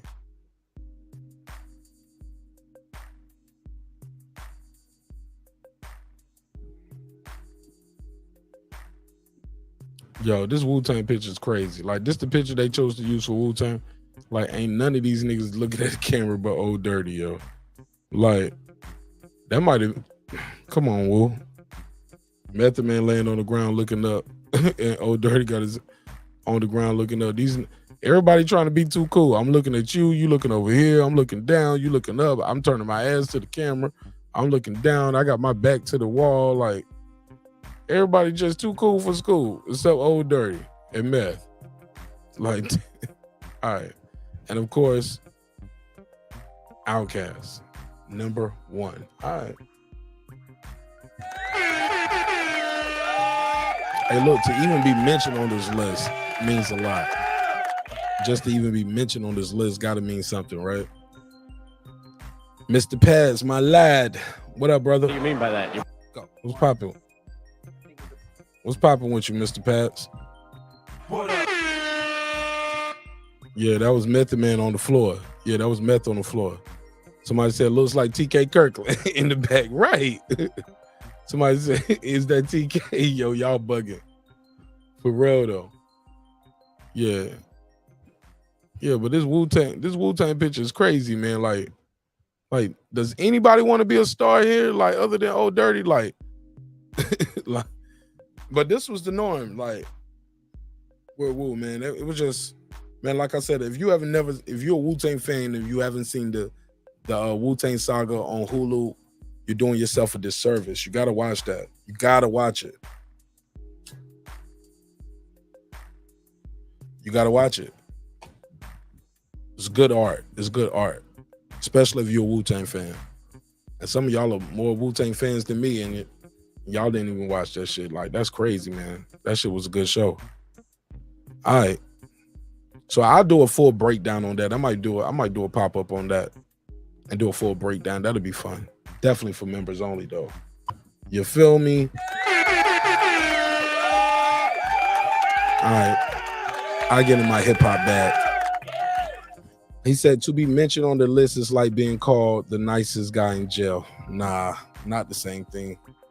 Not the same thing. It's definitely more people in jail than to be mentioned on this hip-hop list, man.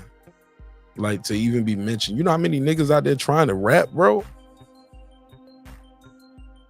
You know how many niggas are rapping? Like, even with the boxing thing, people. I heard somebody say it's more unsuccessful father and son duos than there are successful. I was like, well, there's more unsuccessful boxers, period, than successful. It's hard. It's difficult. It's not easy to be mentioned at all and to be remembered. You get what I'm saying? Look how many niggas do YouTube and shit like that. And how many niggas every day starting a new channel. I had four new Marq Nash troll channels chats to pull up last night. So to each his own, man. Like I said, man, I wish y'all nothing but health, wealth, and prosperity. Let's close this shit out with a good Naybors Only Roll call.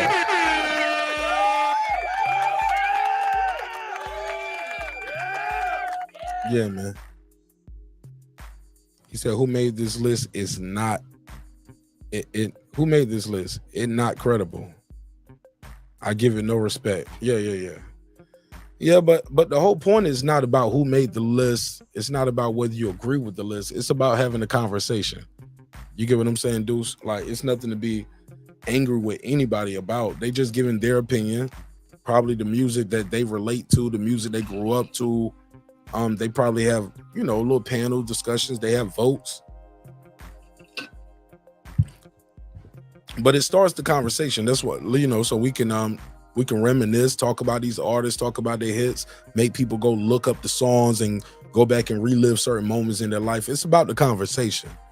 It's about the conversation. It's not always about the quote unquote accuracy, because it's all opinion based.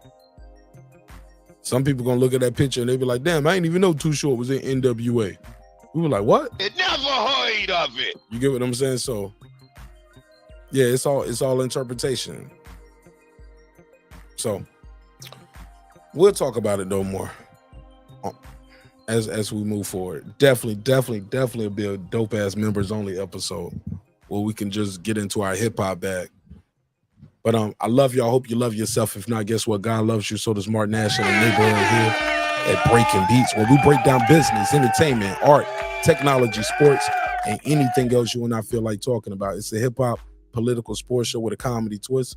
I like to let the jokes fly because life is serious enough. Let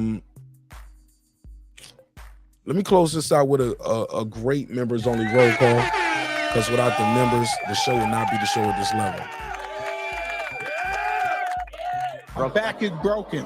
What, a vertebrae or what portion? Spinal.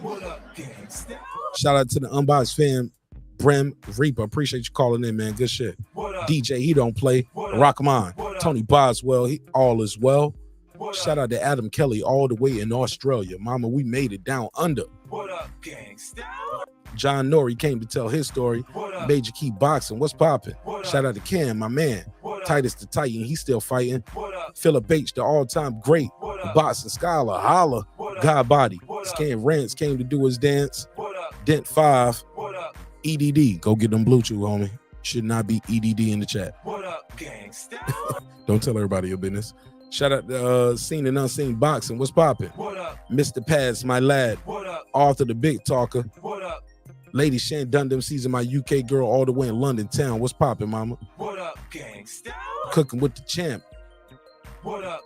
Shout out to my guy, Champion Heart, aka Cooking with the Champ. What up? Mr. Gumbo, aka Hot Grease.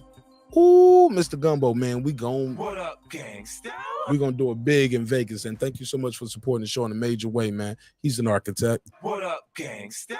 Show more. He on the floor. What up, SLG. What up, Sam F. What up? Sam F. Pound for pound sports entertainment. That's my guy, Mr. F. Merritt. What up, gangsta? Antoine Richardson. That guy clips 330 early. Big Hova, thought I told you. Shout out to my sister Tel Toya. What up? Kendall. The kid is back just like that. Johnny Goodman, what's up, man? D-Lo 404 boxing, what's popping? My brother Big Shawn T with the strap. Kansas City Mac, where you at? On the mic with Terrence Bailey Sr. Shout out to the Queen Carmen Serene with the Serene Saturdays. What up, gangsta? Man, y'all make sure y'all support these people, man. Go follow their channels too. What up? Ace Retro, let's go. What up? Nick Rich in this tree. What up, gangsta? Aaron Parker, the big talker. I always say that because Aaron Parker supports the show, but he don't really be calling in. It's like a running joke. I call him Aaron Parker, the big talker, because he don't really talk a lot. But he does. But he do support the show in a major way, and that's all that matters. Appreciate you, bro. I know you watching, I know you listening, and I appreciate you. What up? Shout out to Taylor Bell and Tab Tech, unlocksim.com.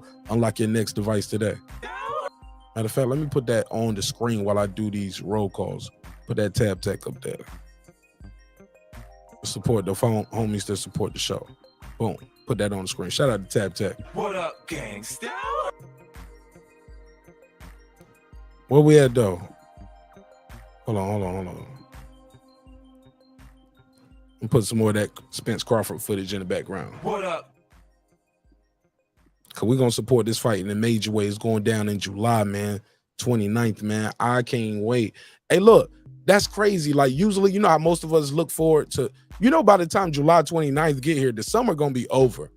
Like we are not even about to enjoy this summer, some of us, the way we want to enjoy this summer, because we just ready for July 29th.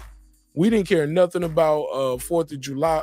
I forgot 4th of July weekend was even coming up. I don't give a damn about 4th of July weekend right now. All I'm thinking about is July 29th. That's all I'm thinking about, man. July 29th. And I got two brothers that got birthdays in the month of July. Niggas about to get this Amazon gift card and keep it moving. What up? I'm keeping it a buck. Like, nah, I ain't going nowhere. I ain't hanging out. I can't do nothing. I gotta save all my money, man. I'm going to save my money. Go to Vegas. Spence and Crawford. I'd be like, no, I'm not going. No, I can't go nowhere. Somebody was like, I remember when I was in Baltimore, they was like, yeah, man, we all about to go hang out. Blah, blah, blah. I'm like, nah, man, I'm going back to the crib, bro. Yeah, man, we going to the shrimp spot. Man, I'm going to the crib, bro. I ain't up here for that anyway. All right, let's go. What up? What up? Where we at? We at Tab Tech. What up, gangsta? All right, shout out to Tab Tech, unlocksim.com. Unlock your next device today. Where we at? Damn, that's where I'm at. Oh, we got. Damn, we still got a long way to go. All right, here we go. Stephen Bateman all the way in Australia. Mama, we made it down under. What up, gangsta? Juan Davila, the Rilla, a.k.a. Epoxy Magic. What up? Shout out to Transcendent Sports Channel, my Filipino brother from another, all the way in Canada. What up, gangsta? Fistiana Fights, she just might. What up? Jacob Sims, that's him. What up? Haplo, let's go. What up? MFB, What up? Patricia Shelton. What up? Miss Queen Sunkiss. What up? Shout out to Beyond the Ring with Nonito and Rachel Donaire. That's 9-time champion Nonito on his way to 10. Got a fight coming up at the Cosmos in Las Vegas, July 15th. What up, gangsta? Go out there and let's support him in a major way, man. What up?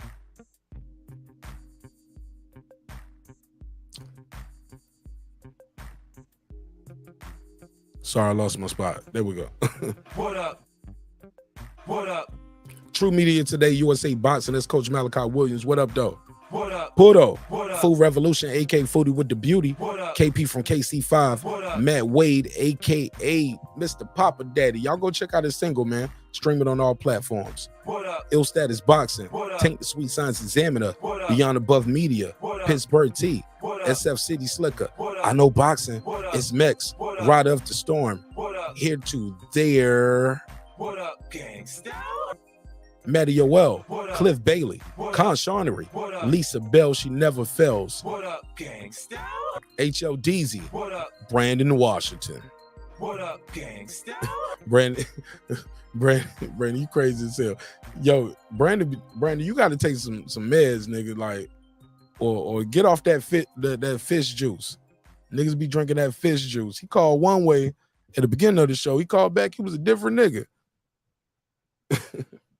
Can't make this shit up. What up, gangsta? Love you though, bro. Thank you so much for supporting the show in a major way, and definitely thanks for helping sponsor my trip to Las Vegas, man. Drop that 50 on you, boy. I appreciate it. What up, gangsta? D Bevel the champ, What up? and of course the big fish himself, the good brother Derek Lincoln, What up, gangsta? aka member number one. Member number one, Derek Lincoln is my first member to hit 12 months, and his avatar now has the red bucket hat signature, man. That's dope, man. That's dope. That's dope. Even when I was building it and I was playing it, I was like, somebody gonna get this red bucket one day. I knew it was gonna go from the logo to the helmet. Then they was gonna get the green bucket, and they got the yellow. But you had to keep that yellow for a minute. But man, you went from gold status. Got the red bucket, man. You wanted them. Or you just a nosy nigga that want to know what we doing on members only. Like, man, what the hell they be talking about over there? Either way, that's all cool. Appreciate you, man. Thanks for supporting the show in a major way. All right, man, let's close this shit out, man. Hey, look, man, sometimes we're going to agree. Sometimes we're going to disagree. But one thing's for certain, two things for sure, man. I got love and respect for y'all. I want y'all to love yourself. And if not, guess what? God loves you, and so does Marq Nash in the neighborhood here at Breaking Beats, where we break down business, entertainment, art, technology, sports, and anything else you and I feel like talking about. Shout out to Jay Cooley. What up, though? What's popping with you? Look, it's a hip-hop political sports show with a comedy twist. We like to let the jokes fly because life is serious enough. Hey, look, man, dreams require sleep. Goals require effort. Go out there and get your goals. Also, you can support the show by copying some of the merch. I'm showing some on the screen right now. I got a link in the description. Also, you should see it pinned down the show, too. So we got a lot of different things out there that you can support the show that way. You know, and you get a tangible good for your service. You know what I'm saying? So thank you so much. With that said, man, like I always like to say, listen, respect is free. Disrespect gonna cost you everything. Your family, your freedom, your finances, most importantly, your life and your position on this show. So let's show each other love. Let's show each other respect. And if I didn't say it well enough, let Franklin Saint say it for you better. I built this shit. Me. Brick by brick. And I'll be damned if I let you tear it down just because you don't like the way another nigga talk. Or if they cut you off. With that said, I love y'all, man. I'll see y'all on the next one. It's your man, Marq Nash. Another great episode of Breaking Beats. Peace. This that squad sound.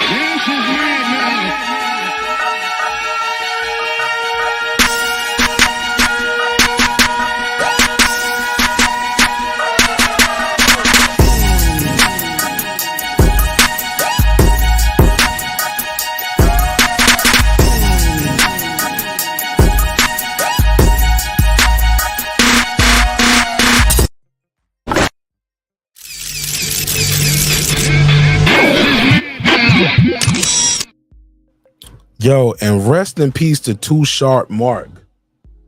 Rest in peace to Too Sharp Marq, man. Rest in peace, man.